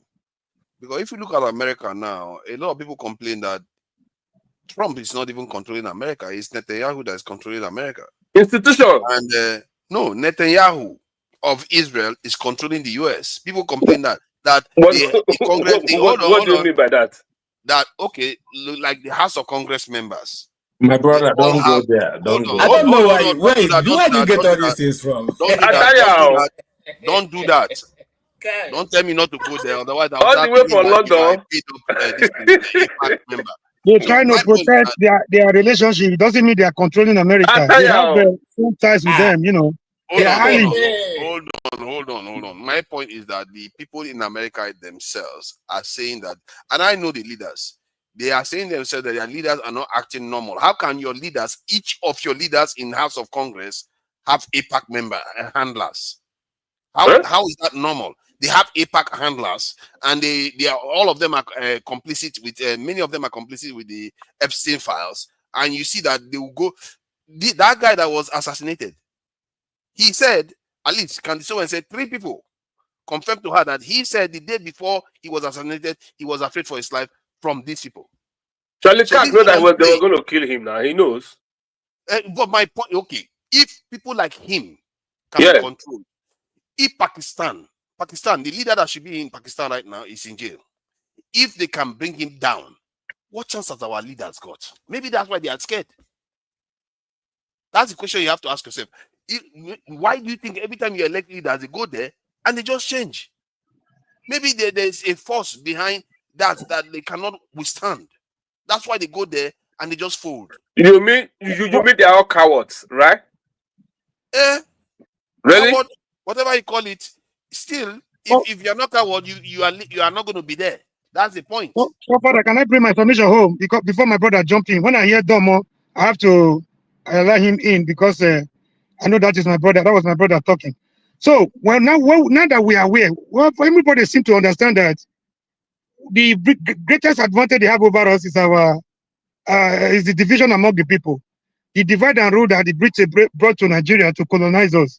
So, if we are aware that divide and rule is their greatest weapon against us, Why do we, the people, why we know what are we doing about it? Why do we fall for their Jimmys? Why when they divide us, when they are ruling, when they are sharing our commonwealth, they don't have religious problems, they don't have tribal problems, they don't have ethnic problems.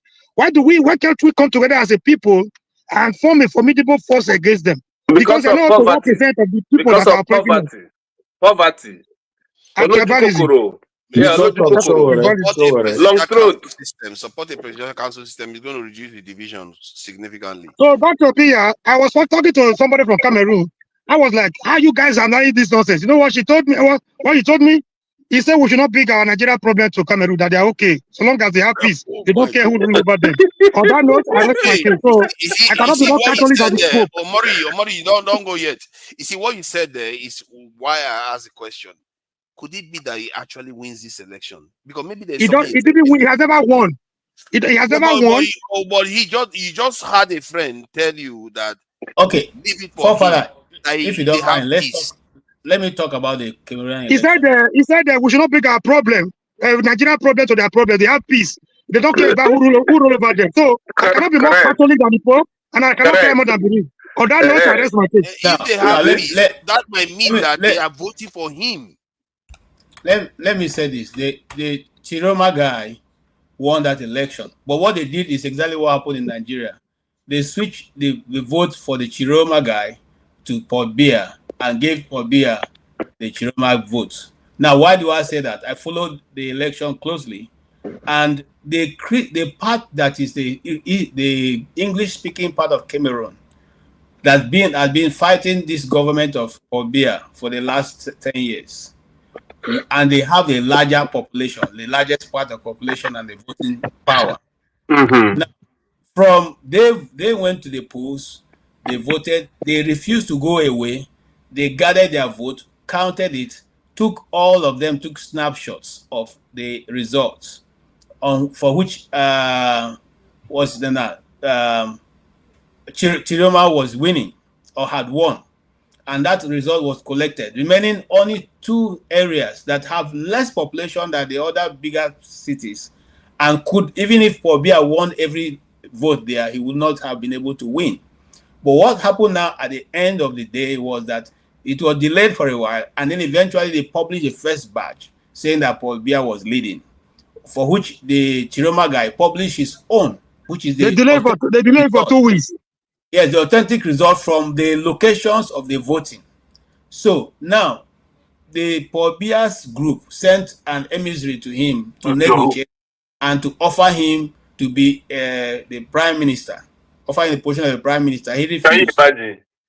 So now they went ahead to publish that Paul Biya won, and the youths and the people of the nation said no, because there's no way that the English-speaking area that have been fighting you will now all of a sudden vote for you. 90% vote for you. Right. Not possible. So based on that, the result is not acceptable to Cameroonians, and majority of them are not accepting it. But you see, in what has always been the problem in Africa, when the majority takes the stand, the minority where the people who come from will now be the opposition. So now the minority from where Paul Biya comes from are saying, no, you cannot refuse. This is the right result, and all that. So that's the case. And why did I say I don't want to talk about it? We couldn't even put up a demonstration in Nigeria. We couldn't. We knew that the results had been rigged, but nobody. We went to our houses and sat down. No. P2OB is just an individual. Nigeria is bigger than P2OB and any other person. But the people need a leader. They need the people to a pathfinder. People cannot just go on the street without a pathfinder. They need a leader. They need an organizer, a mobilizer. Anyway, it's a human nature. Most times, a popular revolution doesn't always carry a leader. When the French went to it's organic, very organic. Yeah. Yes, it just goes, and that is the end. You don't have anybody to hold. You don't have anybody to say this is the leader. Let us carry OB. If you carry OBE, and then it will end. Then you carry OBE. They continue. There is no leader. It will end up like answers. See, I spoke to a Cameroonian once, and one of the things he told me about this leader, he said this leader put a lot of his people in powerful positions in the country, and that he went on to describe that the country, the reason why maybe people tolerate it is because the country is functional, and he brought people together, that they are very, very tribal people, which is something strange, because for something that, because you would think they shouldn't be aware of their tribal divisions and value him for that reason, because he brought them together from that point of view. So that's why I asked the question, could it be that these people are looking at it like, okay, we can't get any better than this given the circumstances we are in, that if we get some other person, who knows what he's going to do? The tribal animosities will flare up, and the Anglo, this in Francophone part of this in the division will even exacerbate. So that statement that he made, even if he's not for the leader, but he said that again, and it's similar to what Omori said again here. They will always say they don't like their leader, but they will also say they have peace. He didn't put it from the point of view. He said he brought the country together, and then they pay, that they give people money, and he said they have jobs, which is weird. They have jobs. But father, not people money. They gave them bread and Fanta on election day. Bread and Fanta. In Nigeria, people take at least 5,000, 10,000. Cameroonians were taking bread and Fanta to vote for Biya. Father, I don't understand. You say they have jobs in Cameroon? Yeah, that's what the guy said. He said they do have jobs. He made it sound as if they. I don't. You tell when I check. Let me check unemployment rate in Cameroon. You will be surprised. Africa, outside of Yaoundé and Douala, which other place do you have development in Cameroon? Where? That was about 4 years ago. This guy told me I'm married in Cameroon. But I'm telling you, because if you have not been to Cameroon before. No. So it's not a very. I mean, you get to Cameroon, you'll be amazed, because you wonder why the people will accept it. Let me give you the reason why. Unemployment rate is showing for 2024 3.52. Then for the forecast for this year, they say how many are they? They be like Calabar. Yeah, but I don't know. I'm just trying to let you know that the people themselves, the way they see him, they know he's like old and he's not good and all that stuff. But they feel like maybe when they look at Nigeria, they like they look at Central African Republic, maybe they are better off. That's what they are thinking. That's my own take of what is going on. Because why are they still leaving him in office? The forefather, this is the situation. Just like what is happening in every other African country when you have a seat-tight president. They get their town people, their cronies, and put them in positions of authority who now act as linesmen and referees, okay, and as disciplining masters, dealing with any set of people who want to rear their ugly head. This has gone on, but it had to come to a time where there be a pharaoh who does not know Joseph. And that's where we are now. The young children in the streets of Cameroon don't care. They don't care. They all their life. Imagine if you are 42 years old in Cameroon. The only person you will have known as a leader is Paul Biya. So if you have lived in Cameroon for 42 years, you have read Paul Biya from your primary to your university and to your PhD. You have been reading only Paul Biya as and every other person in Cameroon is from the age of 80 going upwards. So what development are you going to expect from such a people? Let me ask you this general question. How many leaders have they elected in Nigeria, in Africa recently, especially Black Africa recently, that has gone on to perform very well? How many? Father, it's like asking somebody if Museveni is winning election in his country. This question is very funny. No, I mean a new leader like Ruto now that came into office in Kenya. Every day they are protesting against him. Which other new leader has come? No, I think most people will say that Paul Kagame has done well. I think he has talked to power now. He's been in office for over 20 years. No, I understand. Look, you know my view, right? I'm for a benevolent dictator. I don't mind having a Paul Kagame as a leader. I don't mind. Look, we go to UAE all the time. They have benevolent dictators. They have actually more, extreme dictators there. Saudi Arabia, but we like to go there on vacation. Look, so But So there's no problem with that. with Fulani dictator in Nigeria? Oh yeah, absolutely. I don't care if it's going to be look. Let me tell you something. When you have these leaders, they are not just tribalistic. The Hutus in Rwanda are not complaining of marginalization. At least I'm not hearing it. You know, he has found a way to bring the Hutus, who are the majority tribe in Rwanda, and giving them jobs to shut them up. You know, look, what we want is good life. You know, I know Pastor doesn't like when I say this. Let me tell you, if you bring an Ejo president, and even Tinubu, and if Tinubu does the things that he should do, and that's when people talk about what Nnamdi Kanu was even asking for. Let's say Tinubu goes to the Warri port and develops it. It's good for all of us. Allows the one in Port Harcourt to do what it's supposed to do. Make Enugu International a real international airport. You know, and stop concentrating everything in Lagos. You know, that's the problem. Tinubu has appointed an Igbo man as Air Force chief. Well, how does it trickle down to anybody? Who cares? You know, look, there's a bill has just been passed. I think it was yesterday or today, by at least the committees, the joint committee of the House of Rep and Senate in Nigeria, to create one more state in the Southeast. That's equity. You know, look, if Tinubu, let's say Tinubu wants to be re-elected, you know, unanimously, let's say the Northerners are not going to vote for Tinubu. I'm sure he knows that. If he wants the vote of the South and, let's say, find a way to get Obi out of the picture, we need good governance. Why don't you just leave the highway to nowhere that he's building and come and fix the Bini or expressway, fix the road, Enugu Port Harcourt expressway, fix the inland roads. Nigerians, you see, why do you keep saying that? You see, that's quite offensive to say that road to nowhere. Let me finish my points now. Then you have your own take.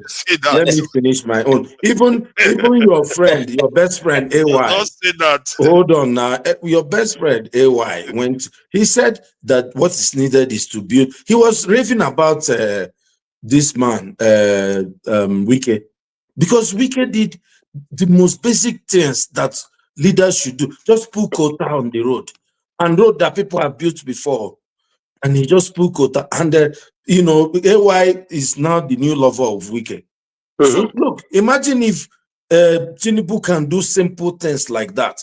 Exactly. Allow the Southeast to get one more state. You know, and allow the ports to try and win them over. You see how our people behave. You want one more state, but you say stop the road that's going to south. Why do we do this thing? No, I don't understand. The road is not going anywhere now. What are you saying? So let me ask you something. Let me ask you, as a Rivers man, would you prefer the southwest? What's that road? Is it not southwest? That road? No, what's that road? It's southwest. Going from Port Harcourt to would you Calabar. Prefer that road to be in top shape? Yeah. To the coastal highway that will be finished maybe in 20 years. Choose one. No, you spiked it by saying 20 years. If you just say, because that's when it will be completed. Would I prefer the south, they say Calabar, Lagos to Calabar road, because of the economic activity, because it's unusual. Do you know Nigeria is an anomaly? All West African countries have it. It's only Nigeria that doesn't have it, and it is beautiful. How have those countries fared? They are fared. Okay, fine. They are not exactly brilliant, but if you are traveling along those roads, you can see the sea, the ocean right there, and the water side economy is brilliant. My brother, forefather. Many times you try to be objective, but see how shallow you can be. You say you're looking at the sea and looking at, you know, what breeze. What are you talking about? I We're know talking about real economic activity. I did talk about the water side economy. Nobody, But you know, look at forefather, let me say something to you. You see, before this road started, I'm one of those who don't like, I don't have anything against him, but I didn't like his policy. That is Chidoka, all right? The former Minister of Aviation, who was also a former leader of road safety. He did a comprehensive analysis of how much that road can bring and advised government, instead of doing the East Coast Road, as it's called. They just want to use it to share money. Because he said that even in 20 years, the money that road will generate will not even be able to pay for the first side of that is the first 10 kilometers of that road will not be free. Whereas if you take that money, what is that? I'm saying that he did a comprehensive analysis. He's not speaking from this. He did a research on it. I can tell you that research he did is wrong. What are you saying? He went to the road safety listing, calculated how many. Let me tell you how I arrived at that. How many people travel from the Lagos to Calabar, okay, via this road? How many people travel from Lagos, Onitsha, and this other side, which the existing road, Bini and all this one now? He did a comprehensive analysis. He brought it to channel. He spoke about it. He showed it. He said, "This is what I'm saying. This is why I say this is a project that's not going to benefit anybody, anything. Let alone the money we're going to throw in it. That money will be able to rehabilitate." Let me tell you what he didn't account for. Okay, he didn't account for change of behavior that will occur when the road becomes available. Well, that's one. He didn't account for the fact that when you have those roads along that road now, you have businesses start popping up around that road, and businesses are going to start emerging, because this is the nature of human societies. If you have roads around those areas, people will want to live around the road. As a matter of fact, if you see that in cities where people want to live around close to stations, so they can be able to navigate, and you're going to see change of behavior. I want to ask a question. Let me ask you a question. This road we are building now, vis-a-vis what happened in Niger State 2 days ago or 3 days ago, which is more important? If we have used the money that we are throwing on this road that is getting us nowhere now, to refix the road in Niger State that the tanker fell and over 45 people lost their lives, which is better?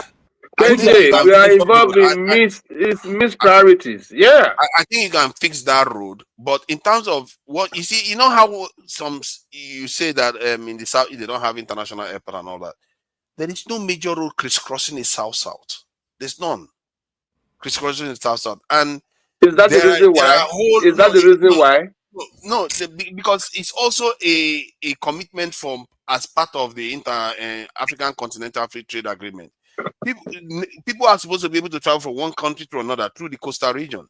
That all countries have it already. Only Nigeria hasn't built it because of this hopeless tribalism that we do. They didn't build it. This stuff should have been built a long time ago. That waterside economy, maybe because they saw. Okay.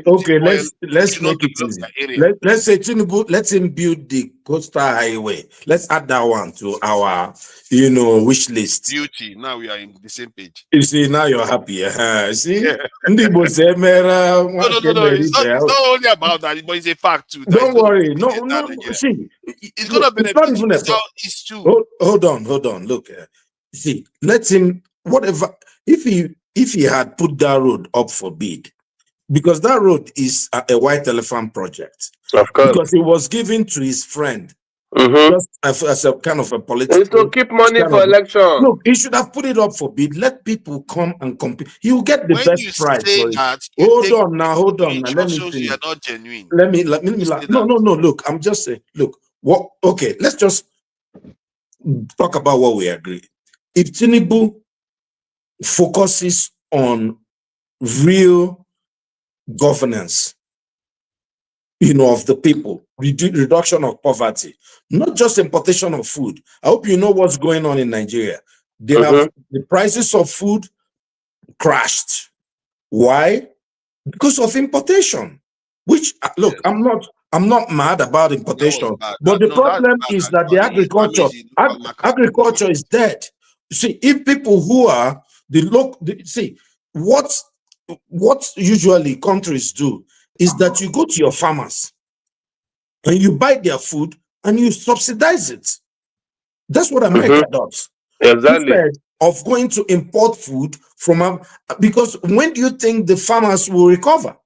So what I'm talking about is that his focus, because what they're trying to look at is good. They're fighting the dollar.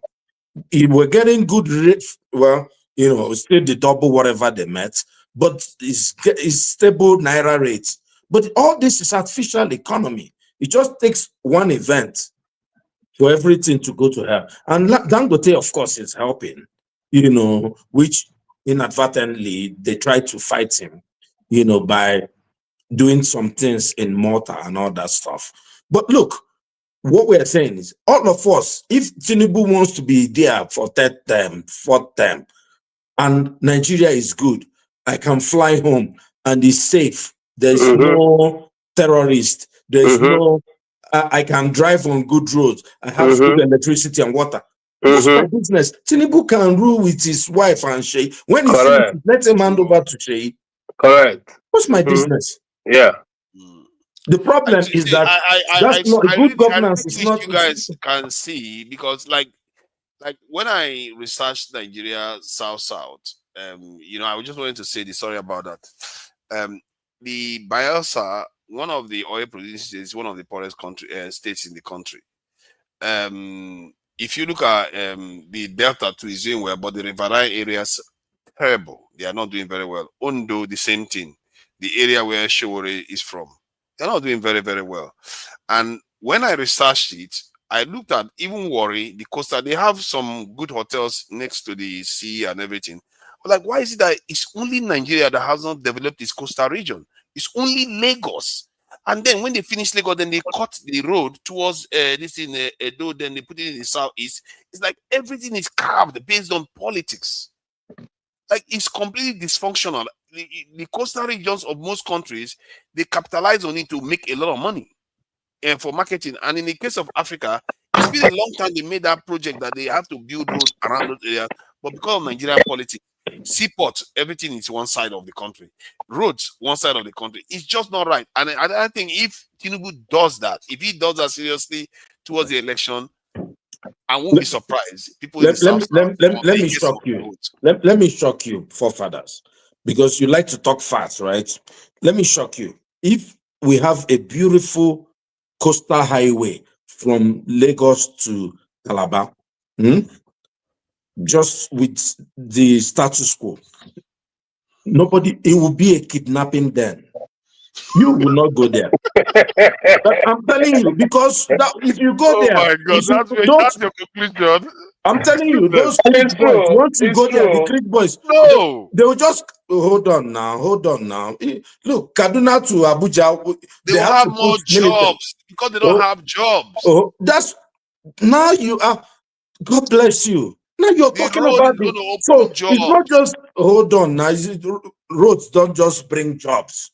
What will bring job to the south, we have discussed it, is that they have to go and allow the Onne wharf to be fully functional. The Akwa Ibom, one guy was on this platform, that guy that they were attacking. He talked about Akwa Ibom having the possibility of having the deepest seaport in West Africa. It's confirmed. This is what we want, because you can't see. Look at what do you think developed Lagos? It's seaports. Seaports is the biggest thing that any region can get. Of course. No, forget about, the North has roads. There's nobody that has more roads than Meduguri. Nobody, who goes to Meduguri? Come on, man. It's not Meduguri. Meduguri is one state. The south, we're talking about from all the way from... No, I'm talking about, the military president, the military leaders. Hold on. The military leaders in Nigeria spent all their time. The North has the best road network in Nigeria. What's the economic benefit they're getting? It's true. They were building roads and building roads. There are roads that people don't go to. They are covered by desert sand. Yeah, but this South is different now. You see, okay, if I tell you now the road going to are the you south, hold on, arguing that no, hold on. If I tell you now the road going to the south, they should close it and then remove the River Niger. Let's go to some other one. Would you prefer that?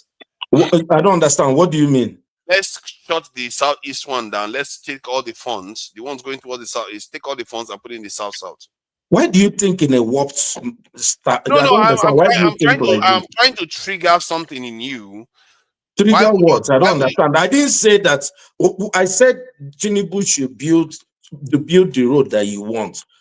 I'm not saying that Tinubu should not build the coastal road. I even want the coastal road. I like to visit. You're saying that it's going to be No. I said that if you build the road without any proper, there has to be something taking people there. Yeah, people have to go there and develop it. If you just build roads for people just in going. one word, it's a misplacement of priority in terms of preference. If I can't preference. It's not the most important thing at this time. All West African countries that built it, it's in misplacement of priorities. Have you gone and seen the roads? I've seen the roads. Lagos State has better economy than all those places. Because Lagos State has the port. Because Lagos built it. Lagos has it. No, Lagos didn't build any nonsense. It's the federal government that built all the ports they have. You can drive from Lagos to Liberia and even Senegal. You don't get. That's not why Lagos is developed. Lagos is developed because of the seaports. I don't know why I have to. Do I have to convince you? Why do I have to say this many times? Do you know how many goods also go through the border? My brother, the day you remove, even the day Tinubu takes the seaport and builds a standard seaport in New York, watch and see what will happen. It's not only seaport. You remember, people come seaport to the is the biggest thing for every nation. People come to the seaport, they take the goods from there and they travel away. They have to be able to travel away. If they cannot travel away, they cannot go. That's why I say the road is already in Lagos. That's why they can be able to travel away, go to Benin Republic with the goods, go to the southeast with the goods, and go to the north with the goods. That's how it works. Or go to the east with the. That's how it works. So, what One Africa is trying to tell you is this: if Nigeria is a fair place, why shouldn't Akwa Ibom, that is the deepest part of Nigerian sea, not have a seaport? Functional seaport. That's my point. Nigeria is carved based on politics, not all right. Hold on, sir. For the country. Just hold on, sir. 64% of all the imports in Nigeria ends up in the east, the southeast. Is it wise that those who are importing it, the thing should be closer to their home? Now we love Lagos, but remember that all the oil companies, including the ones in your place, all their headquarters is in Lagos. Taxes are paid in Lagos. Workers are employed in Lagos. If Nigeria is a fair place, won't those oil companies be asked to go to the locations where they're grading their oil from and put their headquarters there and run from there? So, if that is done, if this decentralization is done, do you think Lagos will still have the population it has? The answer is no. And we are not helping ourselves because we are rather killing our people. I got job with Silver Bread when they first started. I refused to go to Lagos because when I went there to look at the place, I spent 3 hours on a spot. Okay? 3 hours on a spot. You. I said, I will not do this. So this is what I'm going to be doing. And my friend says, oh, we wake up at 3 o'clock and start heading out. 3 o'clock at night. That's when you head.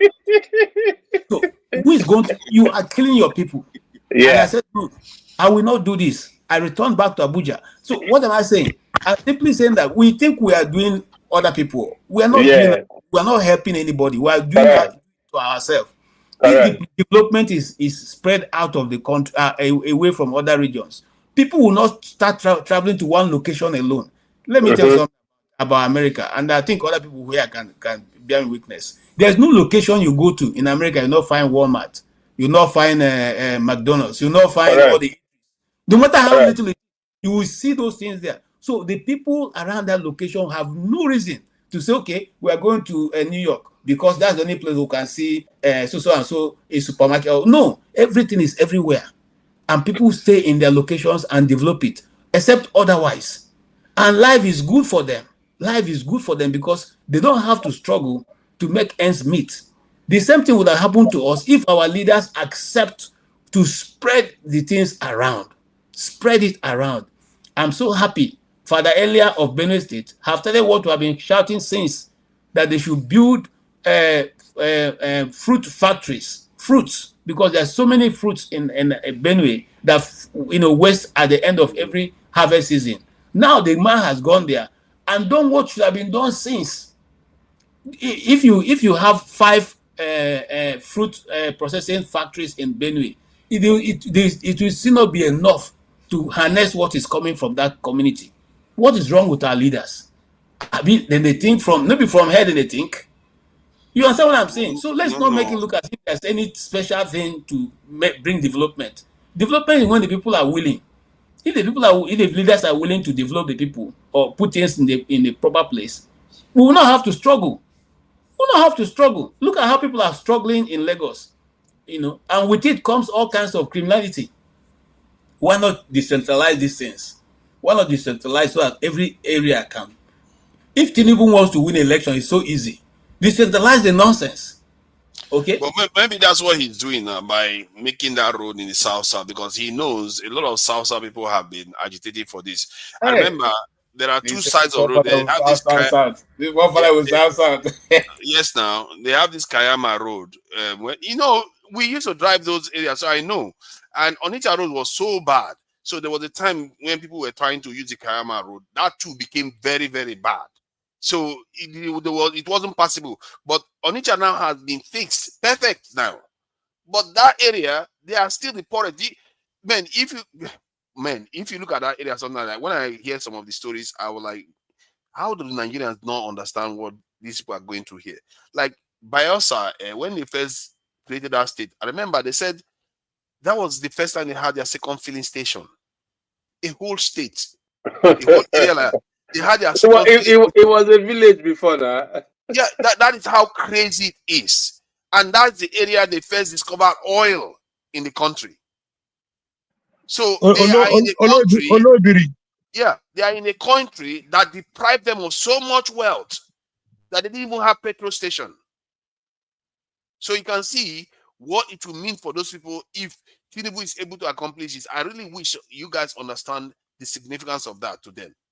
Because so that all this thing will cut through that south, and even the Calabar people will appreciate it a lot, because once they will have roads that will be, because they don't have to go all the way through the southeast to end up in Lagos. They will just go straight from the south. My brother, there will be no coastal road. That's number one. Just throughout those, if just hold on. You see, your problem is that why are you? It's not my problem. You see, when you say this now like this, it comes across as if like you're against the idea. No, I'm not. I'm just saying fact. They are built only 30 kilometers. And that's it. When would they get to? Are you like, forefather? You like to? Are you dreaming? I think that's a fair point. You can make that point. I think it's a fair point to make. So 2 years and a half, they have built 30 kilometers. Am I crazy or something? And you're dreaming of one Africa. Wow. You're wasting your time with who asked you to speak anyway? I got that. Support the diaspora voting. How are you? Thank you for joining us today. I really the way you are looking at me already. I really appreciate you for joining us. How are you doing? And what do you make of the conversation? I think it's more of a free conversation. And about this South road that Odi triggered me by saying, let them stop wasting money on that South road. I was like, why would you say that? Because there's a lot of people that have been dispossessed in that area, and that's the area that is feeding the country. And you're telling them, let them do that. Let us not do that. When they were no. I think sorry. Before that, it's a waste of money. I said it's a waste of money. No, I didn't say. I said that they should fix that wasn't good. And all the roads first. I didn't say that. I am for that road. I would like to. I visited Warri. I love Port Harcourt. Those are very nice places. Who doesn't like the ocean? Don't misconstrue what I said. I'm just being objective. I said build the roads that we have first. Fix them. Empower folks. Bring the ports back to make on air work. I'm actually Are you supporting your oppressor here? I'm on your side here. Yeah, hello. No, I support on this in. But do you know that I may even actually prefer those roads than the port, which is weird. Let me get a you word know in why there. I prefer the road? Because the people are actually going to use it. Let me get a word in. The port is just for people that are importing goods. Forefathers, that road, you say Tinubu can take the road down there. How many people are from South, do you think? Do you know how many people are in South? I think there are about 15 the last time I counted. There are about how many? 15. Okay, because I want you to know something. A couple of I was telling One Africa before I got a phone call that talking to you and a lot of people from that South say waste of time. To be honest with you, pure waste of time. Since you don't want to play the right politics and you want to follow hoodlums who didn't go to school, and they've been leading you over there, they're rigging elections, they're selling oil, apricot oil, and letting the Fulanis come and take the resources from there. And you come here and you just play games, right? Let me tell you something. Even if you build a coastal road, and that east-west road, then who do you think is going to enjoy it? If you develop everything in Lagos, who do you think is going to enjoy that Lagos? Lagos belongs to the Igbos. You see how $1 billion is being spent over there now improving that port? That's why it's no man's land. These Yorubas could talk all the nonsense they want. They go over there, they get that money and develop that place. It belongs to the Igbos. Igbos own Lagos. It's not a no man's land. You shouldn't be saying that now. Well, You're I'm telling. people. Listen. Let me make my suggestion. You could browbeat people, and I think I can even accept that when you say it's a no man's land, but no, it's not a no no man's land. It's not a no man's land. It's an Igbo land, right? So you know what? We're going to end this show here. If you carry on like this, I don't need this while here. Don't start now. I'm not gonna be here long. If it's Yoruba land, let them fuck off that $1 billion and build that port. They don't have that kind of money, right? They sell cocoa. What is that gonna build? No matter what you do, if you build East Coast Road, if you go to Port Harcourt, there'll be a lot of Igbos there enjoying it, right? So it's ignorant people who are doing that. When we want to fix the country, you concentrate on small things. Now, you used to have a little credibility when you're talking about our real enemies, how we Africans have to take our destiny into our own hands, right? See, I bet you, maybe I could count on my 5 fingers here how many Yorubas get it. Fortunately, they have one good one that makes up for the rest of them. You know, in the Bible, I don't know if you remember, there's a story where one innocent person was able to save a city. Somebody like Dele Farotimi kind of just saves the Yorubas because they would have been an iniquitous tribe. You go online and you see what they're doing. So, but this is not time to be talking about that. They're actually small when it comes to it. We want to build Africa. Afenifere is doing quite well, though, isn't it? No. Listen, yeah, they take the right political positions. That's true. But what I'm saying to you is that people like you, minorities over there in the South, right, who are basically Igbos extended, somebody like you come here and you're fighting small ball and you want to laugh at the Igbos. You don't really want to join, but you entertain it, right? You're wasting your time because you really can't stop anything. Unfortunately, the progressives in Nigeria want to do things the proper way, which is try to protest. We ought to take the country, and we can right now. Let me ask you something. Maybe everyone on this platform, including Local P, right? Let me ask you a question. Just give me a snappy answer. If that war that happened in 1967 jumps out today, just today, that's a war now between people in the Southeast and people who were committing genocide in the North, and we'll go back to war. Whose side are you going to be on? Whose side are you going to fight for? I wanted to ask this question at Niger Watch, so I want to hear from Edo people, like Local P. If there's a war now, in the 67 war, same circumstances, everything, then we'll go back, Igbos, we'll go back to war. Which side are you going to fight for? Local P, go ahead. Can you tell me? Local P. One side. Yeah. Yeah. Omori, also, you could answer if Local P is too shy to answer. Go ahead. Whose side are you going to be on a war now? Yeah, see, it's unfortunate. It's unfortunate that we have leprosy in the family. We are here talking about ring war. This is the problem you always have. You talk about. Do you know I fear you more than the Fulani herdsmen? Okay, so you're gonna fight on I the fear front your line. domination. I fear your dominance more than the Fulani herdsmen. Oh my Because God. of the way you take you come on a platform. Sometimes you talk down on people. You talk down on the minorities. Hold on. We are no people. We are nobody. You know, this is exactly part of what work against. We don't learn from our past mistakes. This is not mute him now. Now, Omori, what I'm saying. Minorities are not your problem. The last time you and I spoke, I said, look. Omori, who's a minority? I said to you that. That's what they said every day. How they overran us during the Civil War, how they conquer us. Those are not necessary. Those are mundane. Those are pedestrian, too trivialistic issues. So we are talking about important things. Don't put all those things into discussion. If he's saying kind of bull crap, why are you replying him as if he's saying the truth? I'm almost done. I said to you that you're too loud, you're ubiquitous on the internet, you won't let anybody else talk. That's why I want you on our side. And you were laughing. I really mean that. I want you on our side. You're finding it very hard right now to. I'm already on your side. I'm already on your side. Which side are you? I'm on the side of the people. I'm talking about the war because we're going to go back. We are not prepared for another war. We are not prepared for another war. The best we want to do is revolution. Kick these people out. We're beyond that. Have you ever seen somebody go to university and then go back to kindergarten? We've been in the war. So protest is like small thing for us, right?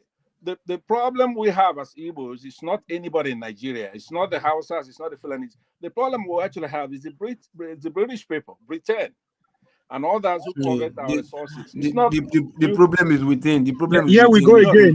How long do we continue to blame Britain? What are we doing to save ourselves? The problem is within. Within. I'm not gonna be nice to anybody who interrupts me. Britain, you want to blame Britain once again? Local P. Let me tell you something. We took over your place in a couple of hours. Came through there like. You know what? I think we should just close the show. I think we are. You see what I mean? You see what I mean? And what could you make out of it? You took over my place. You took over my place, and you lost Lagos. You lost Lagos. You took over my place. You were heading to Lagos. You lost Lagos. You come back Sowore. Don't let me go there, Pastor. Don't bring confusion into this discussion. Okay, hold on. Let me land it this way. I'm gonna be going. Don't worry. Let me speak. Let me speak. Let me tell you what to answer. Look up, my turn. Let me land. Okay, let me land. No, who give it to? You ought to go to your own people's platform. All right, it's not your turn. Who give it to? Let me land. No, you don't have to land. Keep on rolling on the floor. Don't land. Just keep on rolling on the floor. Why don't you want to hear me? Why don't you want to hear me? No, I don't want to hear you because you talk shit all the time. I don't want to hear you. Trust me. You talk shit all the time. He's lost power too. Even in America, he's losing power. No, but you see the funniest thing, yeah? In as much as Ponce I think is funny, it doesn't know that sometimes some kind of stupid nonsense is spilled out. It will not seem as if every other person from his clan or whatever is of the same idea. Especially when they hear things like that and nobody speaks to question him, like, no. That is not how we roll. You understand? Let me tell you something about. All right, listen. Let me land out. Keep quiet. Keep quiet. To be a good moderator, when I tell you to mute somebody, you mute them, right? Mute them. So what I'm saying is this: what person is like a person is like a white racist person.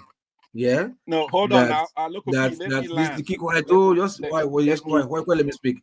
Or it's like a Hausa Fulani extremist. Sorry, Hausa a Muslim extremist. You understand? That whatever they are doing, no, they don't like it. Whatever they do to other religion, you understand? Other liberal Hausa people may not like it. Yeah, they don't agree with it, but they are happy that what those people are doing is putting them on top of Local P, look, we've had so many. Look, why don't you let's talk about what we are talking. You remember the East-West Road and that was that discussion, right? I'm just trying to address us now. so look, nobody here was calling me tribalist, this one and all that. Sorry, you can placate Local P all you want, right? What do you say? You could be babying them all you want. We already know the idiosyncrasies of every region. No, Pansat. You know that. I think we need to have that your conversation one day. But we're talking about this. We're trying to teach forefathers something. You know, because I really want to trap him in. Forefather opened his mouth and said he wants the East-West Road over, 2 deep seaports. Yes. Really, I need us to have that debate. Two deep seaports. Yeah, on this one, I agree with you. I think Forefather is just trying to play the devil's advocate. How will you be talking of putting a coastal road? It's an arrangement between them and their Chagori's friends. It's a drainage pipe. It's an opportunity to loot Nigeria more. So how can you compare that with two port authorities? They have nothing in common in terms of preference. You'll give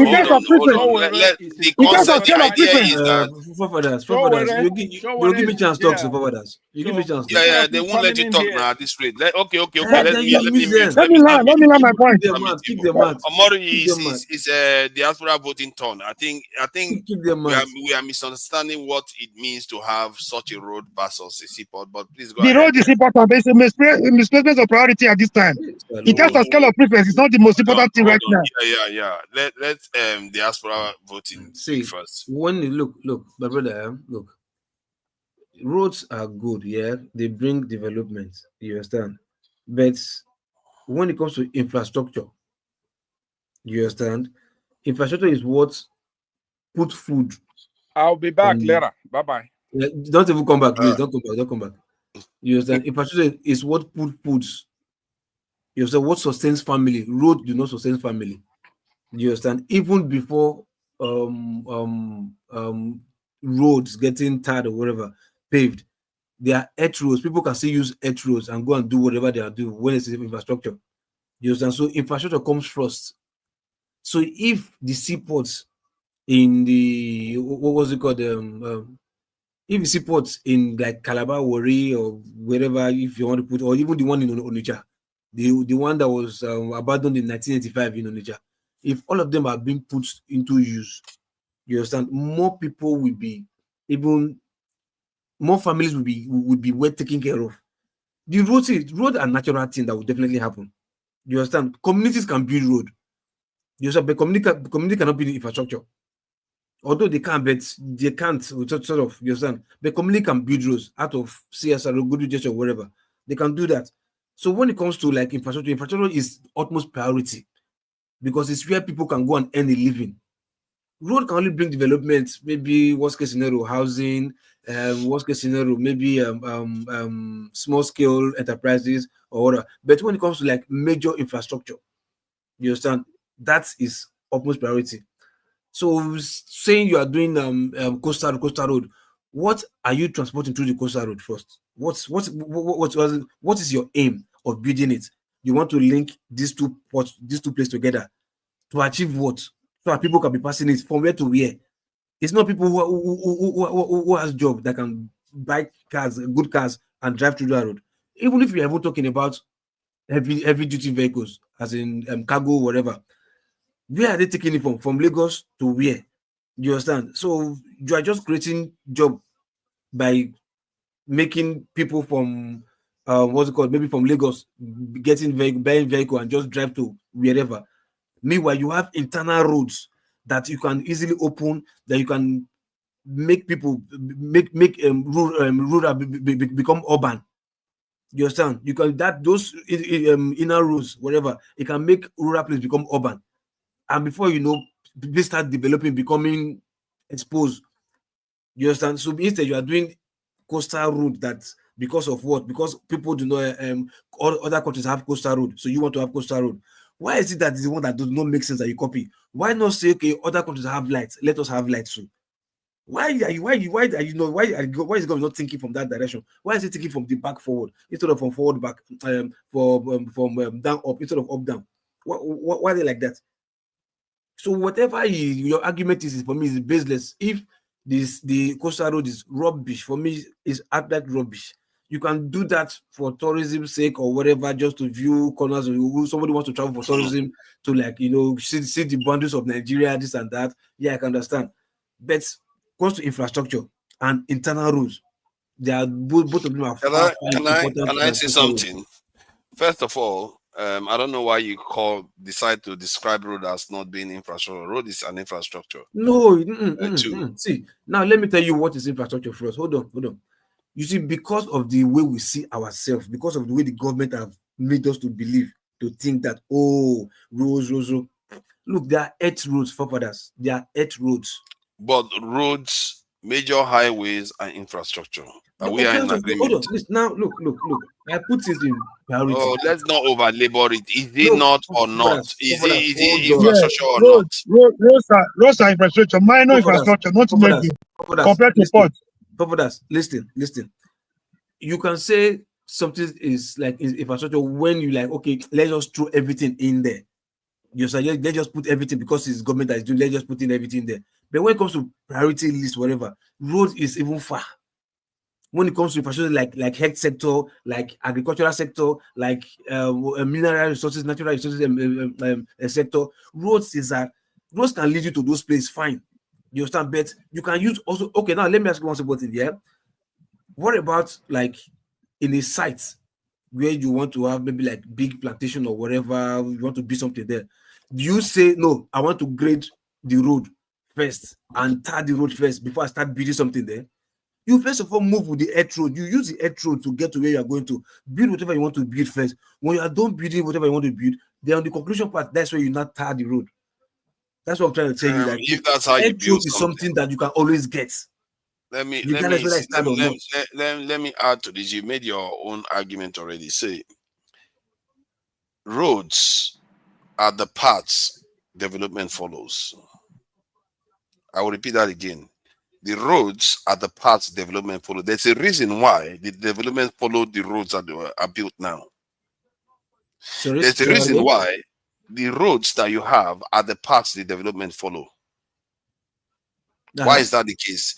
So, and there's a reason why up to the time the Bayelsa State was created, they didn't even have any, barely any petrol station there, because they didn't build all this infrastructure for them.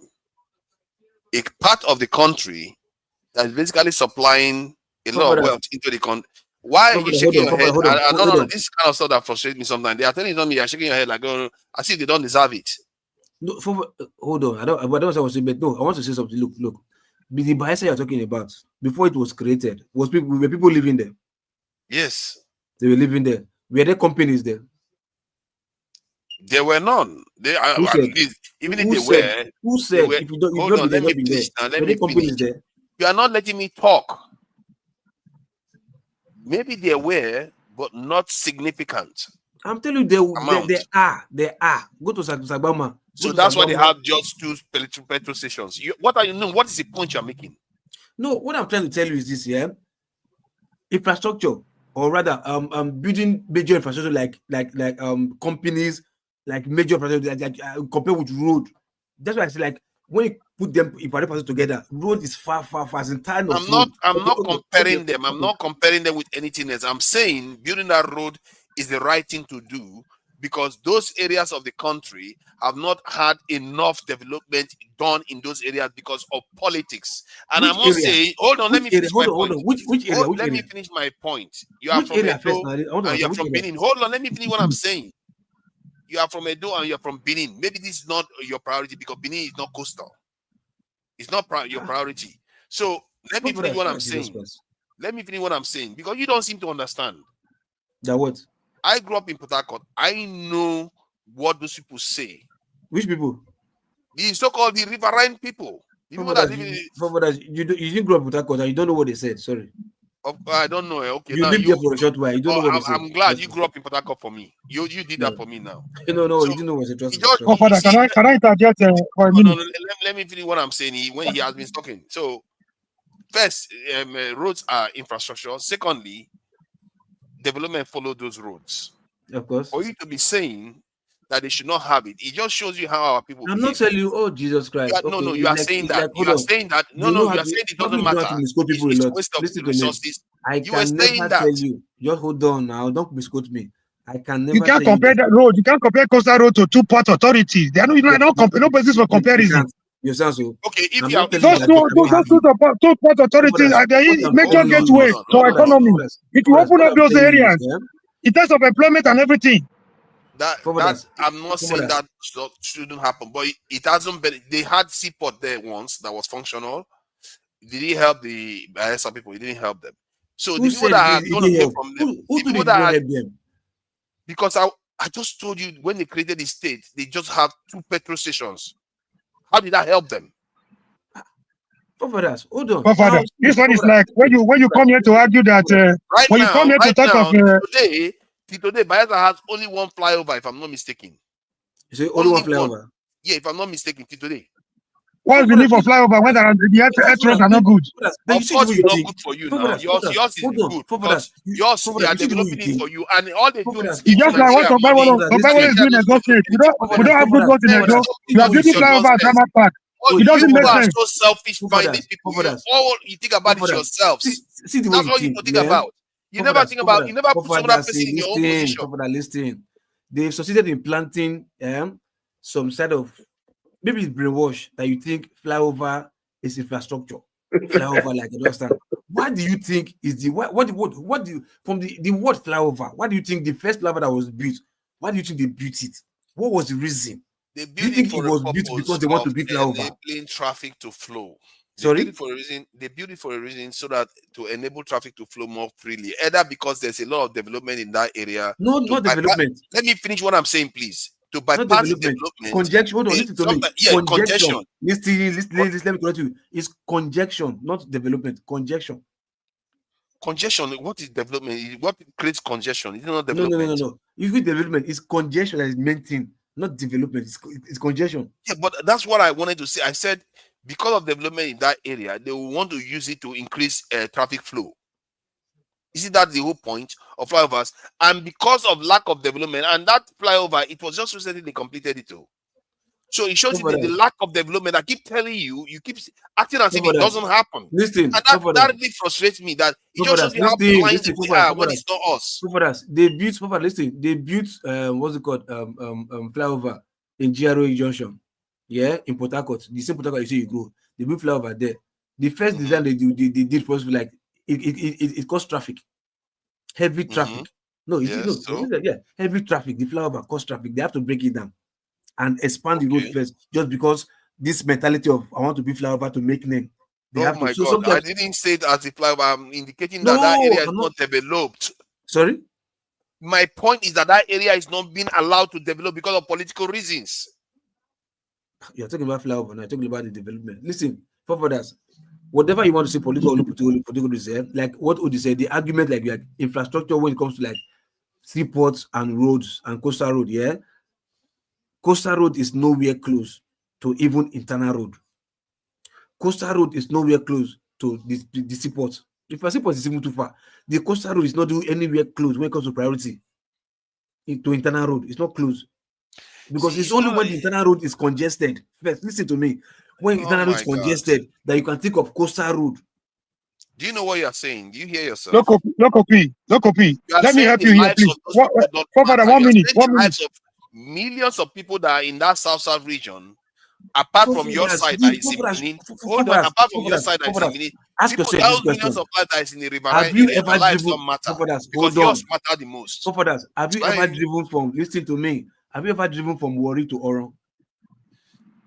If I'm not mistaken, I may have, but I wouldn't even know. I was a lot younger. Do you know the name of the roads? I know I've gone through those roads. Do you know the roads that connects Warri to Oron? Terribly developed. Terribly. Listen to me. Don't as if you know too much. Do you know the road that connects? Let me tell you, DSC roundabout to Oron roundabout. Do you know the road that connects the both of them? Let me ask you, if it's that road, is it when you're coming from the Kayama road trying to use that, but not go through the Onitsha road, you are trying to use the south road to go towards Delta? Is that the road? Hold on now. It's called East-West Road. Yeah. Mm-hmm. You see that East-West you're talking about? Yeah, is dual carriage. Before it was just a single lane. Those days that before they created Bayelsa, that single Bendel road or whatever. Mm-hmm. You understand? So now they created East-West Road, dualized. Till tomorrow, that road is not even fully functional to its full capacity. Till just now. In fact, till next year. The road is not fully functional to its capacity because the road is not even completed. The way designed that's the point. That's exactly the problem. What problem? They didn't complete it. Why? Because they didn't complete it. They tell me political reasons, whatever. Pick your choice. Why not work on that one instead of doing another coastal road? Forefather, you are contradicting yourself. This issue you are discussing. I don't care whether you call it coastal road. That area should have roads. The East-West Road is dilapidated. Why not complete that one instead of bringing another white elephant project? That is the point local trying to make. Let me tell you something. Making a more general point. You live in the UK. Listen. You live in the UK, yeah? You see sometimes on the road, if you drive on the UK road, sometimes on the road, you see two black cables. They put it on crossing one side of the road to the other side. Yes. Those are monitoring cables. It tell you how to control, like to know how the priority that road is. That's how they study priority of road. Like, oh, if the place is like this, then they will not know what to do, if to expand or to put maybe bus there or to this and that. That's how they study road. You get my point? Mm-hmm. Now you are building road. You don't even know the capacity. You just want to build because yes, you want to build. Fine, no problem. But the capacity of the road. Now, what did you use? What measure did you use to design that road to carry so capacity? Is it for trucking? Is it for bus? Is it for commercial? Or is it for just traveling? Question is, you have to ask how many people are in the south? That's the question you ask yourself. Just keep quiet. Don't ask anybody in south. There are lots of people there. But the problem is, like I said, because people are not even buoyant enough to even get a car. Yes, people are not even buoyant enough to get a car because that road is not congested for any reason. You see that road there, from the number of cars that follows. Hold on. Let me put this way. You see from from Shagamu, from Shagamu to what's this first bus stop now? After Ikeja, after Bega. They are not buoyant enough to have a car. Just listen to me. Let me speak. Ojota or Bega. I don't know why. Sometimes I'm just feeling frustrated to have this conversation. You don't even hear yourself. I'm even surprised to be hearing this from you. Just watch your mouth. Let me finish. Watch your mouth. You see from Sagbama. They are not buoyant enough to have a car. Shagamu, and let's keep them poorer. From Shagamu to Ojota, the number of vehicles that travel that Shagamu to Ojota is far exceeds the number of vehicles that travel East-West Road. You wonder why? Why asking me wonder why? You are telling me why they're not using the road. I'm telling you whatever. You're telling me what I wonder why. But you say there are people there. There are people there, of course. There are people there. And they are too poor. Locopi, can I have 1 minute of your time, please? They are too poor to use the road. Locopi, please. Don't argue with Forefather. Is that not the problem? So you want to keep them in their poverty? Forefather, can I have 1 minute? I think you lack understanding. I think you lack understanding. Sorry. Locopi. I don't know why different things to explain to you, but you don't understand. I'll have something to add. You don't allow me to add something. I want to add something. Put your camera on if you want to add something. Okay, this place I am is dark. This is where you come on the platform to argue that you argue for what do you call it? A weapon of mass destruction. You come here to argue for people that cannot even have a square meal a day. You said it's better for us to build a nuclear weapon than to talk of people being able to feed themselves. This is the same argument you bring in. They're almost the same thing. Local P, even when you argue from now to tomorrow, Forefather will not give up. He's fond of doing these things. He's talking of a nuclear weapon for Nigeria, where we cannot even think of the basic necessities of life. I rest my case. By saying that, you have just revealed that you don't, for lack of a better word, you don't understand how things work. You think just No, because you are the only person. You are the only person who understands how this works. Yes, actually, on this I understand. Because if you think you are chasing one thing, you're going to get it. You will never get it. Okay, a child that you're talking of a child that cannot even a child that cannot even crawl. You want the child to run overnight, to run 100 meters when the child cannot even crawl. Trying to get it all this while you've not succeeded, and you know ask yourself why have you not succeeded? Listen, do you understand growth? The people say growth. Do you understand growth? How growth works? Do you understand? Shocker. No, do you understand how growth works?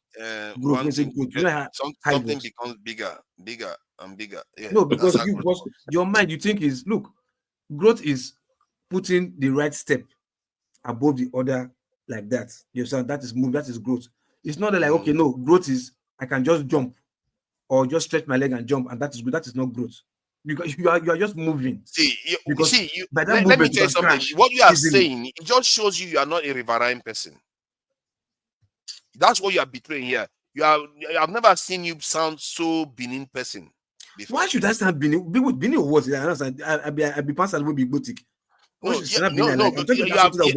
You are almost sounding pansatic at this point because you can't see beyond what you understand. How would you say? No, my point is that you can't see beyond what you don't understand. You can't see beyond it for some reason. Place that I visit, you literally acknowledge. No, listen to me. Knows you are there, and yet he does what he says to you. Place that I have worked, place that I've been to, so because you have gone to several times. I'm telling you what works. You are telling me. No. See, let me tell you something. Pansat has worked in your area too. Yet he does what he does. Just because somebody knows you, comes there, works, doesn't mean they understand what your people need. I have lived there. They will still be selfish and prioritize their own area. Listen. Now, listen. Hold on. You see your problem, man. You are telling about Lagos Calabar. Okay, so there are people who wants to travel from Warri to Port Harcourt or from Akwa Ibom to Bayelsa. Okay, now we have too many that state internally, not outside like coastal, like boundary. You understand? Internal, almost like internal route, like it is to that east-west road, goes across 5 states, 5 oil producing states that have companies in all those states.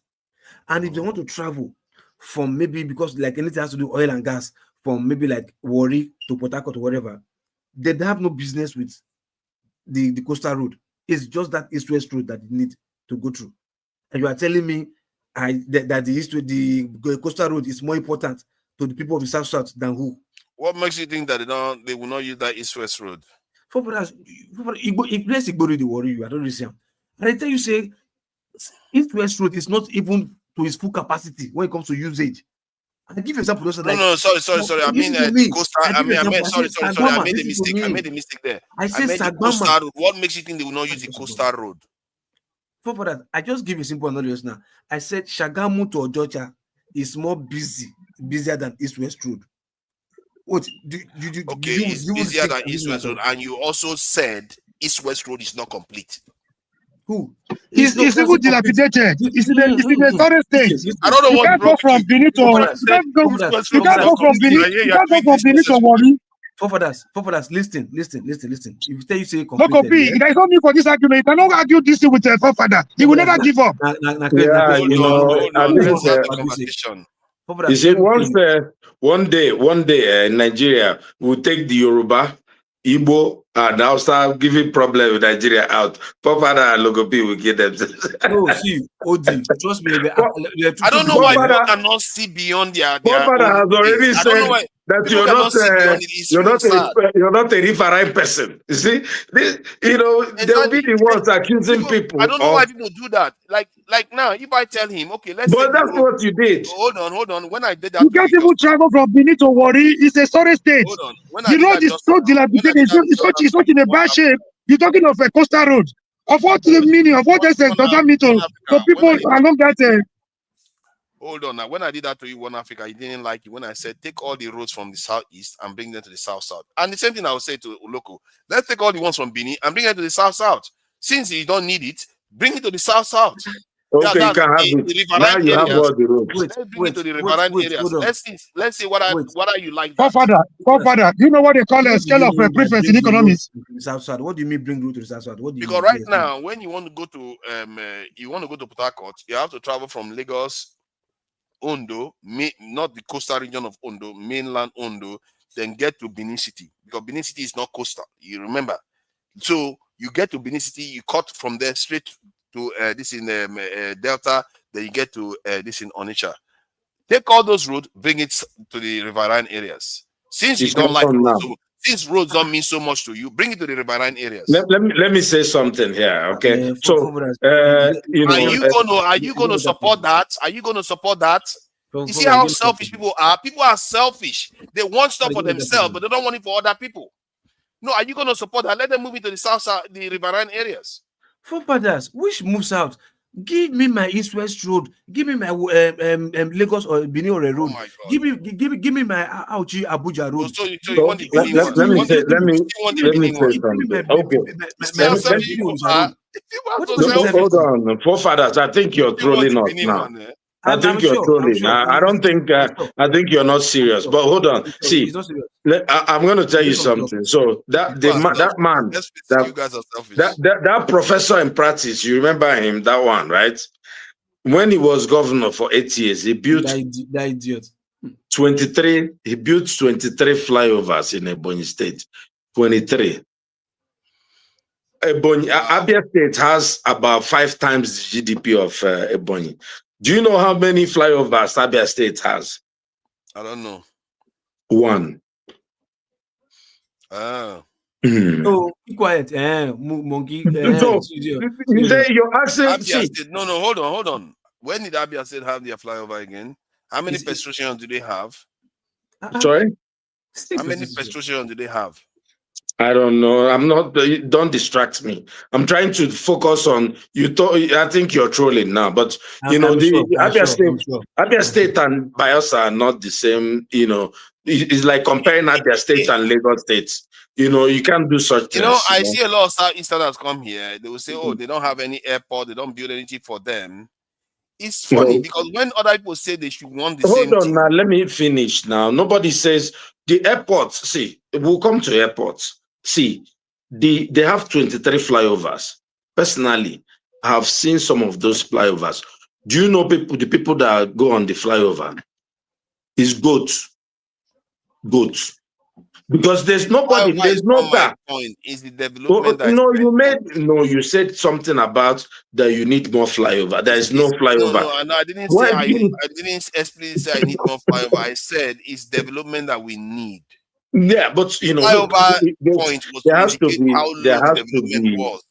You know, if our governor goes to start building flyovers, you know, we wonder what's going on with him.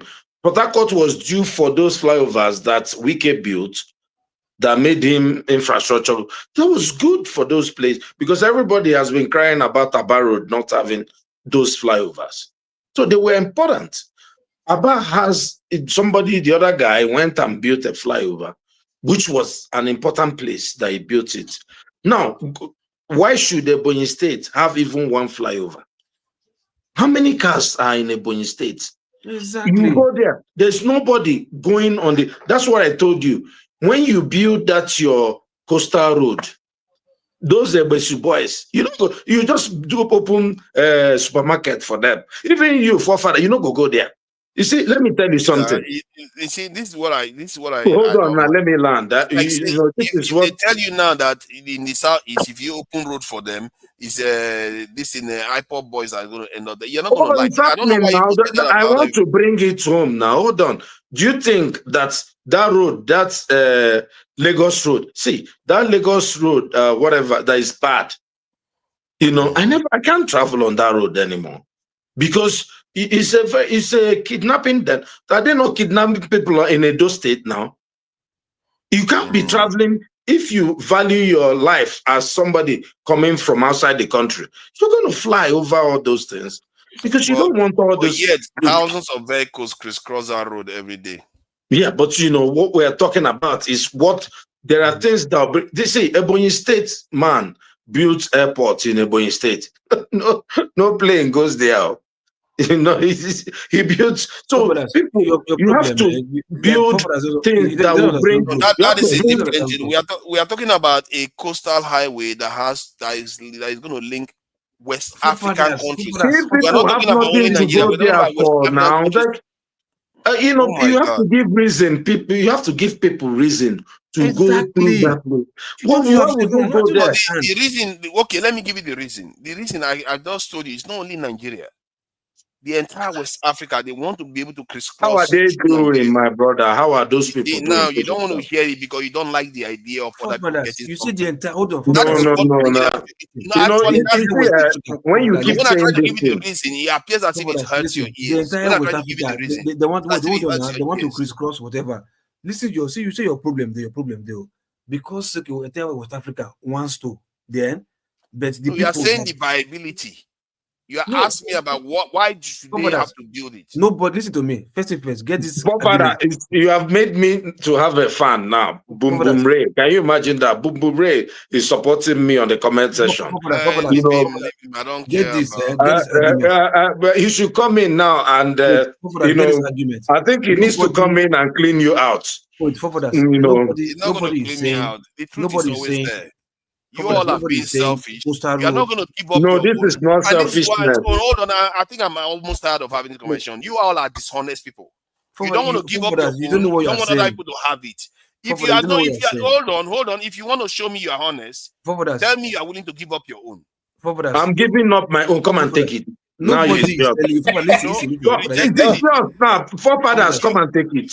Nobody is telling you. You rejected it. The only reason why you are saying it now. But I said, come and carry it now. It's now your road. So you are telling me that if I take the hold on. Can I say nobody's telling you Costa Rica is not good. Hold on, I'm going to come in. No, you are saying it's not good for you. No, it's your road now. Take it to the creeks. Because it's riverine people, it's not good. Hold on, KJ, because this one is annoying me. Because when I want to help you now, and you are still asking you. Hold on. Don't worry, you're going to help me. I won't help you again. Don't let me. Don't help me now. Don't help me. I don't need your help. Truth is truth. If you are going to stand by the truth, you see this guy is come back now. Look at how he's smiling cheek to cheek. Why are you smiling? Why are you back here smiling? You are happy that they are having to go at me. See, the point I'm making is that the riverine areas. Airport State Airport is Governor Airstrip. They definitely need that to be able to get. The guy agreed the airport. There's no one plane in there. Not one plane. Goats are going on the flyover. That one is a different matter. This is why something I don't see seaport and airport as this is decisive. But roads, people develop along roads. Like you can see a road like 20 years ago, then if you go back there again, along those roads, the development has followed it. You know this is true. And the South, diaspora voting has already acknowledged that there are millions of people there.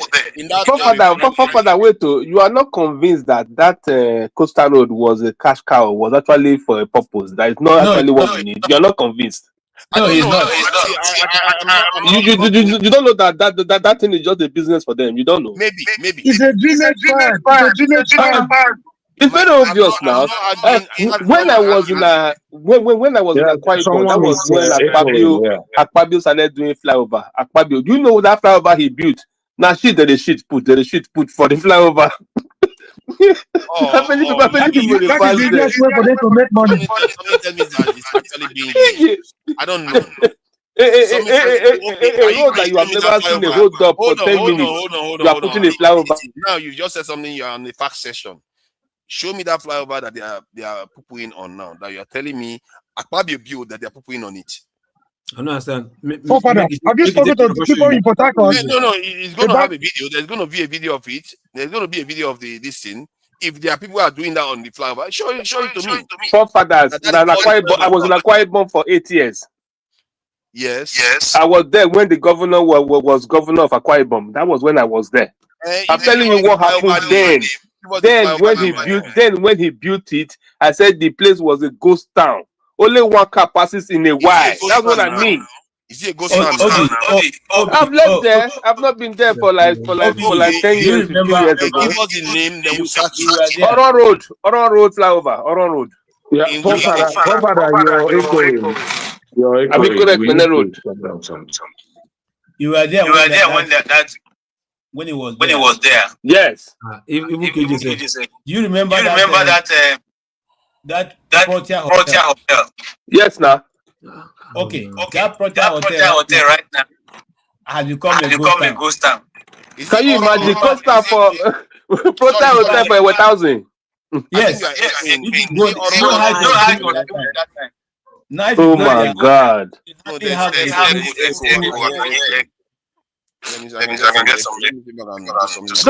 Those are our problem. We are not setting priorities. First thing first.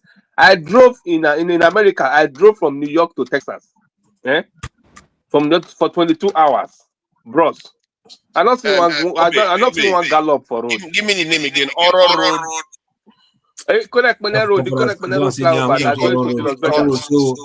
So what you not see the picture of somebody? Is it correct Road? Correct sorry. Why Ikot Ekpene. Even if you come here now, you to have also explain. Yeah. Even myself said Lokopi. You know, say your governor they build flyover now for Sapler Road for NPC before. This one junction there, and the one for Rama Park. If not tell Father, that is not necessary. He will tell you that is the biggest contractor needed by people. Exactly.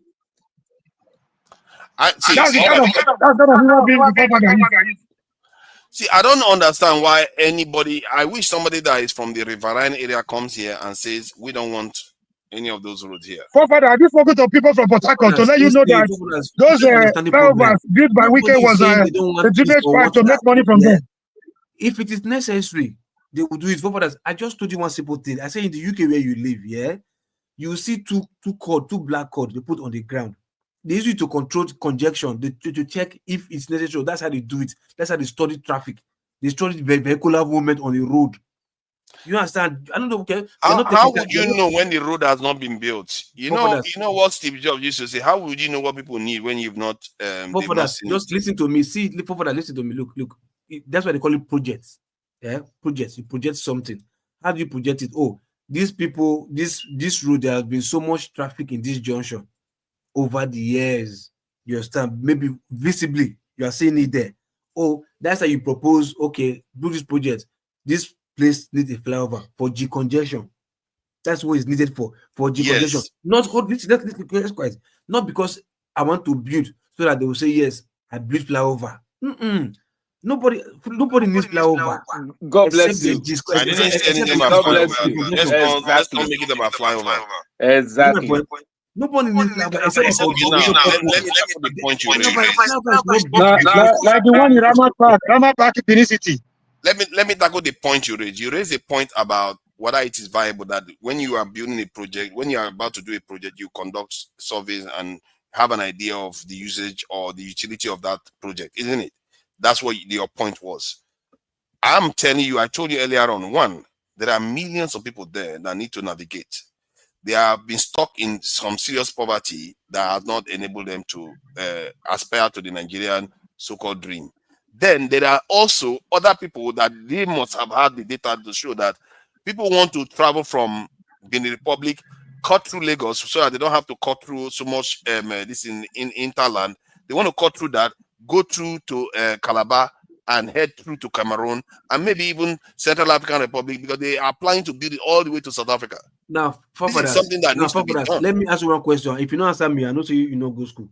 Now, show me one research that was done to say, oh, we've seen the number of vehicles that pass through semi-border that are foreigners that are traveling with like first, we don't even condone foreign numbers in Nigeria, like the way you have Euro, like people in Germany, they can drive to the UK, they from UK drive to Scotland or whatever, or drive to Ireland. You understand? Like this Europe, whatever, they don't have it. We don't have it in West Africa.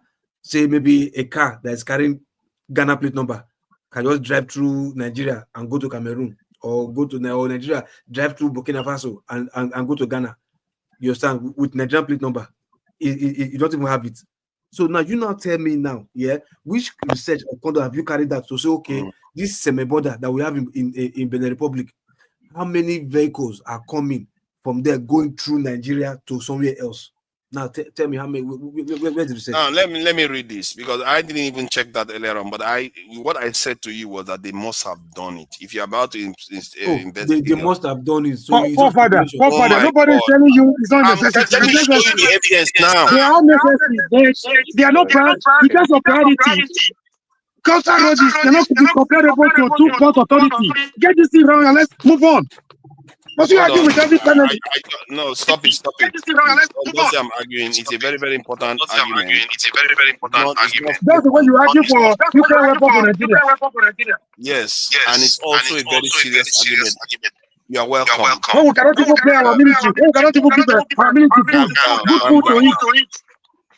The point I'm making here is that the study was done. The Federal Ministry of Works produced environmental and social impact assessment draft. So let me see. For example, quoted 50,000 vehicles per day. So is it wrong with that at times? Are you listening? You're wrong with one. Okay, are you diaspora voting? They quoted 50,000 vehicles a day. We use it. So the study was done.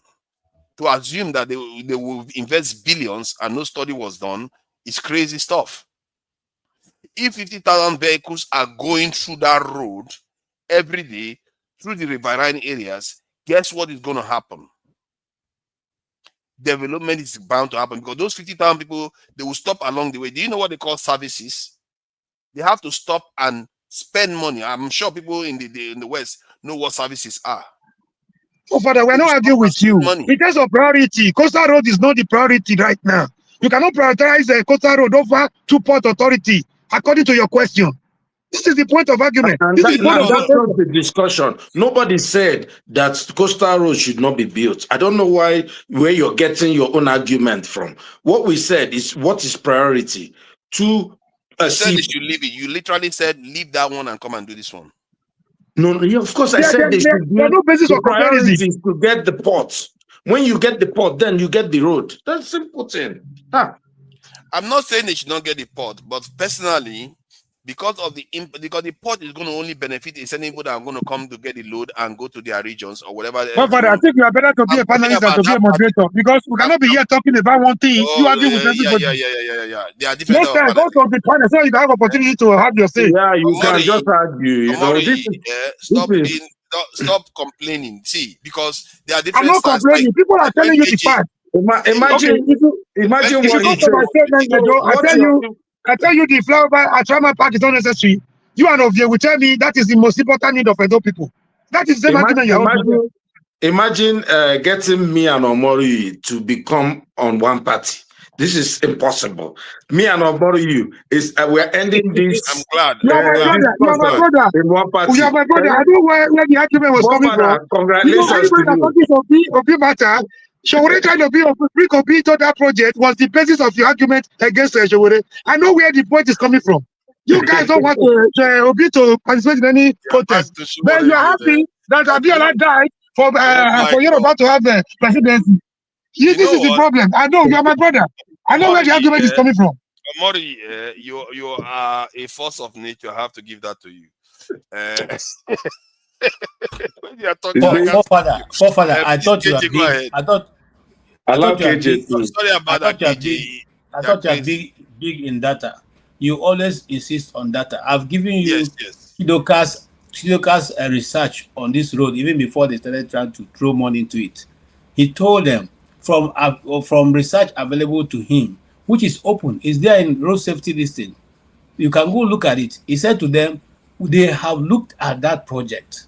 Even in the next maybe 30 years, they won't even be able to realize the money for 10 kilometers, talk more of the 700 kilometers. So the best, what he said is this. And then he did, other research from Warri to Benin, Lagos, and all the rest. And he said there's heavier traffic that can within a short time double, the economy of those areas if they can straighten out that road. So his advice to government, even though he's on the opposition, is to not leave this road, but for now it's not a priority. Repair the existing road. They will give you more mileage. Then later on you can come back. So they should double the economies of those areas where they allow the people of the riverine area to languish. Now I want to tell you something for further, and that will be probably my last, and I will get out. See, if you put a deep sea port in Calabar, that's Cross River State, Akwa Ibom, and River State, and if you want to even be benevolent, you move to Warri, because Warri Sea can still carry inland sea. Now, if you do that, this West Road, Coast Road they are talking about will be built in no time. You know why? Because you would have put all kinds of job along the way. First and foremost, in Calabar, you have the big machines that offload the ships. You have the anchoring. You have people who are going to be preparing. You have a fresh lease of life into that city, because now the hotels and the economic situations will improve, because once there's a wharf, there will be workers, and once there are workers, there will be immigration, there will be customs, there will be all kinds of people in that region. We know that, but that road cut all the way from there to Lagos. Hold on now. When that has been established, you have now moved commerce to another level. Now, if you repair the road from Calabar all the way to Benin, that's a good starting point, because like I said earlier, 64% of the imports go to the east. So what you are looking for now is road traveling to the places of destination. Then when money will be generated for both Cross River State government, for River State government, for Akwa Ibom State government, work will be increased, and then money will be available, because No wonder the South is dying now. The South has paid a heavy price for Nigeria. Anytime they want to do something for that riverine area, they'll say, "Oh no, that one is not good now." And what is even the South? There's no cohesive group like that. No. I just said the riverine areas. I said the riverine areas. No, let me tell you something. You as a rivers man, or I don't know whatever village you're from, the Akwa Ibom man has no business with you. This thing you're saying now is for your own. I'm sure the Akwa Ibom people want port. If the Port Harcourt people, you see, you keep saying something. I've been listening to you. I'm not saying they should not do the port. People will come to that place and get their load and go. We know what you're referring to and who you're referring to, who you're scared of. Yeah. Those people are already, those people own Port Harcourt already. I'm saying that they need River State to is being ruled by those people. So there's no all these things you see that? Did you hear what he just said just now? He said those people own Port Harcourt already now. Of course, now they do actually. This is the kind of stuff Yoruba people hear. This kind of stuff Yoruba people hear. You just said something now that this kind of stuff Yoruba people hear that drives them crazy. Well, you can say when we talk about people like you are the ones that say such things that trigger people. Let's come off this. I never talk about. I'm talking about Port Harcourt. Why would you say they take over Port Harcourt? It means let me tell you something. Let me educate you. Why would you use that language? Port Harcourt is Igbo land. So please stop. Don't even. There's no Igbo land. Is it not? Obibo, is it not? Is it Hausa land? I don't understand. Umokoro, is it Hausa land? Umukrush, is it? Are you living in? Maybe you're from one village off the creek. Port Harcourt is Igbo land. Is it not? What are you saying? Please just back off. Don't try to gaslight me with no man's land. I never said that Lagos is no man's land. Yoruba is.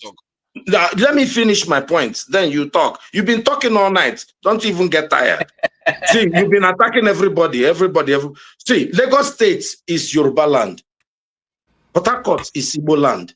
Forget about the R they put in all these small villages. Whether you like it or not, all the people that have ruled River State up to today, maybe except one, are Igbo people. So I don't know what else you want to say. You but go ahead, say what that you want to say, so that. So River State is majority non-Igbo, by the way, if you didn't know. And if you go and check the history of the Ikwere people themselves, they will tell you that they arrived there. They were not there originally. And many of the Igbo people that are in River State right now, it was during the slave era when they were capturing them, just like in Jajabopopo was brought into the Igbo area. This is River State area. This is what I mean when I say the South and the Rivera area have paid a heavy price for Nigeria. Because what is happening now, what has happened in the River State, maybe that's what the Yoruba people are worried to happen. And I think that's an irrational fear because the Yoruba distant areas don't have any borderland with Southeast at all. They have the Delta and the Edo State. So that's an irrational fear. But in the case of River State, it's a rational one. And the kind of statement you are making here, have you noticed that the area that they actually call Port Harcourt LGA is not the area you say that Igbo people dominate? Have you ever noticed that? The areas Igbo people dominate, they become more developed after I left Port Harcourt. You asked me a question. Let me just flesh it out so you understand. The areas where they said that Igbo people dominate, that Obiakpo, all those areas you are describing, is outside mile 3. It's outside my trade. That for me, when I was growing up in Port Harcourt those days, that area is to me it's outside Port Harcourt. But right now it's highly developed. So you say that area that is highly developed now is now the real Port Harcourt. Okay, let me ask you, which governor that ruled River State is not an Igbo man? Okilo is not an Igbo man. Okay, one. I said maybe one. Which one? The other ones that came after Okilo, they are not Igbo. What do you mean? I don't know which one. All the names say Yoruba man. So in the democratic dispensation, the Ikore people have dominated the Port Harcourt. Even the one there now, that one there, what's his name? That is the problem. You don't see the problem. The river. This is exactly the point I'm making. You don't see the problem. If this was happening to a Southeasterner, if this was happening to a Southeasterners, you will not find it funny. I don't understand. What do you mean by not filing it from? Father doesn't understand his people. Father does not have the.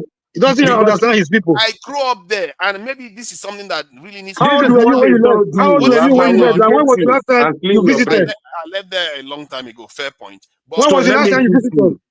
I visited in 2016. 2006 or 2007? I didn't stay long. 2016. I didn't stay there long, so I wouldn't even consider that. How long did you stay? How long did you stay? I stayed a day. That's why I don't consider that. You don't know what are the basic needs of your people. So that get it from there. Start from there first. Pay a visit to like a month or two. Everything I said there was fact. If after my tree is what you are calling Port Harcourt now, that shows you that that is a new area that has been developed. Even when I came to Nigeria, when I went to Port Harcourt, that area is highly developed. I don't even know when I went inside Port Harcourt because I thought it was just this. We were still able to get to Port Harcourt, but we have already been in Port Harcourt all that while. That area is developed now.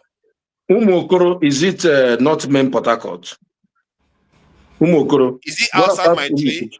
Is he outside my? Oh, you don't even know all those areas are not Port Harcourt. Those areas are not Port Harcourt. Let me go. You see, the problem is you have to go and get. I'm sure. No, I'm just trying to be. I'm just trying to be. Is it not main Port Harcourt? No. The moment he doesn't have a big grasp of the environment. In my mind, if you go past my tree, you know where my tree is? If you go past UST, if you go past UST, if you go past there, for me, my mind is not Port Harcourt anymore. Okay, so let me ask you something. Okay, that's fine. Let me ask you something. Which tribe dominates? Which tribe dominates Port Harcourt? That's my truth. That's my truth. If you like it, let me ask you something. Which tribe dominates Port Harcourt? Okay, so let me ask you, which tribe dominates Port Harcourt? Which tribe dominates Port Harcourt? Hold on, I'm asking for further. You mean the area that I'm describing as Port Harcourt now? Which tribe dominates Port Harcourt? I don't know where you're describing. The area I'm describing as Port Harcourt is not Igbo people. It's not Ikwere if you didn't know.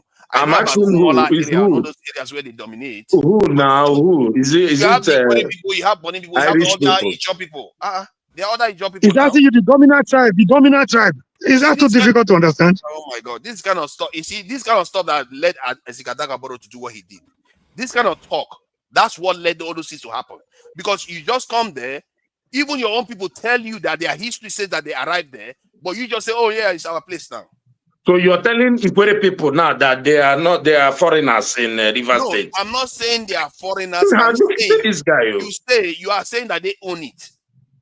So I don't understand. So Ikwere people no longer own a portion of Rivers And you State. use your term. You even use the term take over. Do you even know that you use your term yourself? You say we've taken over. Because you know what has happened. Wait, you see, let me educate you now. The Bini people, the Bini, the ruling class did they not come there and take over? We are all migrating people in the world. Yeah, it's true. Now. The Edo people No. I think most people agree that the ruling class of the Bini of Bini they came from Ife. They came from Ife. They came from Ife. They migrated from Are you Ife. going to test them to go back to the Ife? Edo has been there for thousands of years. There's a difference. What you are So talking about is hundreds of years. He's telling you about the ruling class. He's telling you about the ruling class, the royal class. The ruling class. The ruling class in Lagos State, are they not Bini people?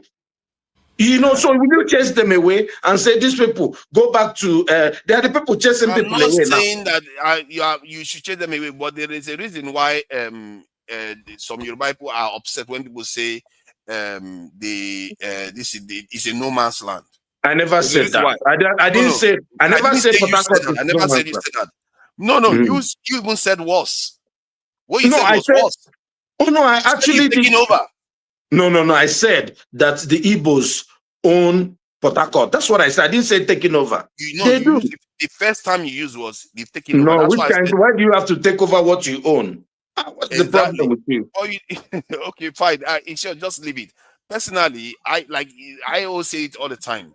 You guys don't realize the sacrifice. Godfather, you need to go home and spend like 2 years at home, 2 or 3 years before you come back to Mori, stop interrupting me. See, the Edo Kingdom, they were one of the most advanced in the entire West Africa before the British came. Today, what are they? They are like a backwater. Nigeria has sucked them dry. The South, the same thing. They were once the people that were liaising with the British. Let me tell you, Edo people benefited from those Europeans too.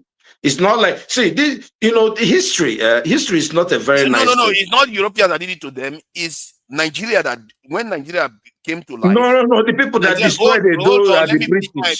Let me finish my point. When Nigeria came to life, Nigeria politics came to life. They had to give way for Nigeria to grow and for Nigeria to be able to do what it needs to do. And look at them now. They are a shadow of what they used to represent. And the same thing is happening to the riverine areas in the south.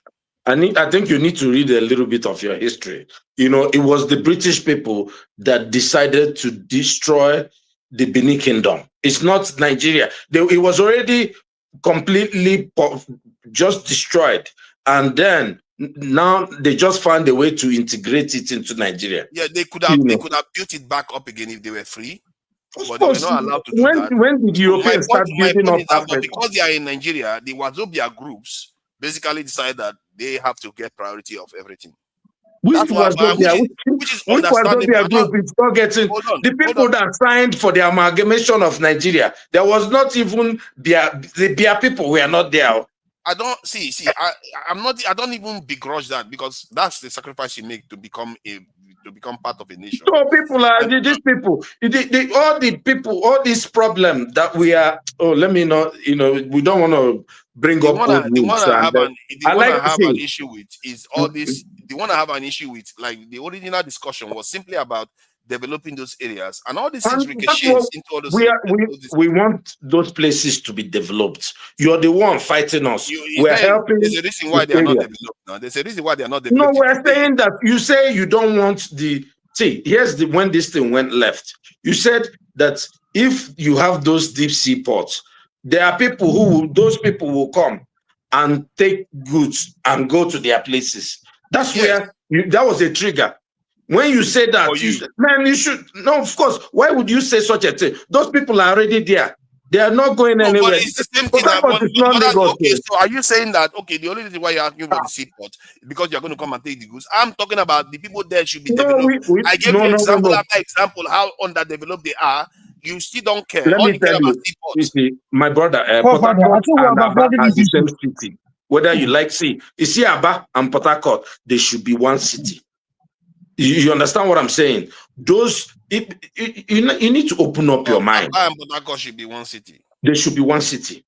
They should develop each other. Once you have a deep seaport hold on. Is there any line that is not going to be crossed? And do you have any plans to leave the Ijaw to exist by the time you are done? Nobody is talking about taking over Ijaw land or anything. Nobody. What we are saying is like how New York and New Jersey are. These cities should be developing so much to bring so much economic wealth that both peoples should be able to migrate easily. Forefather, don't be. You're so. Why are you like this, man? Like, why are you so? If you leave New York, within 10 minutes, I'm like that because when I watch you people, the same thing you do to other people. You say, which people? They have everything. No, you say your Bible have this. Fulani, Northerners have the best road. I don't talk that way. We have to quote me. Who did I say? Yoruba people have. I don't. Look. If you want other me regions, to talk, you complain that a lot. Even the seaport, this is that you're arguing about. I only talked about Lagos having too many seaports. I didn't talk about. I said these people. The people have what they have, but it's not helping them, whether you like it or not. I said that Lagos has its own development because of the seaports that was built by and I'm advocating that they build seaports in your village. And you're running away. I said they should develop your village to help you to develop. And you said, no. I want that road that I'll be driving on. I didn't say no. Me. I didn't say no. One Africa. You don't understand what Father is saying. What Father is saying is that instead of developing it for you Igbo people to come and take the place, a place should be left that way. That's what he's saying. Exactly. So understand what his argument is. It's not after development. I've made myself very clear here. It will now go to the hands of the people who they don't like. Revolution now. What I said is that you shouldn't be worried that they have taken it over already. Hold on. Revolution now came this today. One of the first is say how dishonest our people are, and this is what I'm seeing. KJ, you are number one at that. You are dishonest to the extreme. We are so dishonest. It's unbelievable how dishonest we are. We will cheat each other, and if we carry on like this, if this your generation carry on like this, we are going nowhere. You will not see anything about other people and say, you know what, my brother, I feel your pain. Let me just let's do this. Father, can you imagine if Dr. Damage moderate the way you do? How curious and how Damage? Do I look like Dr. Damages to you? Why do you argue with every panelist? Why do you moderate to win? Dr. Damages. Okay, if KJ moderate the way you do, what do you think will happen? I am not. You don't argue with every panelist to win an argument. You don't get win. Yes, move on from there. No. I don't care about winning. You don't even know about what you argue about. You don't even know your people that much. You just talk. You don't make any points. I'm sorry to tell you, you talk a lot. You have a lot of passion. You have a lot of noise, but you make no point. And if you don't make any point, it's just air. Useless. Just the way you want to get it to run. At this point, hold on. Mario, at this point, I want to ask you, Father, are you a moderator or a panelist so we know how to deal with you? I am both. No, you can't be both because you have authority over the mic. If you are both, you'll be cheating us. So you take one so that we all take one. No, you don't. And if you decide, hold on, sir, because you is a talkative. So you have the button, the power of the button to mute or even remove me. And if you are going to hold on, sir, if you are going to constantly attack what I say, when you finish saying whatever you want to say, give me an opportunity to respond to you. I thought you are moderating, but now that you're a guest, you are one of the panelists, So we can now know how to deal with your, so now you're not asking us because you want to know or for us to bring light to what you're discussing. You are asking us because that's your opinion and you want to impose it on us. And once it's not accepted, once we don't accept it, then we are dishonest, then we are not able to learn. Then that's what you have been telling us over the time. Brother, you can't have it both ways now. You can't be taller than me and shorter than me at the same time. Take one part. I know I could be, you'll be surprised what is possible in the quantum realm. You'll be surprised. Carry on. If you want to have if you have a point to make, you make your point. I'm not good. Saying and here's what I'm saying. Here's simply what I'm saying. If the New Yorkers, the Londoners, if the people in other nations of the earth where we as Nigerians have gone, bought land, own land, developed it, living fat and making business, are thinking the way you are thinking, then they will not allow us space in their environment. But we go there, we acquire property, we acquire land, we build businesses, we even become, some form of controller general around that area. The people don't mind. They don't come and ask us. We're not from their tribe. We're not from their language. We're not from their country. Why are we doing this? Then back in our own country, we feel that other members of our nation are what? They are enemies to our progress. Consequently, instead of them bringing development to our state, let them remain where they are, let the state remain where it is. Listen, I am not for or against. I'm simply saying, if we want to, I said this in the morning when I was in Rudolph's program, if we want to build a nation, let's build a nation. Let us bring all the cards to the table. If we do not want to build a nation, let us gather and tell every tribe and tongue in Nigeria, make una come, time don't reach, make everybody go their way. So we know that we are not building a nation. So when I come to Port Harcourt, which is your area of your authority, then you tell me how to exercise that, where I can stay and where I cannot stay, and what I can do, what I cannot do. When you come to Abia, I will tell you the same thing. Okay? But if we say we're a nation, can we just go back and be a nation? Because you see, this is the problem why people say, why some of us don't agree with the one Nigeria. Because one Nigeria is the ability to cheat one person and make the other person have everything and some people slave for you. Yes, that's because of one Nigeria. Hold on, hold on. It is because of one Nigeria that somebody can go to Lagos, mark 175 estates built by other people with their sweat. Some of them foreigners, some of them come from America to build, and you say I go to knock it down because you say they don't have the requisite documents, and that's the only way you can do it, by knocking it down. It's one Nigeria. Because if it's not one Nigeria, if you do that my property here, I'll take you to court. And if I win, I'll get compensated. Well compensated for what you have knocked down. Because it is your government problem that this is happening.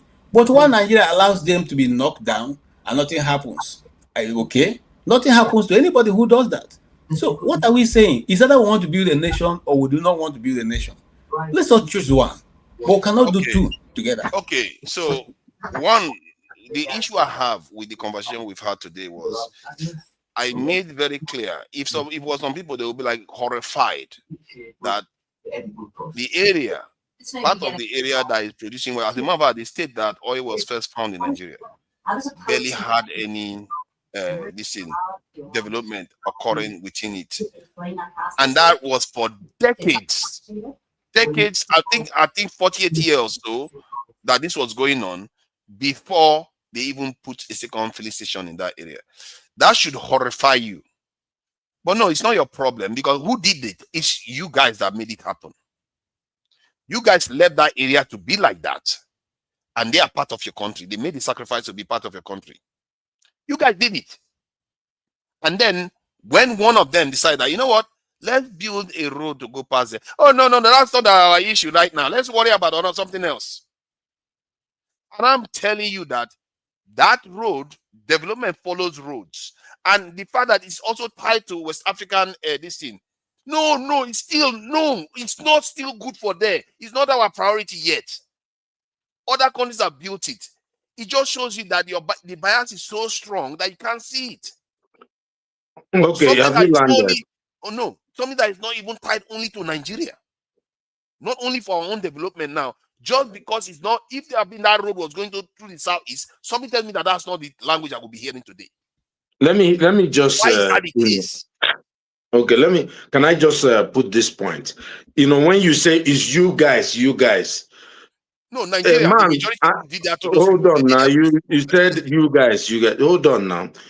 The Ijaw people have ruled Nigeria more than Igbos in the history of Nigeria. Why didn't the Ijaw man who ruled Nigeria do all these beautiful things? Because they are not in charge of the whole country.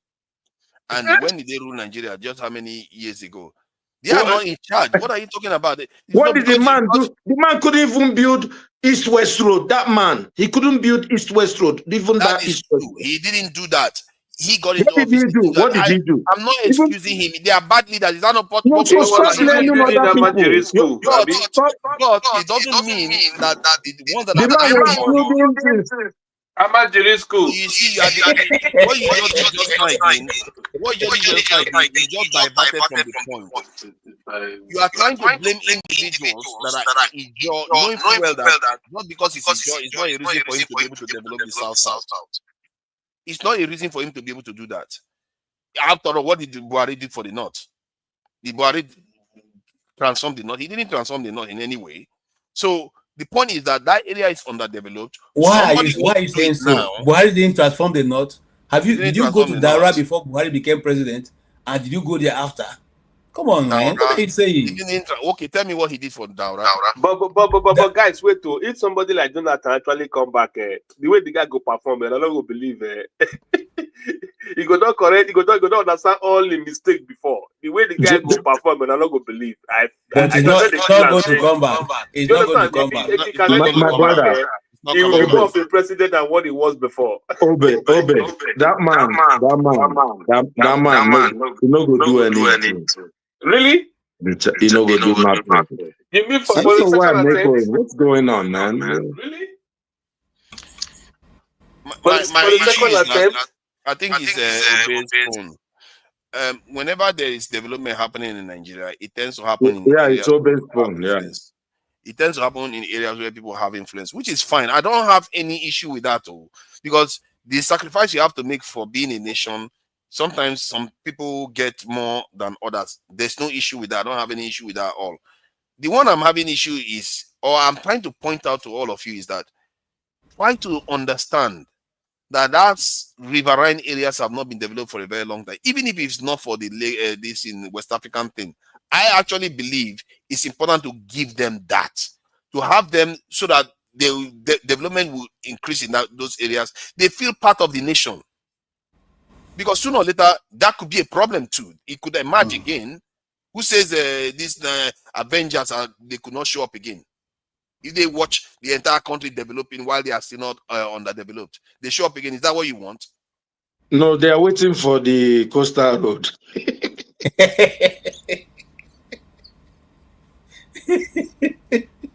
The only reason why you are laughing about that is the kind of tribalism that we exhibit in Nigeria. You don't. It's a joke. Good luck, Jonathan was the. You see, the man was an Ijaw man who was the most tribalistic to himself. You know, like it's even a joke that the man ruled. Oh, did he develop the South? Did he develop Bayelsa, his state?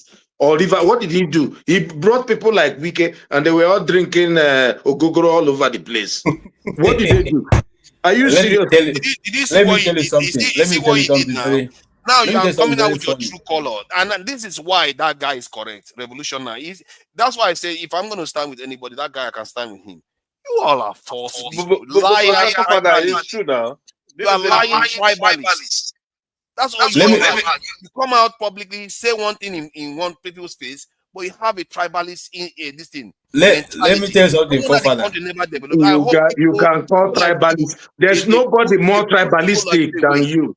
You see how you address Nnamdi Kanu issue. There's no. You see,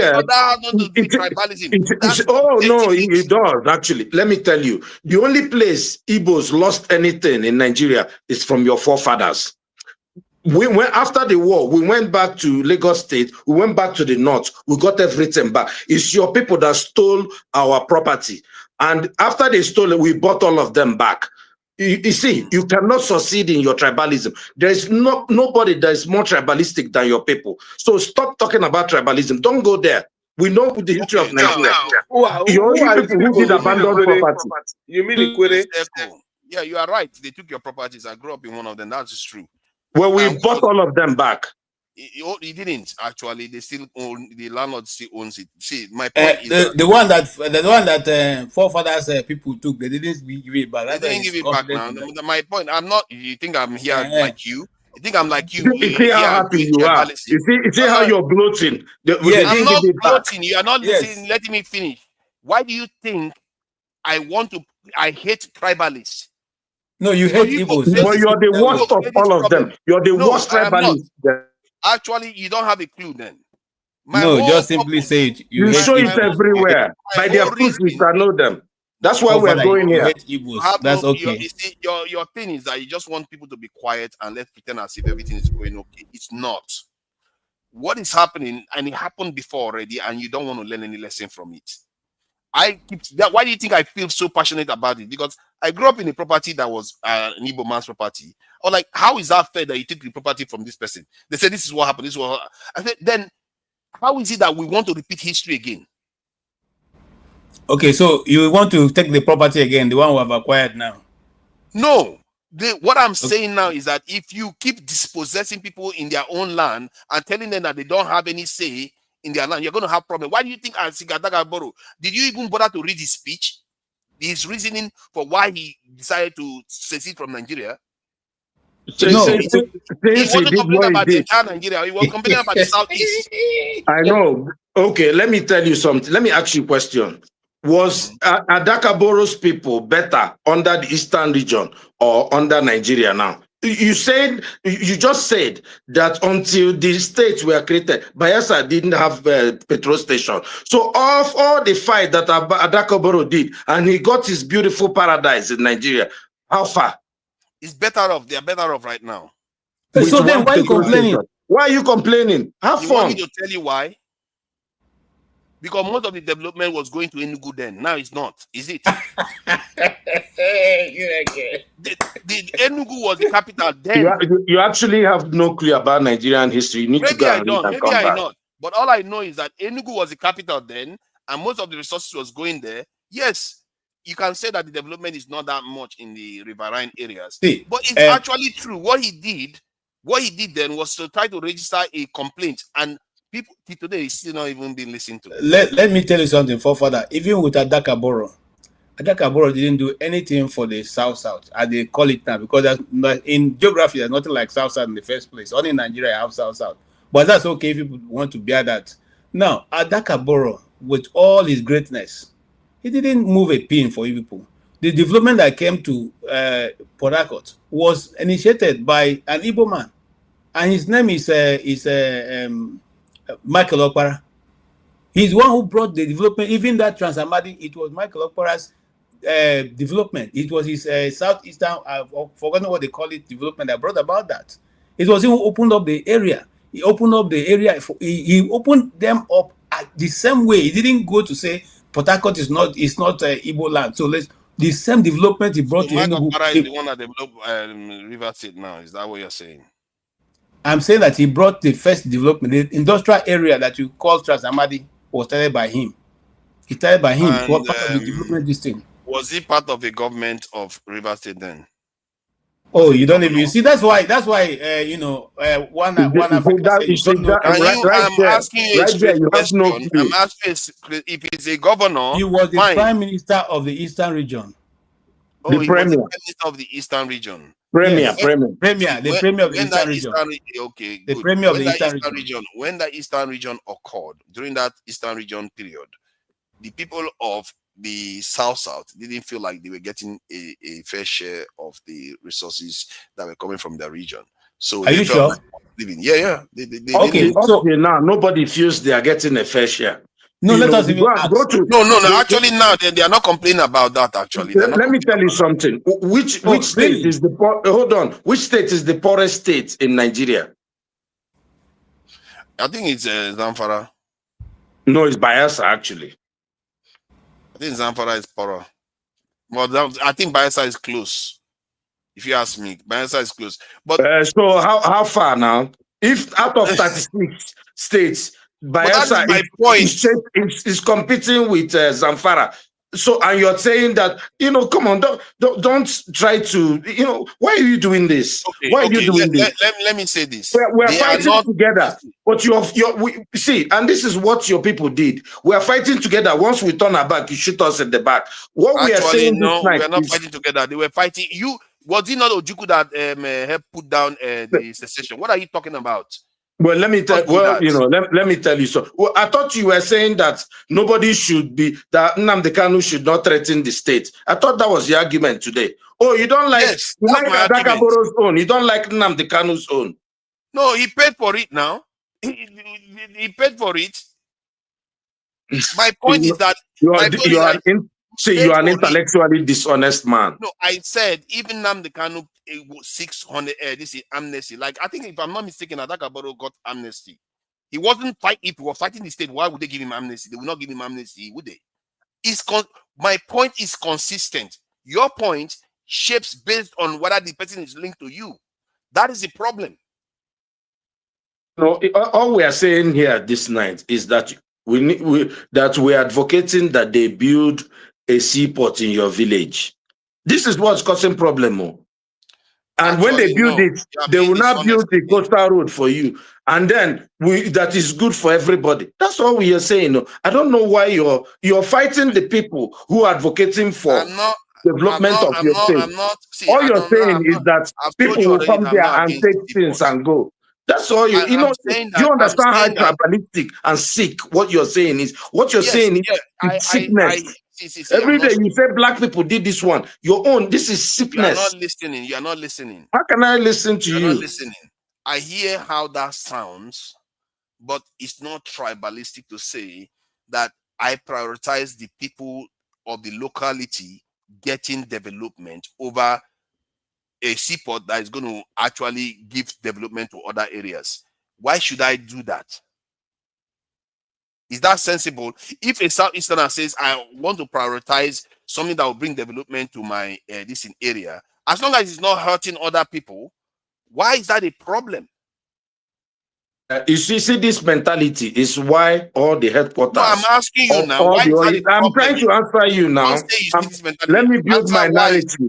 Let me give you. I'll build a narrative. Okay. See, this is why all the headquarters of all the oil companies are in Lagos, because the people. You see, the people you're calling your people. They don't want anybody to. They don't want anybody to come and develop. Port Harcourt should be as big as Lagos, but they don't want anybody, and nobody is coming. And that's the problem. We're trying to make you Lagos, but you don't want to be Lagos. You're fighting to be Lagos. Every day you're praising Lagos people, but you don't want to be Lagos. We're saying you now, all your fathers, well, if they stole the houses they stole, will become now worth $10 million. You don't know. You may become a millionaire. You don't have to be in the UK working for Igbo people. You see, your life may even be better. You go back and you become a landlord and be shaking down people. So stop going on. But you didn't answer the question. See how you waffle. Why are we so dishonest? You didn't answer the question. You are the dishonest person. I didn't waffle. Our people, he didn't touch the question at all. He didn't touch it. I asked him, what is wrong with saying, let's prioritize a project that helps my people directly in my area. Then the other project, I'm not against it, but let's just prioritize this one that helps my people. I said that the project. What we're saying is that if a Southeasterner said that, I will not begrudge him that. You know the problem. You keep talking about these Southeasterners as if like our faiths are different. We don't have different faiths. We're all black people. Even different families have different faiths. You don't even understand. Can you just stop this thing that you're doing? You are acting as if you don't understand the context of the discussion. I don't understand what you're talking about. Yeah, I'm not a tribalist like you. You were saying, you know what I'm responding to? You said you said that they should build a seaport in my village, and I'm against it. And I'm telling you that that is not my priority. That's the reason why I'm not against it. We know the one saying that there should be a river, waterway through Nigeria, all the way through this thing. So it's even up to Benue and all those, because the water is there. The waterway is there. That is a different discussion. But I'm saying Tinubu now has a project to build that road there. I'm saying that thing is going to lead to development, and it's going to give a lot of people in that riverine areas a lot of prospects. Okay, forefather, let me try again. Let me try again before I give up. Let me tell you why we advocate and what we think also that the seaport will be better. When they build a seaport, they will have a seaport authority. Okay, that seaport authority will bet ships that are coming into that area. Those ships will pay demurrages, and they will pay in dollars. People will walk. Foreign currency will come into that state even much faster than waiting for the federal allocation. Many other people will come through the port, either to change, do business, or to just lift from that area. That will help you people or that area to develop faster. The ships that are going to bring in the crates, trailers will come in to pick it to go to the destinations, their final destinations. So transaction will be even much more and faster around the south area. If God help us and the seaport in Akwa Ibom, Calabar and Rivers are all opened up, it will provide an avenue. We may even have a mini market, a export-free zone where these things can be landed and people can go and do commerce. When commerce comes, this will now bring in this East Coast West Road that will be done with a lot of ease, and a lot of people coming to that area to seek for employment, either in the shipping companies, or in the transport companies, or in the hotel business, or in the restaurant business, or even the people who lift these things, the people that you call dandoko, those who load and offload these things. Business will come even to the ordinary man you are thinking about. But the East-West Coast Road, if we finish building it now, the only people that will have access to moving around there will be people, transporters will be passing day and night. And they may not be that the volume of transport may not be enough for somebody to take up a business by putting an inn or a restaurant or a hotel by the roadside, because nobody wants to live along the highway, because it just be a soft target for anybody who wants to commit evil. So we are saying, because of the nature of that locality, it will be difficult for you to have people traveling in that area, that axis, as much as you are thinking. Already there is statistics that point to that fact, that the volume of transport there will be too small for such a magnitude of expenses to be done. But if you don't believe it, I cannot say any more thing. This is without malice, it's without prejudice. Okay, I don't even know whether to support anything. I take your point on that. This in your own analysis, you prioritize the seaport because of the financial gains that are going to come from it. Generally, like if we look at Tinkan Island and all the seaports in Lagos today, you cannot say Ogun State people care about it too much. They get some goods from there, but the actual financial benefit to them is not that significant. Sorry, what did you say about Ogun State? The Ogun State and Ibadan or Oyo, all the states in the southwest. You cannot say, oh, all of them are just getting from Tinkan Island. Yeah, they are getting goods. They are actually, yeah. Ogun State. Are they paying them money from there? No. There are some parts of Ogun State that you can't differentiate from Lagos. They are banging. No. Like, see, Ogun State. I agree with you on that, but that part is on the outskirts Ogun of State Lagos. is wealthy just because of those ports. They're even building more ports on their own, whether cargo port. I think maybe it's a limited. This is not the same. Okay, are you going to say they gain 10% of what Lagos gains from it? Lagos gain 90 to 95% from it. No, so but you know what? If you have 10% of the GDP of Lagos, you are balling now. If Bayelsa gets 10% of the GDP of Lagos. But yet, one of the richest states in Nigeria. Lagos State is richer than many West African countries put together. That is true. You know, what are you saying? Let me tell you this argument you're making is not good for you. Let me tell you why. Right now, as we speak, people are bypassing River State and doing other things. Akwa Ibom State, they're building, I think it's 120,000 barrel or something like that, refinery. Right now, like the one Dangote built. Why not in River State? See, the people, you see, because of this mentality, because they know that if they come there, they're not going to be welcome. This is the problem. Maybe you're right. Because, see, what you're saying, hold on, there's a lot of protectionism. You know, do you think that, you know, if New York doesn't welcome New York, why is New York what New York is? You are going New York welcomes everybody. You are touching too many points. The point was supposed to be simpler so that I can be it can be. Look, we have complex mind. We should be able to understand many things at the same time. Let me tell you something. What we are saying is that if people are welcoming people who are riverine, like New York, okay, they benefit from ports. That's where their lifeblood is. That's why New York is so big. That's why LA is big. That's why Houston is big. That's why San Francisco. That's why New Jersey. But you people don't want anybody. Let me ask something first. First of all, this deep sea port, if I'm not mistaken, is already being built or already built. It's just that it's not very active. Am I correct? You know, you should tell me. I think Port Harcourt has. The Calabar one or Akwa Ibom one, the deep sea. No, that one is not being built. No. What I'm talking about, what they are building now,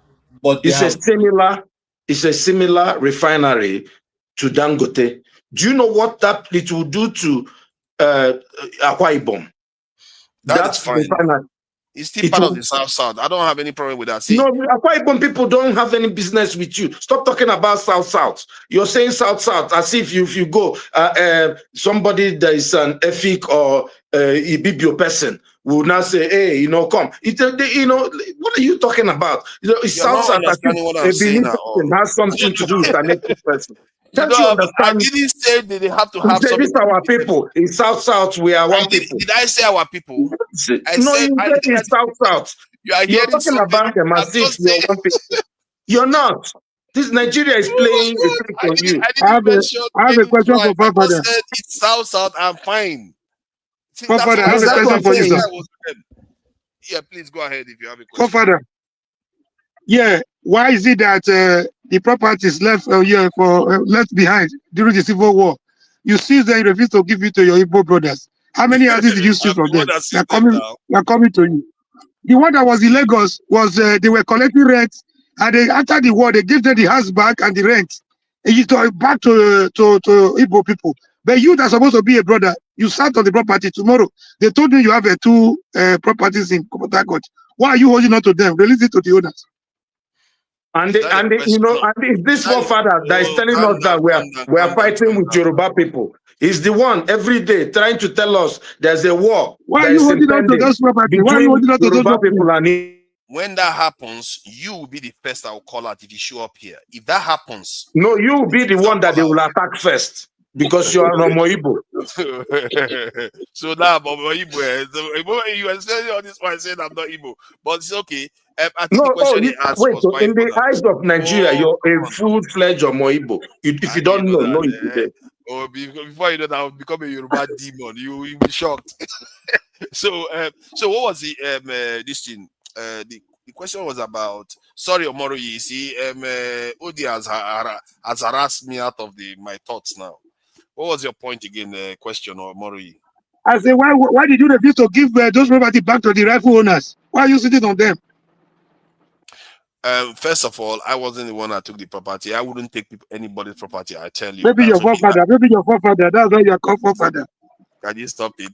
It's not my forefather. It's the landlord. It's the landlord I live with. It's not me. See what I felt. I just want to make you laugh. What I felt there was that it was wrong. I felt it was wrong, and I see the same mistakes being made again. And for the life of me, I don't understand how we cannot see it. The whole region is barely developed, and yet we have more resources in that area. We have more population in that area, and yet we are subservient to everybody. That is my problem. But can you talk about subservience? Can you let me finish? Because people like OD refuse to understand that people need to have respect for each other. People need to learn how to cooperate with each other so that we can all grow together. But because we cannot figure that one out, everybody else is running circles around us.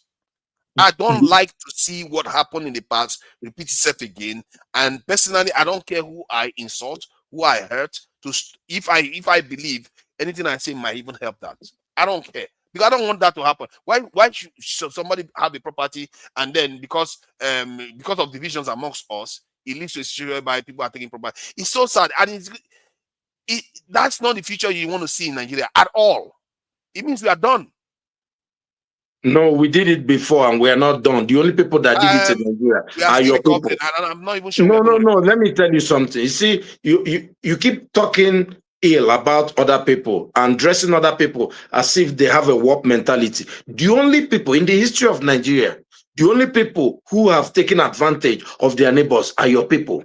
And you need to live with that. You people need to fix your brain, fix whatever is wrong with you people. And when people, I don't like to talk about you. See, you keep dragging us to tribe. Every day you keep talking about Yoruba people fighting Igbo people. These people, there's going to be a whatever when it comes. The people that people should be worried about are your people. They are the people that have a track record of sabotaging people. So it's not the Yoruba people. The Yoruba people fought a clear war to be able to develop their area. You people had nothing. You fought a war and got nothing. The whole war was fought about the oil that surround that area. Up till today, you're still complaining. Igbos have ruled this country for 6 months, only 6 months. Your people have had 6 years of leadership and you're still complaining. Even if we give you 8 more years now, with Wike now, you will still be complaining, or with Akpabio, you will still complain. When I'm telling you, if we give you you're not understanding. I think you don't understand. I don't know. No, I am, but you're the one who doesn't want to understand. I don't wish I can get you to see. You keep saying that we took advantage. You forget that the real issue. I gave you the example. Who is being taken advantage of when a whole state that they first discovered oil just got their second petrol station in the 90s? Who is being taken advantage of? Can we look at that objective truth for what it truly stands for? You see, this is the problem. We really need to know how to discuss and respect each other and see each other. Actually see. Not just say stuff. You need to start by apologizing to all the people that you've hurt by your words. You see, you're here also standing firm that you don't have any apologies. You don't feel if you have to ruffle feathers. You need to see. When you point one finger, four fingers are pointed towards you. You see, you have to be circumspect. I've seen some improvement in you, but there's still a lot of work to be done. There's a lot of arrogance and pride. And when pride and arrogance come without knowledge, behind me too. While I'm pointing fingers at you, I'm pointing fingers behind me, because I'm saying, even like some of your criticism is quite fair. After all, Dangote wanted to build a refinery in the rivers, this area. What happened? Something stupid happened, and he moved it. That's valid criticism. There are so many things in Port Harcourt. Like when I went to Port Harcourt, I didn't see that much development. Maybe Wike did something now. I went 2020. No, what he did is build flyovers. He built flyovers. I wasn't there when he hasn't started building flyover. The flyovers the opportunity to save for money, not necessarily for development. So no, when he started building flyovers, I wasn't there. I was there before he started building those flyovers. But 2016, when I went to Nigeria, I traveled all the way from Lagos to Port Harcourt. The place I saw the most development was Onitsha. Edo State, Benin State. Oh my God, Benin was a backwater. I'm sorry to say, Benin was a backwater. I really felt bad because I felt like this nation was one of the most advanced. and they were like a backwater. I went to the university and I saw the place, but Onitsha was neat. And when I say Onitsha was good, it's not just good in terms of road. You can feel the vibes in the air. That's what I felt when I went past Onitsha. I said, "Who did it?" They were saying the governor did it. Then I don't know which governor. I know they didn't mention Peter Obi. They said one governor did it. So we went from there, went to Port Harcourt. Port Harcourt was one of the worst. I wouldn't say. I think Benin was the worst. Port Harcourt was one of the worst. Port Harcourt didn't develop that much at all. If anything, the areas we used to grow up, the development is just the same. There's barely any difference. So from that point of view, I see your criticism that Port Harcourt didn't move forward. If they spent a lot of time fighting each other, actually, in Port Harcourt, there was a lot of fighting, real fighting going on in Port Harcourt during that period. So they didn't develop. They were sabotaging each other constantly. And all these things, I can see the consequence of it now. We are beginning to see it now. We are seeing how other parts of Nigeria is developing, and we are falling behind. Even Akwa Ibom is developing now. Akwa Ibom, Calabar, they are all doing a lot better. So I take that criticism on board, but we too have to understand how to cooperate. If we don't learn that, if you can be humble enough and talk to people in a more humane manner and in a way that there is, you see, you have to think that we're not different people. And I keep telling you that, and meanwhile, Boom Boom Ray, Aguironsi was ruled the country for 6 months on the comment section, just FYI, I'm not talking about Nnamdi Azikiwe. See, what I'm saying is this. If we don't have a plan, we will plan to fail. We have already planned to fail. What we're saying is, what can Tinubu do for us? That's how this argument started. What can Tinubu do to be able to secure the votes for his re-election? Let's say his people or his minders are here listening. What we said is, they're making first step, give the Southeast one more state to make it it's even good for the South to boost the number of states in the South. Then, if it's the Southwest, it's the coastal road, I said it's a good thing to do. But what we said is we need to spread the ports. And that's how we came to this place. Let's have a port in Onair. Let's have the ports in, Port Harcourt. It's because you said stop that one. I'm not against the port too, because he said stop that one and go for this one. That's the I didn't say no. I said what I said is the roads that are the roads we have now need repairs. I don't know when you went to Nigeria last. Those roads are death traps. You can't even. So it's like, how can you be? It's like somebody's house is on fire. He's chasing rats. You've heard that, adage. You can't. You need to fix the inland roads first. That's what we're saying. Then you can start doing whatever you want to do. Are you seeing the post from manager? You see, this is why I was saying that we need to have somebody from the Riverine area come and talk to some of all these things, because I grew up there and I've seen some of the things I've seen in Nigeria. If we can just, to me, the South, the Jaw area, all of them, and the Southeast, they have to find a way to work together. If Tinubu can find a way to work together with the North, how can they not find a way? That's what we're saying. Let's work. What we're saying is let's work together. Find a way to do that. So all of us, because that's where all the money is. Yeah, what's the difference between Benin City and Benin people and Igbo people? They are also the same people. They are not very different from each other. If you look at the history, the people who were around all those places, we all eat the same food. We are worshiping similar gods. I think the way to do it is, if you want to do it, you have to recognize the people for what they are and have mutual respect for each other and cooperate. Who has disrespected anybody? Has anybody, let's use Benin, for example. Has anybody disrespected the Benin people? Now, there are many Igbos that trade and work and earn a living in Benin. There's no problem between the communities. Of course, people don't like themselves. There are Benin people that hate each other more than they hate other people. People fight, but it's just normal human nature. In Port Harcourt, people, you're not seeing communal clashes in Port Harcourt or in River State.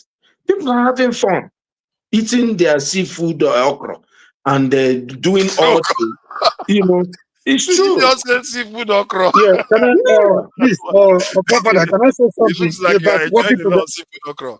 Please About go working ahead. together, can I make one point there, please? Can I come in? Yes, please. Yeah, I try to look at the political trajectory in Nigeria. People talking about the alliance, the political alliance between the Southwest and the not the entire North, between the Northwest and the Southwest. And I also took my mind back and discovered that talking about working together in terms of political alliance, the marriage from 1964 up to about 1983, between 1979 and 1983, was actually between the Southeast and the Northerners. Then what happened along the line, in 1979 up to 1982, 83, before Shagari's tenure was truncated by military intervention, Ekweme was almost on his way to presidency. So that alliance from 1964 up to 1983 was actually between the North and the Southeast. Now, if they could work together up to that point, the recent development we had actually started recently from 1999, when the Northerners gang up together to support one of their own, Yoruba by birth, but Northerner by character, Obasanjo, and also the military, the retired generals came together to say, this is the one we can trust. The arrangement actually was for Obasanjo to do one term of 4 years between 1999 and 2003, and the arrangement was for him to hand over to IBB. So he accepted that condition. That was why they supported him massively, even when Yoruba brothers were against him. So the point I'm driving at, do you guys think, this one is not personal, I'm not trying to slight anybody. Please, let's be honest and let's not play politics with this question. Do you guys think the price, the ultimate price Abiola paved the way for the current political alliance relationship between the Southwest and the North? And do you think most people feel Abiola died in vain? Nigeria is not that worth dying for. Do you actually think the death of Abiola brought the presidency or made it easier for the Yoruba people?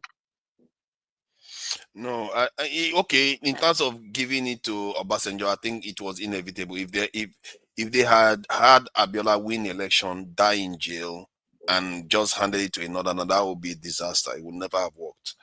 But was it death? Was it worth dying for?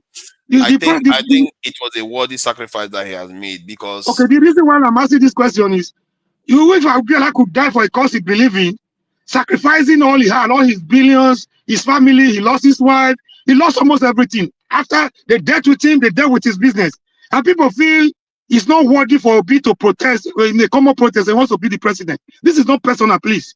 I don't mean to say so. I think I can take on that Obi question. is a personal thing now. He just doesn't feel like that. It's not Abiola. He's just hold on.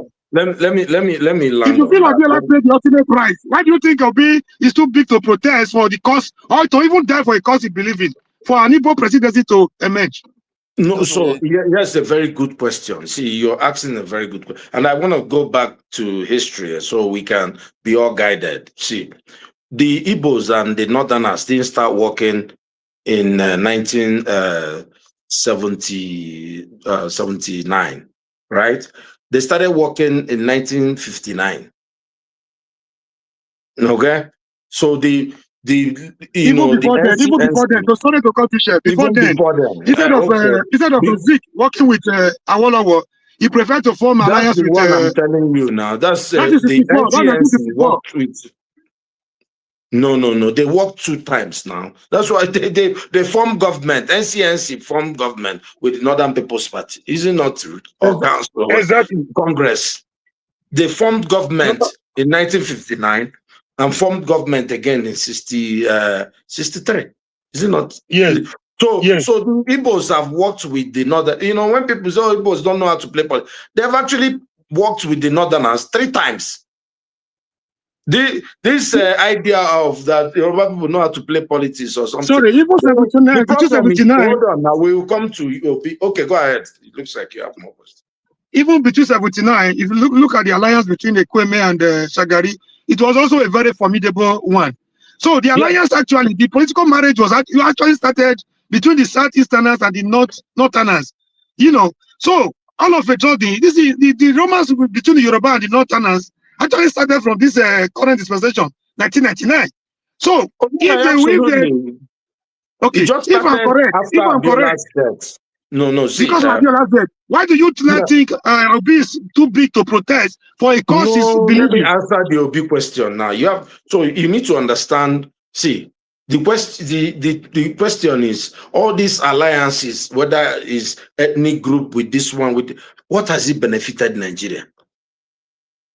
You know, because Nigerians have to benefit from something. You know, because you say, oh, let Obi go and die for Nigeria. I have a very controversial view on Abiola. And if you know about ITT and know who Abiola really is, then you may go to that lane with me. But, you know, fine. You know, at the time, I even rooted, I wasn't aged to vote, but I did root for Abiola to win. He had a very good campaign. And most people believe that if he had won, you know, Nigeria would have been a better place. You know, Abiola, unfortunately, did not make it through, right? And we're left with Obasanjo. You know, somebody said today, Obasanjo, and I think you said it, Obasanjo had the best pedestal to turn Nigeria, to catapult Nigeria to Indonesia level. He tried, and if not that he was looking for third term, you know, he could have done even better. Because if you see Obasanjo, you know, when Obi talks about pulling people out of poverty, Obasanjo literally did that. He pulled people out of poverty massively, cancelled Nigeria's debt, did a lot of good stuff. But by the time he was looking for third term, but don't you think that if he got third term, he would have done better then? Probably, you know, I don't know, you know, but the truth is that Nigerians don't want Paul Biya kind of standard. Imagine this Obasanjo that will be 100 years, that looks like he will live to 120. Imagine if he had got to 10 term. Odi though, this aspect of the Nigerians, I don't know what I find it fascinating, or because there are two areas that I find fascinating in Nigeria. One, Nigeria doesn't like. So, fathers, can you let him answer my question before you come with another question, please? Let me answer his question. Let me answer his question. You know, see, you were talking for over 2 minutes. I didn't even say that I was interacting with people on the chat. No. So Obi, see, Obi, nobody see political struggle and people presenting themselves for political office and weighing the risk they want to take is a personal thing. You know, is it what, you know, people, who knows what will happen to Obi tomorrow? Nobody knows. You know, everybody, people like me feel that he's not safe in Nigeria because he's the only thing that stands between APC and their, let's say ADC is able to get him, if he's able to get one type of ticket and there's some type of fair election, APC will be out. That's the most likely scenario. And they know that, you know. But so the question about whether he should go and protest is his personal. He has to answer that question. Nobody can tell Obi you should go and die. You see, Abiola died for Nigeria. Go and do your own too. I don't think that's a fair. No, for Nigeria generally. No, if that would be the price the Igbo people will pay for them to have access to the presidency, like the way Yoruba did. Is it too big a price to pay? No, I've said this thing before. That's an interesting point. Hold on. The point I don't want. Hold on now. I don't want Igbo presidency. You see, just for Igbo presidency. Personally, this is my personal opinion, and I've said it many times. You know, the Yoruba people now have presidency. How are they faring? Buhari had everybody knows we had northern oligarchy, we had Kaduna mafia, we had all these things. What's going on in the north? No, to be fair, you have said that before. You've even said that I you always rather say have a this. Kagame kind of president. Look, let me tell you something. I say, look, let me say people. something too. You've been talking for how many minutes now? Okay, go ahead. So the point he raised just now, I wanted to say at first that Abiola's passing meant something because it spurred the democratic dispensation that we have now that has not been interrupted for 25 years. That's the first time Nigeria has a system of government that has not been interrupted. His passing created that opportunity. In terms of the question, I think something, I don't know whether me and Omori are thinking alike on this one, because I don't know where the thought, I think I was thinking about it the other day in my mind. Anyway, I don't know where it came from. I was like, if say something happens to Nnamdi Kanu now in jail, unfortunately, I don't know where that thought came from. PWB is going to be president. I can assure you, if something happens to Nnamdi Kanu president, PWB is going to be president, which is weird. Because that's how it happened with this in Abiola too. Abiola passed because you can see that if that happens, the anger and the feeling in the even within the country, they'll be like, okay, this is not good. We have ruined this one. Let me tell you. Sure P2B is the president. That's my thinking. Yeah, I don't know what that's evil thinking. It's evil. I feel like it's evil to think like that, but that is my thinking. No, I think, I don't see it 100% the way you see it. What I see is that if they shouldn't let that guy die in custody. If he dies in custody, Nigeria may go to another war. That's just one thing that may happen. Because the truth is that many people love Nnamdi Kanu, especially in the East. And it would be stupid to ignore that fact. And depending on how it happens, because people may really get very upset, and nobody knows, things just kind of, and one crazy leader may just appear and say some things, and things will boil over. And so anything that man is doing, let them keep him alive, find a way to release him. They can exile him, they can make a deal with him, but they should not let him die. Look, if Nigeria boys, the West Black Africa will have a problem. Where would all of us go? I really don't know. I should do that because that thought came to my mind, because I thought about it's like this type of, to break that cycle, that feeling that will make it almost like you said, it could lead to a war. And what you tend to see with nations is that if they fear something, they've screwed up suddenly, and they fear that something bad is going to happen, they will do something. They will move. They will. I'm telling you, will become president fast. Let me make this my final comment on what One Africa has spoken. And if I was in Tinubu's government, or I have anybody who can listen, I would have told them since to release Nnamdi Kanu. You see, the more you are holding him, the more you are making him a superstar and a hero.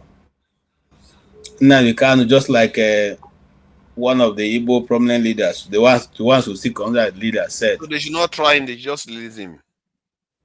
I'm coming, Paul. You see, you keep going to that, and that's why sometimes you come across as an Igbo hater. Which nation? No, it's not an Igbo. It's your opinion. Which nation does that? No, it's not my opinion.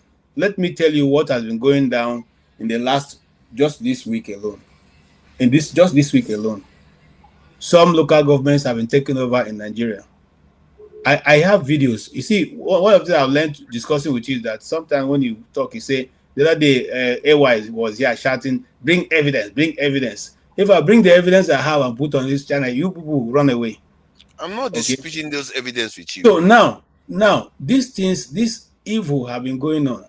More than, if you see the trucks, the number of army trucks taken over by these people, and the kind of authority they have and which they parade around, yet you don't marshal the army to those locations. The army is in the east. 2-point-something billion. Yeah, that was if I have my record correct, is what they make from every month from the east, from roadblocks alone by the police. It's published. It's on the National Daily, so you can look it up. How much do they make from the East on monthly basis from illegal extortion? So what am I saying here? I'm saying that why the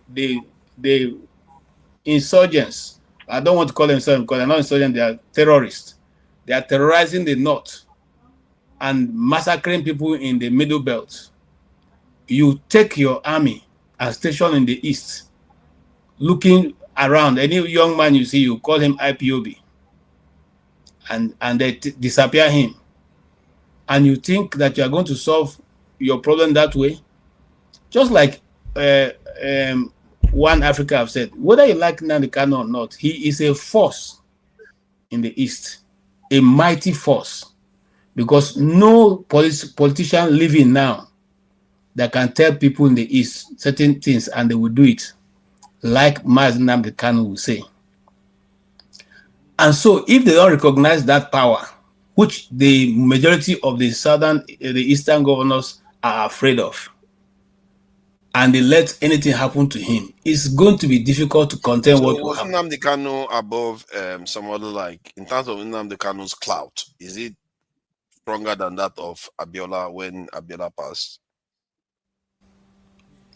We're not talking of the same people here. Abiola, before, if you did any history of Abiola, you find out Abiola has always played in the part of government. Yeah, hold on.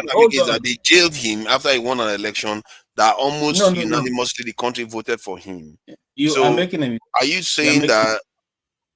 Yeah, Mr. KJ, we must not wait till Mazi dies before we start taking action. He must not die. No, hold on. He must not die. There's a question he has asked me. I want to answer that question. Does anybody believe that he did anything wrong? You forgot something. Apart from the fact that Abiola won election, Abiola was the friend of those same government who killed him. Am I right? That was in the past. We're talking about from the point of view of Nigerians. After he won the election, the passion people had Abiola, he had more people backing him all over the country. No. You see, when eventually election ended, at least I can remember that much. Okay, he didn't have that much of a force. The people he had behind him was Nadeko. Okay, he had a serious force. He had River State for sure. He had everywhere. Yeah, even in the north. Even in Kano, Sopa State. Even in Kano, Sopa, his opponent state. Wait, this thing is history. We see we can see go back, never too far. He had forces everywhere. Hold on now. I can't believe you are saying Abiola didn't have that much support. No, are you talking about the election results? I don't know what the election result after the election, before, during, and after. He had the support, especially after they cancelled it. It wasn't even about Abiola. It was about the people's mandate. It was a popular mandate. A popular mandate at that. Both North, South, and West. My brother, the mistake you are making is that just like One Africa have said. After Abiola, I knew about politics. If I want to make a talk, I will talk. If you don't want to talk, we don't want you to talk. We are okay. So, let him learn. Continue, bro. I'm just jousting him. Abiola had the popular mandate.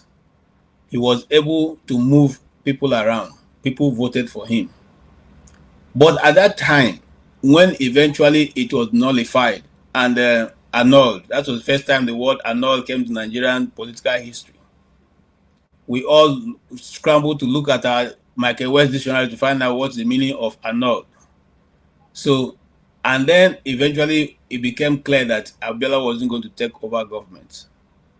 And Abiola went to declare himself president.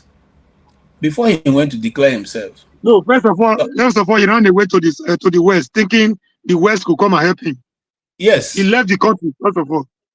I don't want to go into all that. I just want to say that he declared himself president. And from there, I came to pick him. Now, if you want to know exactly what happened, you can listen to, Major Mustafa. He has a well-written out of what transpired behind.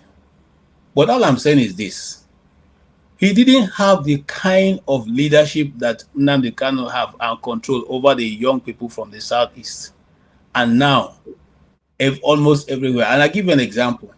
The reason why Nnamdi Kanu is being held, and I'm going to say this, but I won't elaborate on it until I'm holding a program. I'll elaborate on it.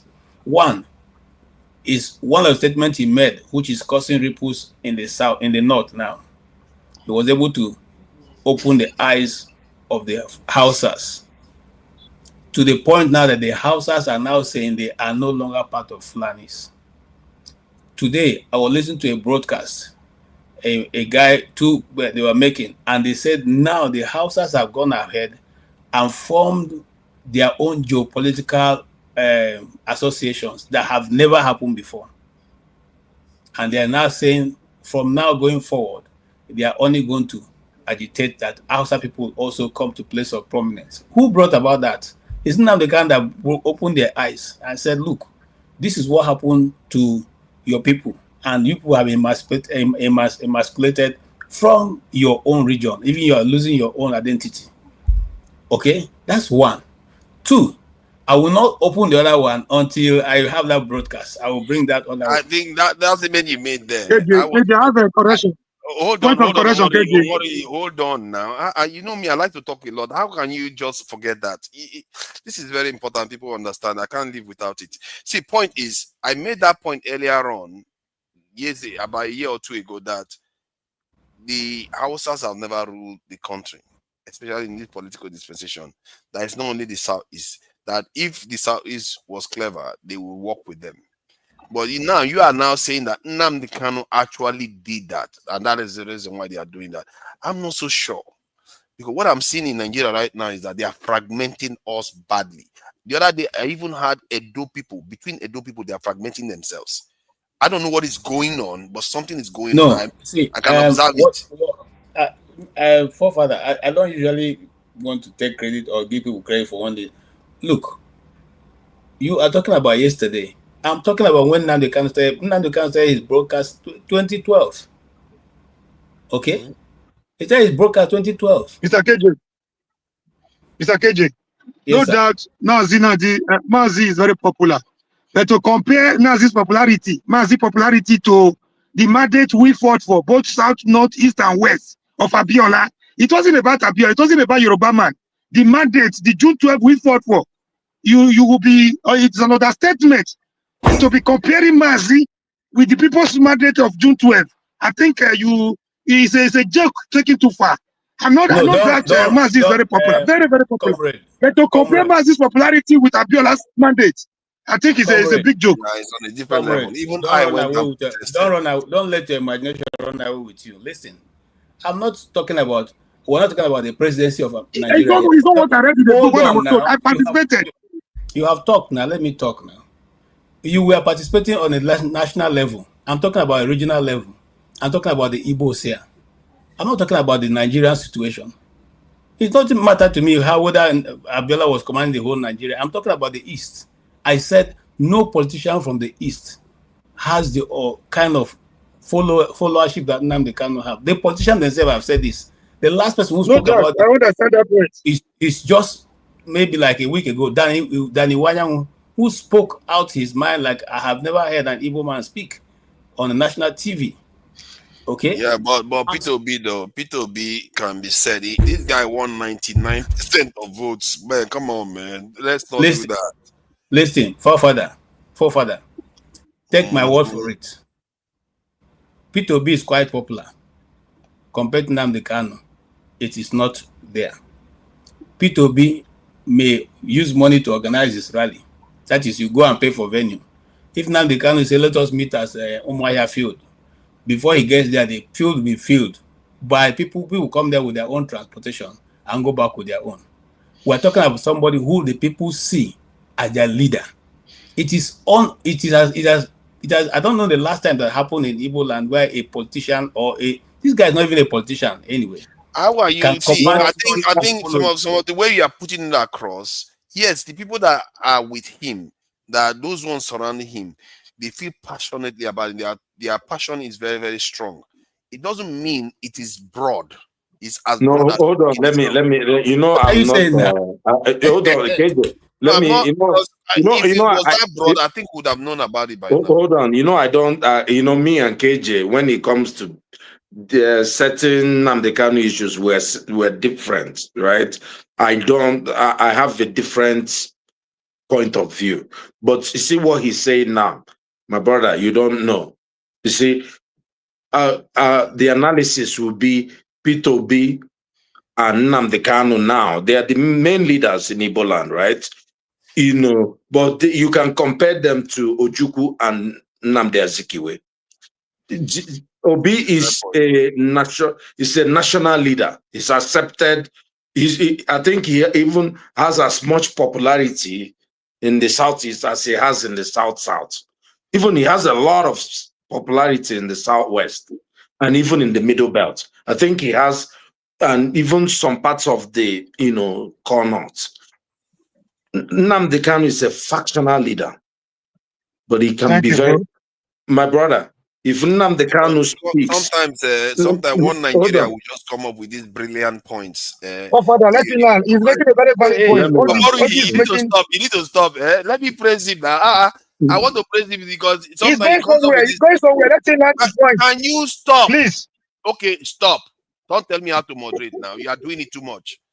See, let me praise him because I have to say this. Sometimes he comes up with this analysis. Yeah, he has not landed yet. Can you let him land his point? Omori, stop. Come on. Sorry, Father. I was enjoying the point he was making. I enjoy hearing my voice, but just close your ears if it's possible. I enjoy everybody's voice. That's fine. He was good to hear, yeah. Or like I started before earlier. What kind of is this now? You want to let me praise the poor guy? See, my point is that he makes some good points sometimes. This point he just made, you see, when somebody is talking and they're qualifying with concrete evidence, it's solid. And about Ojukwu and Nisi. And he also made another point some other day about, what was that again? About the tax, this thing that I got wrong. He was able to correct it. They are quite, now and again, you show the flashes of your this thing, but other times you just let yourself down with all these sectional this talk. But please go ahead. Well, anyway, so the Nnamdi Kanu is, if you talk about an Igbo leader, is actually the one. You may not like him. If that guy is out of prison and comes to Enugu and says, that's why those guys are afraid of him, and tells Enugu people not to go out for 1 week, they won't go anywhere. If Obi comes to Enugu and tell people not to go anywhere, nobody will listen to people going where they are going to. And Nnamdi Kanu got this. He doesn't need to. You see, and this is why when the violence came, you keep trying to ask something. Is he innocent and all that? And I said, that's not nobody is innocent. You can't say Nnamdi Kanu is innocent. He said some things, he did some things, they did some things that they shouldn't have done. But they keep saying they just let him walk out. No, but but they did let Igbo walk out. People are walking around in the north, and this is where people have problems with the sense of justice. No, Igbo, they found him with guns. The house he was, they had guns. What are you saying? What else do you need to lock somebody for life in Nigeria? Is it not illegal gun running? Igbo's people had guns. They killed people when they came to get him. What are you saying? That's when people say justice. You can't talk about Igbo and say Igbo is different from Nnamdi Kanu. They're just the same people. It's just that you feel maybe something, maybe Nnamdi Kanu did. He's actually a very smart guy. Maybe he will learn from his mistakes, But I'll tell you one thing. That guy, if he comes out and says anything, people will do exactly what he says. That's why, and this is not me. I think he's a very smart guy. I don't agree with many of his decisions. Do you believe he's a spirit or a human being? Well, of course, he's a human being. Are you kidding me? Okay, well, here's where I'm going. Which, you see, we respect a lot of Igbo leaders. Unfortunately, those leaders we respect have disappointed us over time. You know, when Nnamdi Kanu, before he was arrested, he was going to go to Ebonyi State, and David Devulomahi, or whatever his name is, was the governor at that time. I said to him, "Don't come, don't come to Ebonyi State. We are not going to. This is not your part of. We are not part of your whatever movement."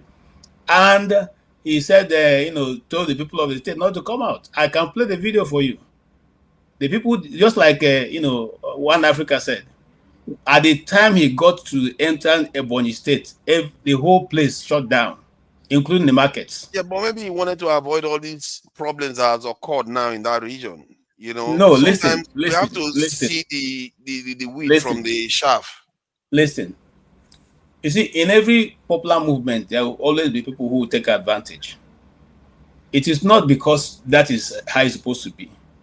Now, if the Nigerian government have been magnificent enough to have had a conversation with him, or even when the Eastern governors, in pretense, because we all knew they were pretending, had a meeting with him and said, "Okay, what is your demand? Do you want money?" He said, "I don't want your money. You want position? I don't want your position. What do you want?" One, I want the seaports in Akwa Ibom, in Cross River, in Rivers, in Warri to be developed so that people can do business. One. Two, I want the Enugu International Airport to be really international, Port Harcourt International Airport to be really international, so that people can come in. Or even if you don't want to make Calabar International Airport international, make one of those ones so that people can come and do business. Three, give us railway the way same way I've made for other people. Let there be railway so that people also can travel. Did he make any personal demand? He didn't make any personal demand. He didn't want any position. They say, "Okay, you want to run for political post." He said he doesn't want to run for political post. And everything was documented. Now, he said to them, "I challenge you. Go and present this thing to the federal government and get results." They never came back. Instead, what they did was they rushed to say, IPOB is a terrorist organization. We have proscribed it. So what am I saying here? I'm simply saying that, you see, they recognize the authority or the power this guy has. The power of just what? Word, truth. Which we grown up, including me here, have feared why our parents could not ask those questions. Did you even bother to ask yourself, somebody that is advocating violence, and you think that is okay? He what kind never of grown-up does that? What are you saying, forefather? He advocated violence. You are wrong. You see, oh my God, I didn't hear what I heard anymore. You are wrong. You are wrong. You see, right from the beginning. And are you saying he didn't advocate violence? Listen, all the stuff we had, we didn't hear it. No, I'm not going to be listening. Yeah. You have to answer a straight question. Are you going to say he didn't? You either say he advocated violence, but there's a reason for it. But to say he didn't advocate violence, you are making a mistake. This movement have been on over 10 years. For our own people. It has been on for over 10 years. You know what? If I was in Nigerian and it progressed. It progressed. Hold on, because after the let me give you advice. Let me give you advice. No, hold on. I'm tired of people saying stuff that doesn't add up. I understand that you love him and all those things, but no, go and get the videos and play it now. That's what. I don't want to play the video. It looks like I'm trolling people when I keep playing it over and over again. It's not right. He literally said he's threatening Nigeria. So okay, now. No, I'm not with KJ. KJ is, see, I told you, I have a break. KJ has seen the video and he pretends as if it doesn't exist. Yeah, I'm not saying that, nobody, I see. Sorry, one Nigeria. There's a point. I noticed that when what's his name, Simon Ekpa was jailed.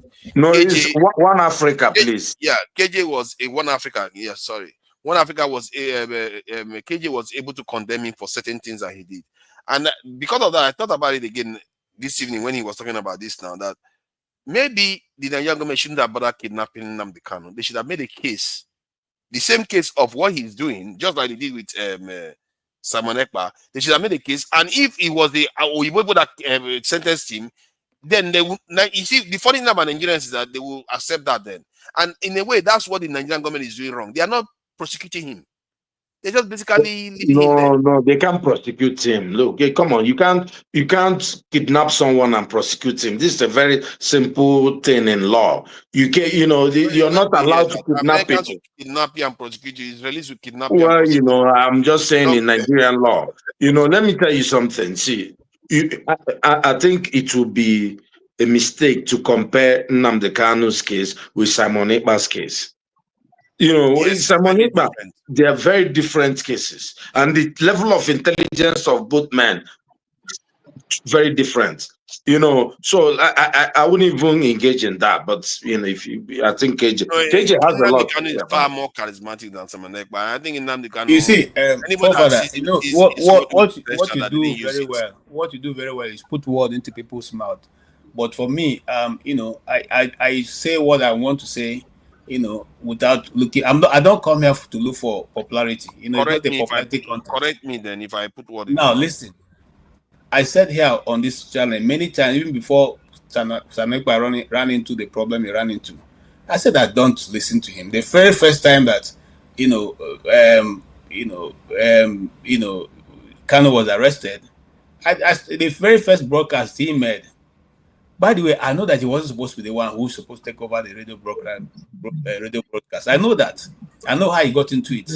And I have said it right from the beginning. He didn't have the mentality that any reasonable Igbo man would want to listen to. I said that many times. I said that his conduct did not give me any reason to have trust, because you are leading a people of very high intelligence, and then you come and be displaying the bulk of a woman because you feel that two of you fell out, and that's what you want to show the world. I just want to let you know that I follow and I listen to those things, even if I didn't believe in what you were saying, and I think sometimes it's too pedestrian for me.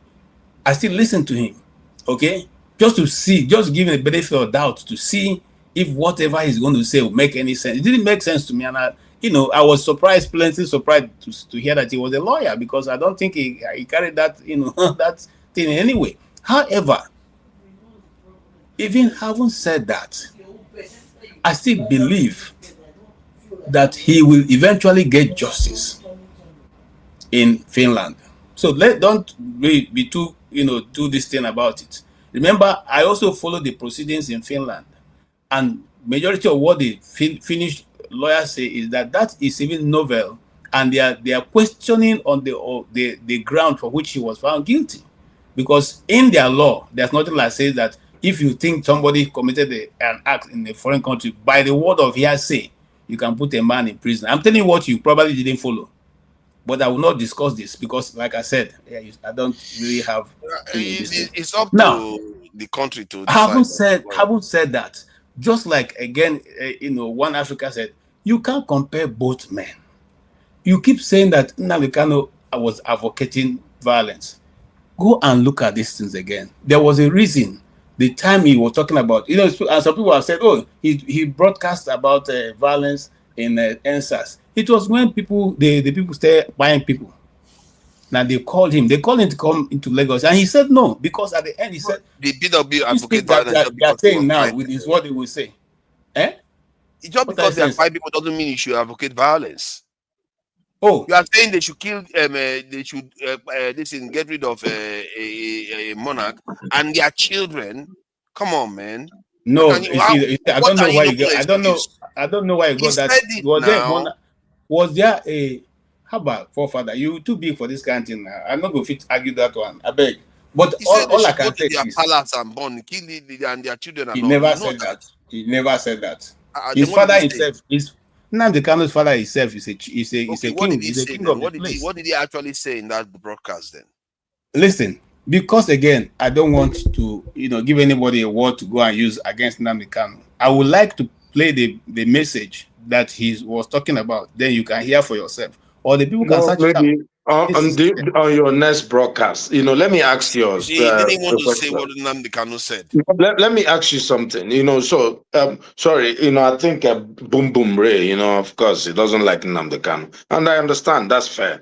There's something he keeps saying about rendition. Let me ask you, forefathers, you can help him clear this issue. What did the appeal court say about Nnamdi Kanu's case? He's been to appeal court. They don't quote that. I know. I have heard in Nigerian court acquit him because of the case, the way he was brought into the country. Because of the rendition.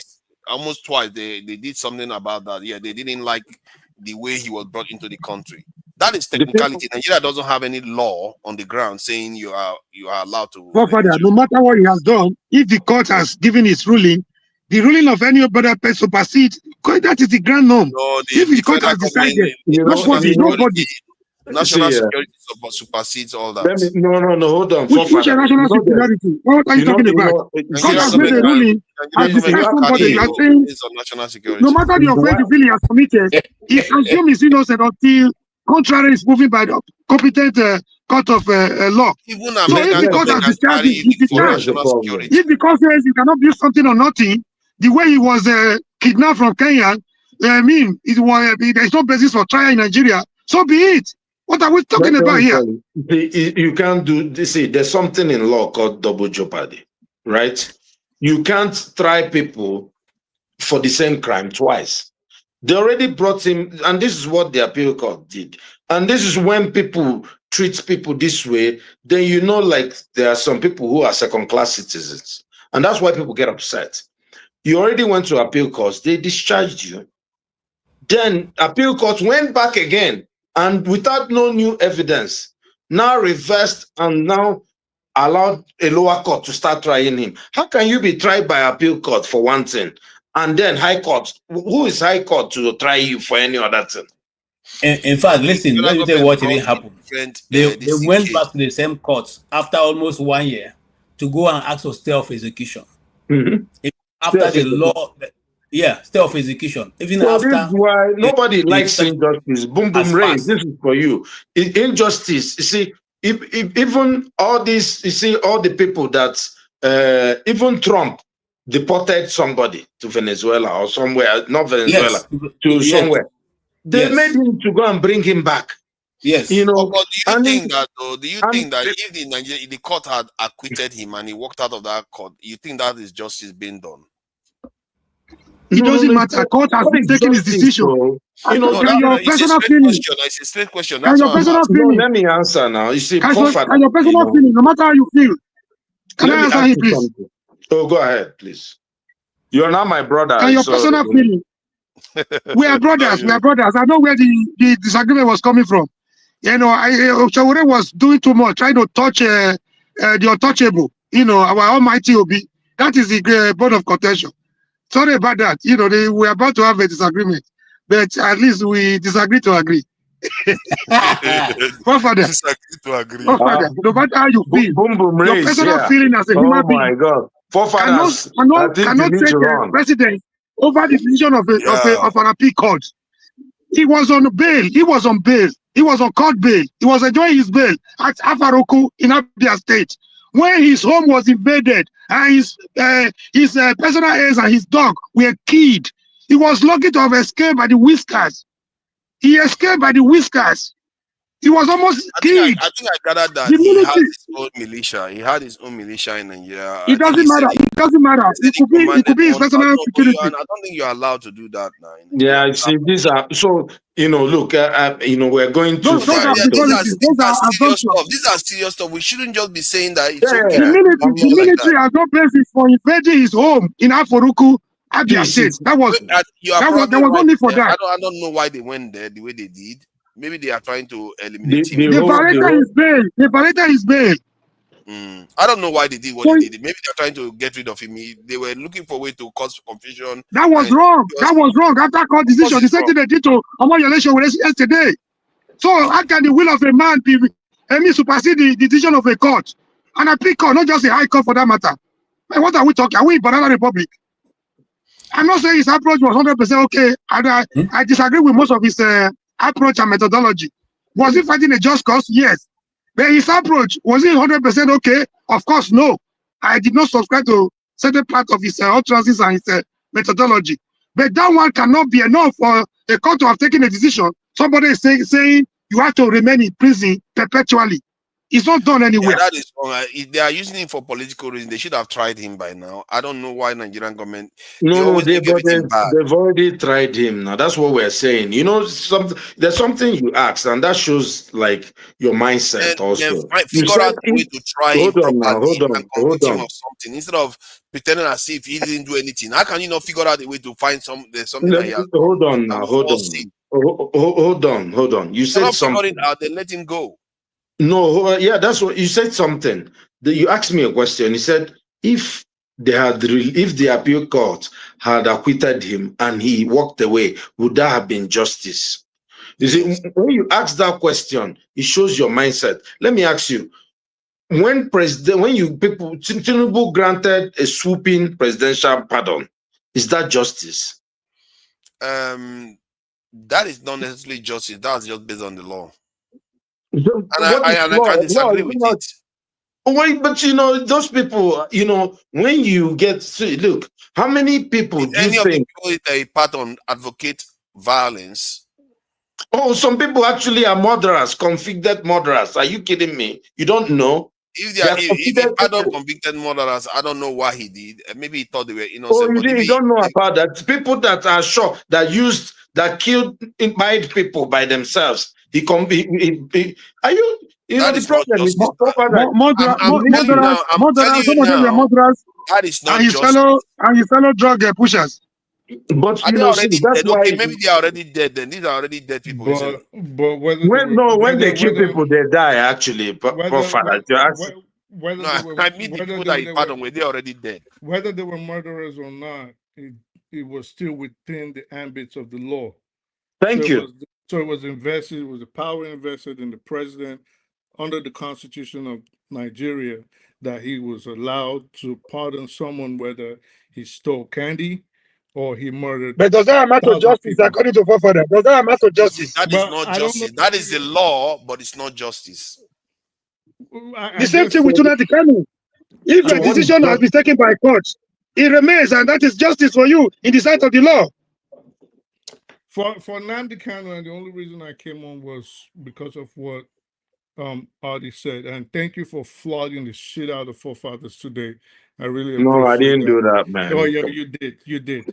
I really appreciate that. You know, every day, he always thinks that everybody's flogging me. I really thank you. People are flogging me every day. Flog the shit out of him. But anyway, look at that. So, but to what you said, first we have to agree that Nnamdi Kanu was not set free by the court. Do you agree? Would you agree on that?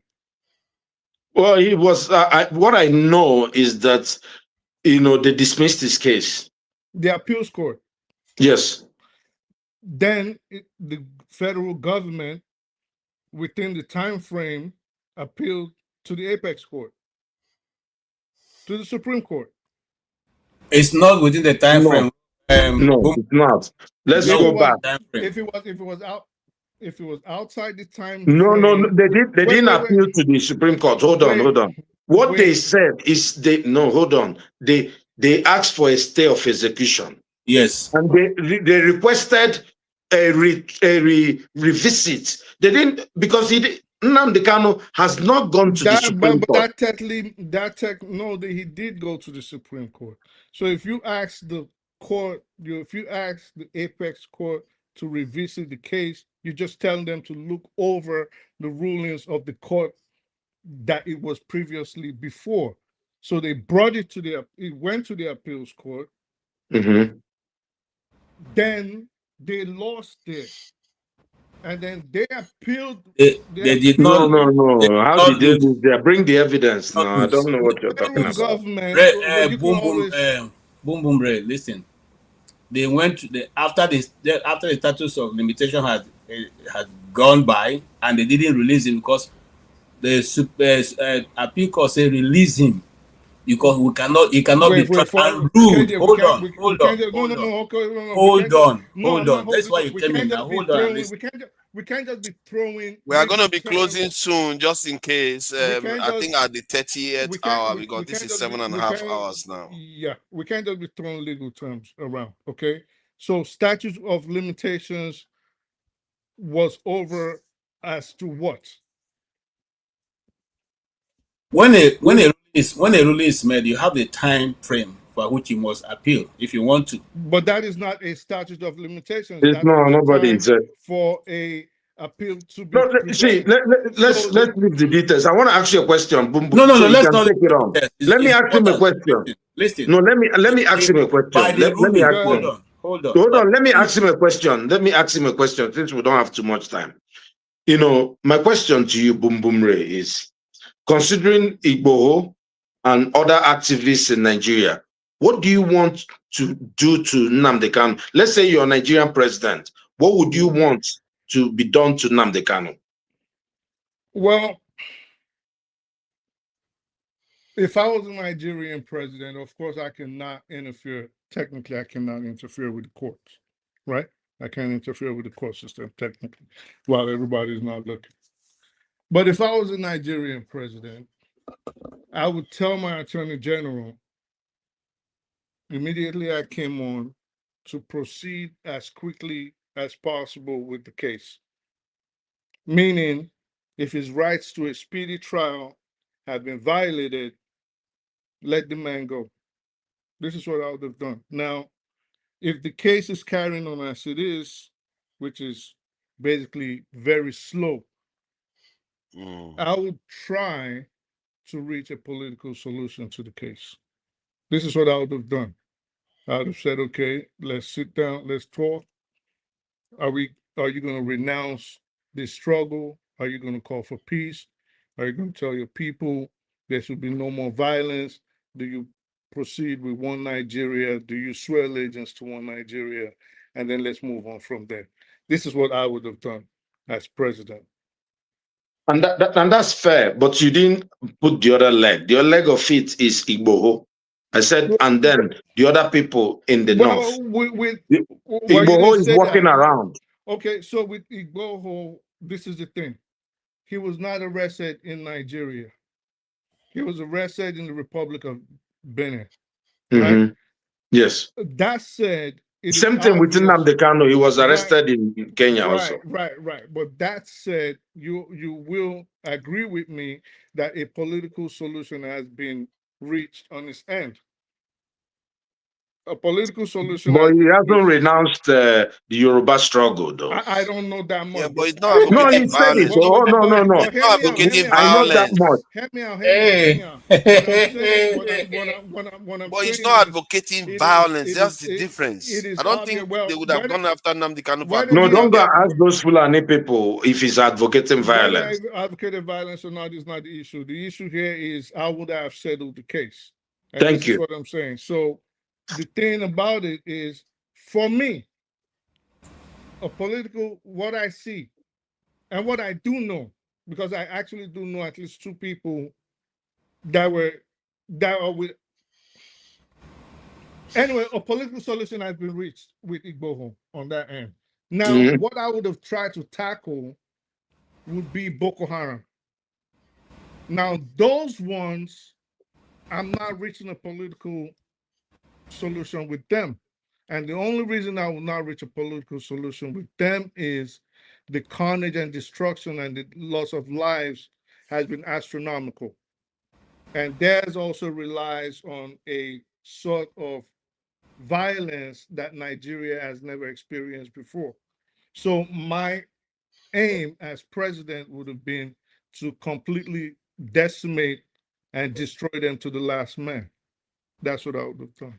But you know, Nigeria is doing the opposite, though. They are reaching a political, agreement, compromise with the insurgents. I don't know in the north, which I don't know if it's good or bad. But we're seeing all the pictures and the videos. But this guy, bad. And that's why you see, that's why people feel aggrieved. Look and say, why are you locking this other guy? And you're reaching agreements with these other people. And that's why, look, we can debate if Nigeria wants to find Nnamdi Kanu guilty for something, they'll find a way to do it. Come on. Like every country does this. Then why have they not done it? No, but I don't, that's a good question. Why haven't we done it? Listen, First of all, I think the prosecution on the Nigerian end has been abysmal. It has been poor. That is one. That is one. But also, Nnamdi Kanu has not been helping matters. He hasn't. Okay, so he has also been playing into the hands of his abductors. He wants this judge to recuse themselves. Tomorrow he wants that judge to recuse herself. Tomorrow he goes into court and starts acting all flagrant. Tomorrow he wants to fire his legal team. The next day he wants to represent himself. The next day he says he doesn't want to come to court. And they're just like, we don't care. Keep doing it. Boom, boom, Bre. I think you are too intelligent for what you're saying. I think so. And I really, you know, I don't know why you want to do that. You see, this we're talking about the life of a man here. There's no time ever that Nnamdi Kanu say he doesn't want to go to court. Never been a time. That's why. No, there've not been a time. You don't follow these stories. My problem is that you people don't follow the story, and you come here and you want to speak like authority on it. How are you gonna tell me? Do I sound like someone that doesn't know what he's talking about? You have not been following the story. If you have followed the story, you will say what you're saying. Binta Nyako recused herself from the case, didn't she? Go ahead. She did. No, did she or didn't she? She did. I sound like someone that doesn't know what he's talking about. No, so what happened after? Hold on. I'm not holding on. No, so you asked me a question. Let me ask you now. Since you are following the question, why not answer my own question now? Speak. No, you're not.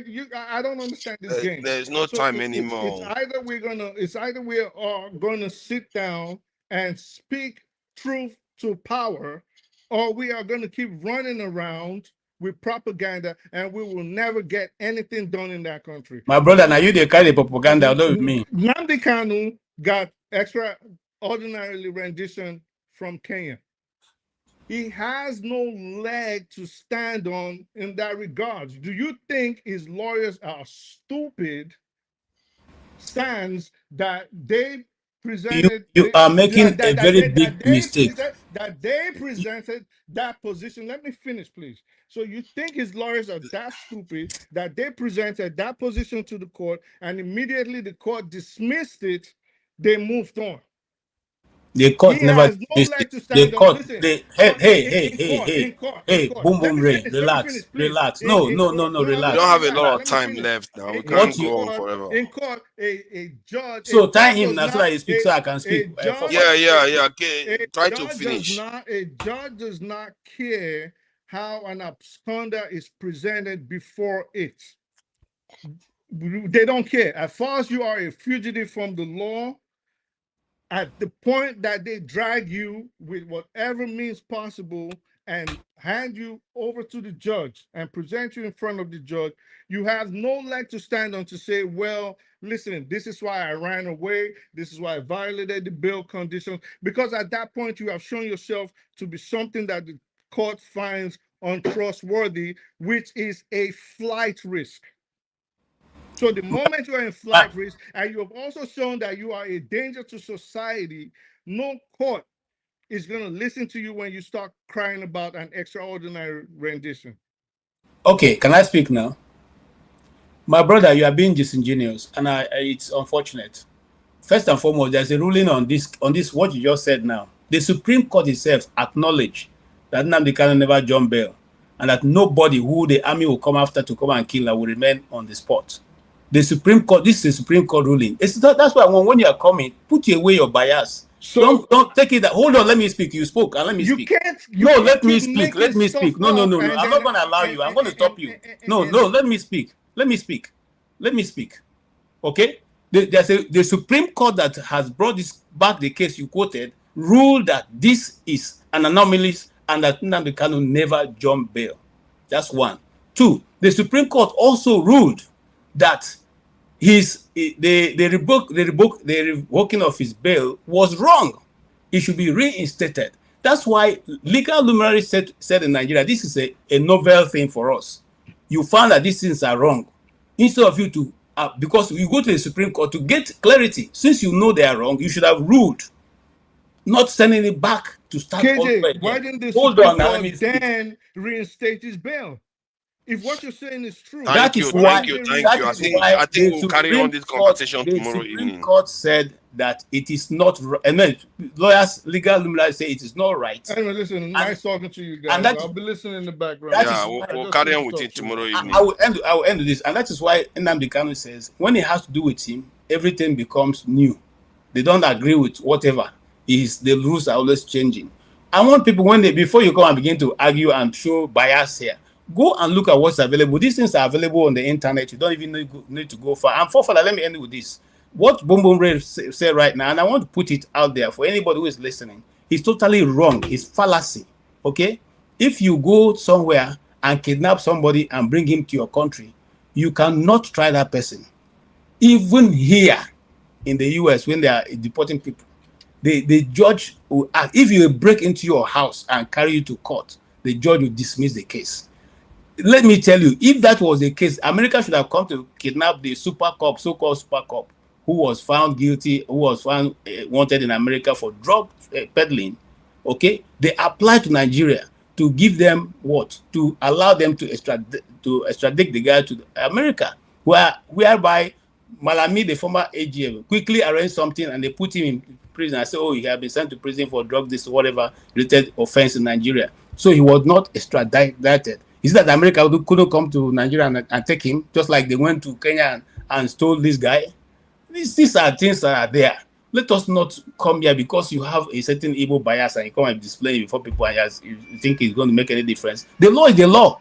It is called extradition, extraditment, whatever, extrajudicial, whatever, rendition from another country is against the law.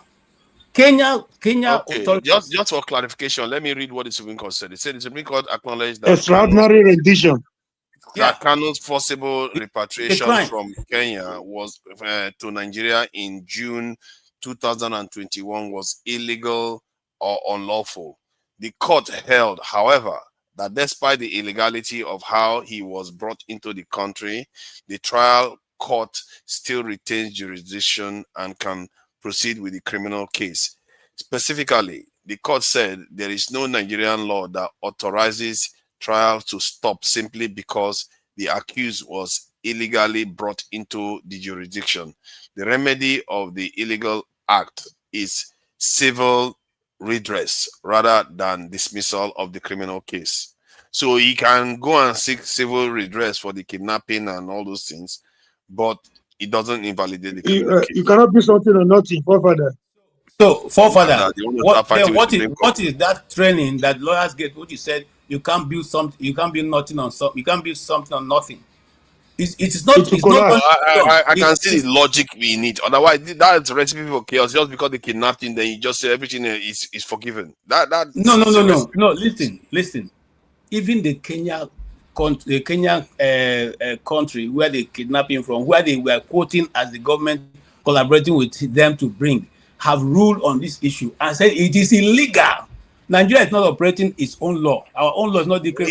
And even the Supreme Court said it's illegal too. But for you to see, the Supreme Court can say it is illegal. Then when it's illegal, what is going to happen is that Nnamdi Kanu is going to stick. Let us try. Let me give you another example. But it doesn't mean the case against him goes away. It doesn't go away. It stays there. Let me give you another example. Buhari as a military dictator went to UK trying to abduct Marodico. You know, he put it in a crate, in a container. There was information that Marodico was in that container. The British authority immediately put a stop to that container. They did not allow Buhari, despite the offense committed by Marodico. They did not allow Buhari as a military dictator to have his under their protection. And that the same way, the same thing here. Yes, but that's how, not to collapse. Yeah, but even if Kenya doesn't recognize it, it doesn't matter. It's what happens in Nigeria that matters. That's how Kenya said they were not part and parcel of that rendition. They were not consulted. My point is that it doesn't have any bearing on what is going on in Nigeria. No, it does have bearing. The Supreme Court has had its say now. Why are we arguing with the Supreme Court now too?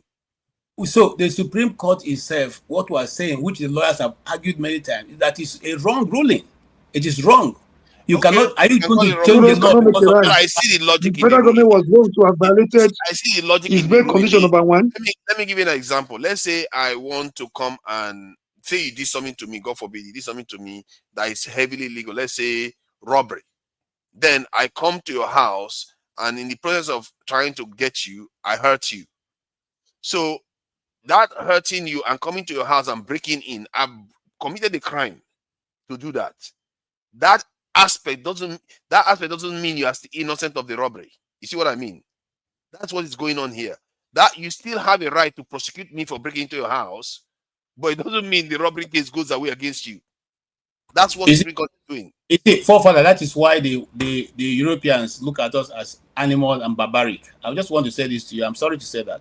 Even the United States here, where people hold on. Yes, I'm saying this. Even in the United States here, where people are here illegally, the judge tells you, who is a foreigner, that if they break into your house and bring you to court, you'll be acquitted because they've broken the law in the first place, and they have no right to break into your house. And then you, a black person, is telling your fellow black man that they can do all the crime they want, bring the people in, and then the court will sit. The same court they have come to that's not how it works. justice. That's not how it works. Even in that court, even when they bring the person to court, depending on whether the person committed, if the person hasn't committed an offense, fine. But if the person is an illegal migrant, the process of your getting the person is what matters. You must be. Hold on. You cannot break the law to bring the law. If that person is illegal in the country, just because they broke the law to bring the person in the court doesn't mean the person is allowed to stay in the country now. That's not how it works. They will still go back and try that person again, or find a way to deport the person. That's how it works. Mr. KJ, I have a question for you, sir. But no question. We are going. I'm sorry. Yeah, we want to go. Let's go with this question. Let's go with this. No question. This one now that he wants to defend himself. No question. Is this one not a mistake? Do you think this one is a strategy or a 7.5 mistake? hours already. 7.5 hours. No. 1 minute. 1 minute. Just 1 minute. Just 1 minute. 1 minute strictly. I will stop it. I won't even go up to 1 minute. It's a good strategy because him was able to point out to his lawyers that they didn't even get the right date on it. The date the court issued for them to do a medical examination was the 28th. The date that was on the medical examination was the 23rd, which was a examination they've done before, which they took and adjusted and then sent it to the court. In the first place, in his first defense, Nnamdi Kanu pointed that to the judge. The judge said, "But I've already ruled. I can't go back to it." So you can see how the injustice. And that was a forgery. Yes, it was forged. Which is a forged document. Yes. And yet the judge was, I was shocked at the judge. Say he has already ruled on that, I cannot go back. You saw that the person, you have a fake document before you. You see, you have ruled on that. Anyway, I'm not expecting any big thing from Motosho. I mean, he's one of those, we know what I've been doing, so there's no need. Thank you so much. Thank you. I appreciate you and your patience, KJ. And Moruyi, you are like a force of nature. When you have something in your head, nothing will take it away from you. I have to give that one to you. So what did you say? I say if you get something in your head, nobody will take it away from you. You fight to the end. Regarding hold on. Let me close this thing because it's gone on way too long.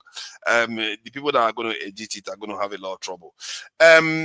See, the conversation has been quite interesting today, and it went all different directions. But I think we're all learning more and more on how to talk about each other and stuff like that. I think it's not a bad thing. And regarding people with hurt feelings, take it easy. It's conversation, and I think if we have better conversations here than some of the conversations I hear elsewhere, I must say. And we try to mend fences, respect each other's identities, and work together. That is the key.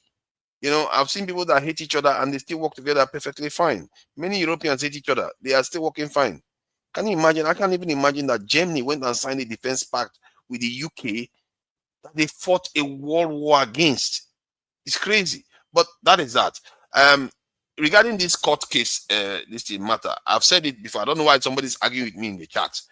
If somebody robbed you in a shop, then you know where the person is. You go to the person's house, you break into their house and catch this person and probably maybe even injure the person.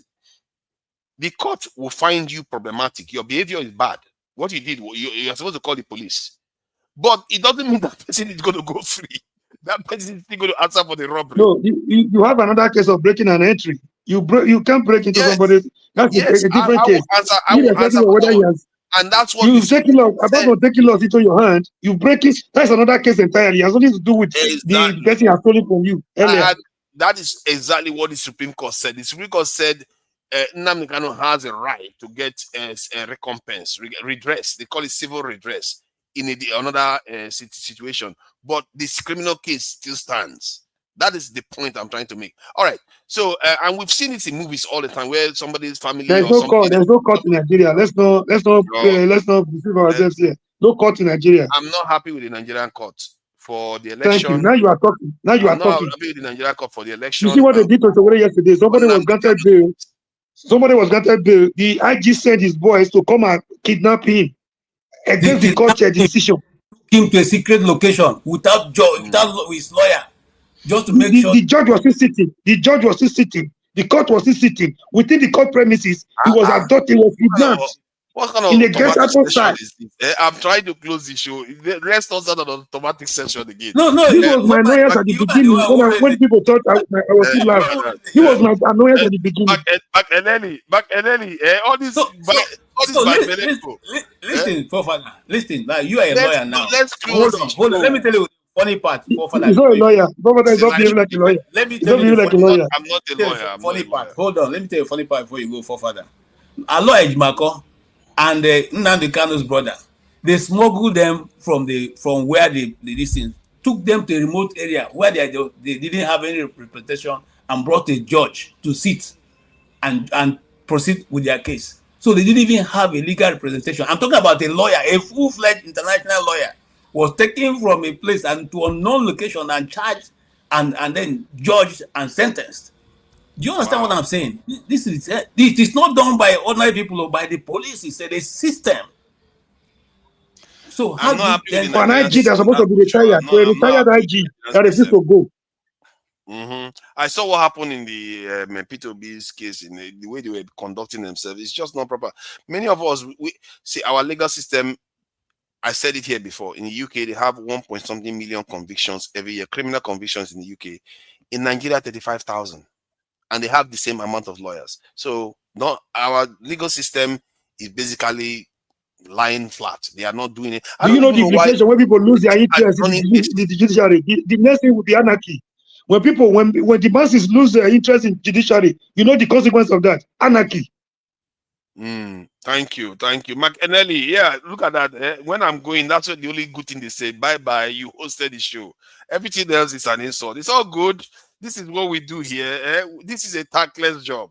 Guy Walele, thank you for joining us. Boom Mumbre, I see you there. Oh God, that one, he never stops insulting me. See, if he thought it was going to hurt me, I would be done a long time ago. These people, the wicked though. DJ Dodoye, thank you for coming in. Father, you that defend your authority openly. Nobody is calling you agent. Somebody you have no evidence against, you call it that person agent. Between somebody that is defending the authority openly and the person that is fighting the authority, who is actually the agent? Me defend authority. Hey God, if you know every day, every weekend, if you know you defend our oppressors. The Sowore is fighting against our oppressors. Who is the real agent here? Decide for yourself. You don't understand then. If you know some of the use your thoughts to cut your teeth. I actually believe that some of the criticism I made of this government is the most devastating. If the Nigerian opposition can just pick up on that criticism, it's going to hurt this government heavily. Because no matter what they do, they are not going to fix the damage they've done to the Nigerian economy. Nigeria lost 60 billion in 2 years. The GDP of Nigeria collapsed to more than half its amount. So many damage that was done that most people don't talk about. They keep talking about inflation and all this stuff. He kneecapped the Nigerian economy. So don't tell me about being a stooge for them. I'm not a stooge for them at all. Why would I support people that are destroying my own country? Let me see. Blessed, I see you all there. Thank you. Let me thank the only one person that donated to the channel. Oscar Blackbone, I see you there too. Thank you for the $2. And you guys should learn to like, share, and subscribe. I noticed that because we don't talk too much about it, it's often ignored. It's quite important. Just take the time, it's just one click. And if you can share to your friends, you share it to your friends so that they can listen to some of the conversations. And don't share the chat with them, because this chat is really demoralizing. You people are so negative in the chat. So they are so negative. They are so negative in the chat. I hear your Mark, I hear your advice. I will try and do that. It's just that, my brother, there's so much to be done. No, you are listening to Mark Eneli's advice. Yes, and then I want to also say to you that while we are here arguing, Malaysia is hosting President Trump. These are the countries we started with. They are hosting. The president can graciously go there because he thinks he's dealing with we are not backward now. That's what I'm saying. You see, so instead of us to do something to wake our economy up, to do the things that people will call us human beings, we are doing things that will constantly be putting us a loggerhead and making people look at us as people cannot reason. We should start respecting each other's boundaries, see each other, truly see each other and understand each other, and listen when each other is complaining, and come to a viable. Nigeria tried. I have to give it to Nigeria though. We did try. We did try to make it equitable, ministerial appointment, military. They tried. They did try, but we need to do more. More of this. As a people, we must think of how to come together. Come together as a people. We must not allow them to divide us along religious and tribal lines. That is one thing that has been working for them. We must not allow them to divide us. That is one weapon they have been using against us. Thank you. Have a good night. Destiny Biosa, nice one. Thank you for the condolence, greetings. I actually like that name, Biosa. It's a nice name. And let me I know it's an Edo name, as a son of the soil. Where am I from? I don't have a clue. Let me play us out now. Till next time, this evening, join Dr. Damages, join KJ. The show is often quite exciting. It's a shame I don't get a lot of chance to join those shows because I'm quite busy these days. Everybody is trying to hustle for Christmas money. But you guys don't fail to join it because it's often quite exciting. I do watch it, but I don't get to join. And let me play us out with some of Nigerian entertainment. Bye. Wait! They told us his spirit of leader is coming to visit our school. Governor, expecting you. I know I'm not P2B, but I can be like him. And I'm still your governor. I'm here so we can talk. We don't want to have a conversation with you with all your fake project. I cannot be with that governor where commission speed 12 in a pipe of water. I pour you speed 12. I think the same person where do uncompleted building everywhere call our school. What's the issue they beat them? When I leave them for me. It hasn't got to that. I have answers to all your questions. I've listened to your plight. Please, may I have the SUG president? Please, take this. So what is this? Check me. Open it. Governor, what is this? That's my manifestos. Manifesto? Bossa is empty now. There's nothing inside. There's nothing inside, Abby. Open the door. That's why I'm doing nothing. Let's see the edit. After a warm reception by the State University student, there was a series of interactions, and afterwards, the governor gave them 20 million. It was a wonderful moment that the student didn't want the governor to go. Indeed, he is man of the people. Vote Chifa Muneke come 2027. Lord of God.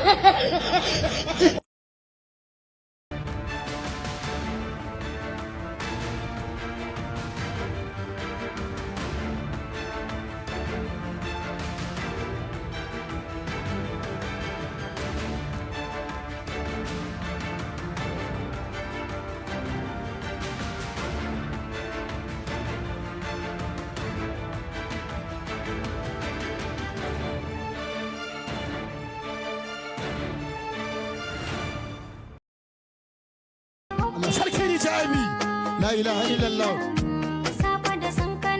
Zan daga da kowa ne randomly fa. Auren ka shine burina, lissafina, sauran kawaye dai muku galo.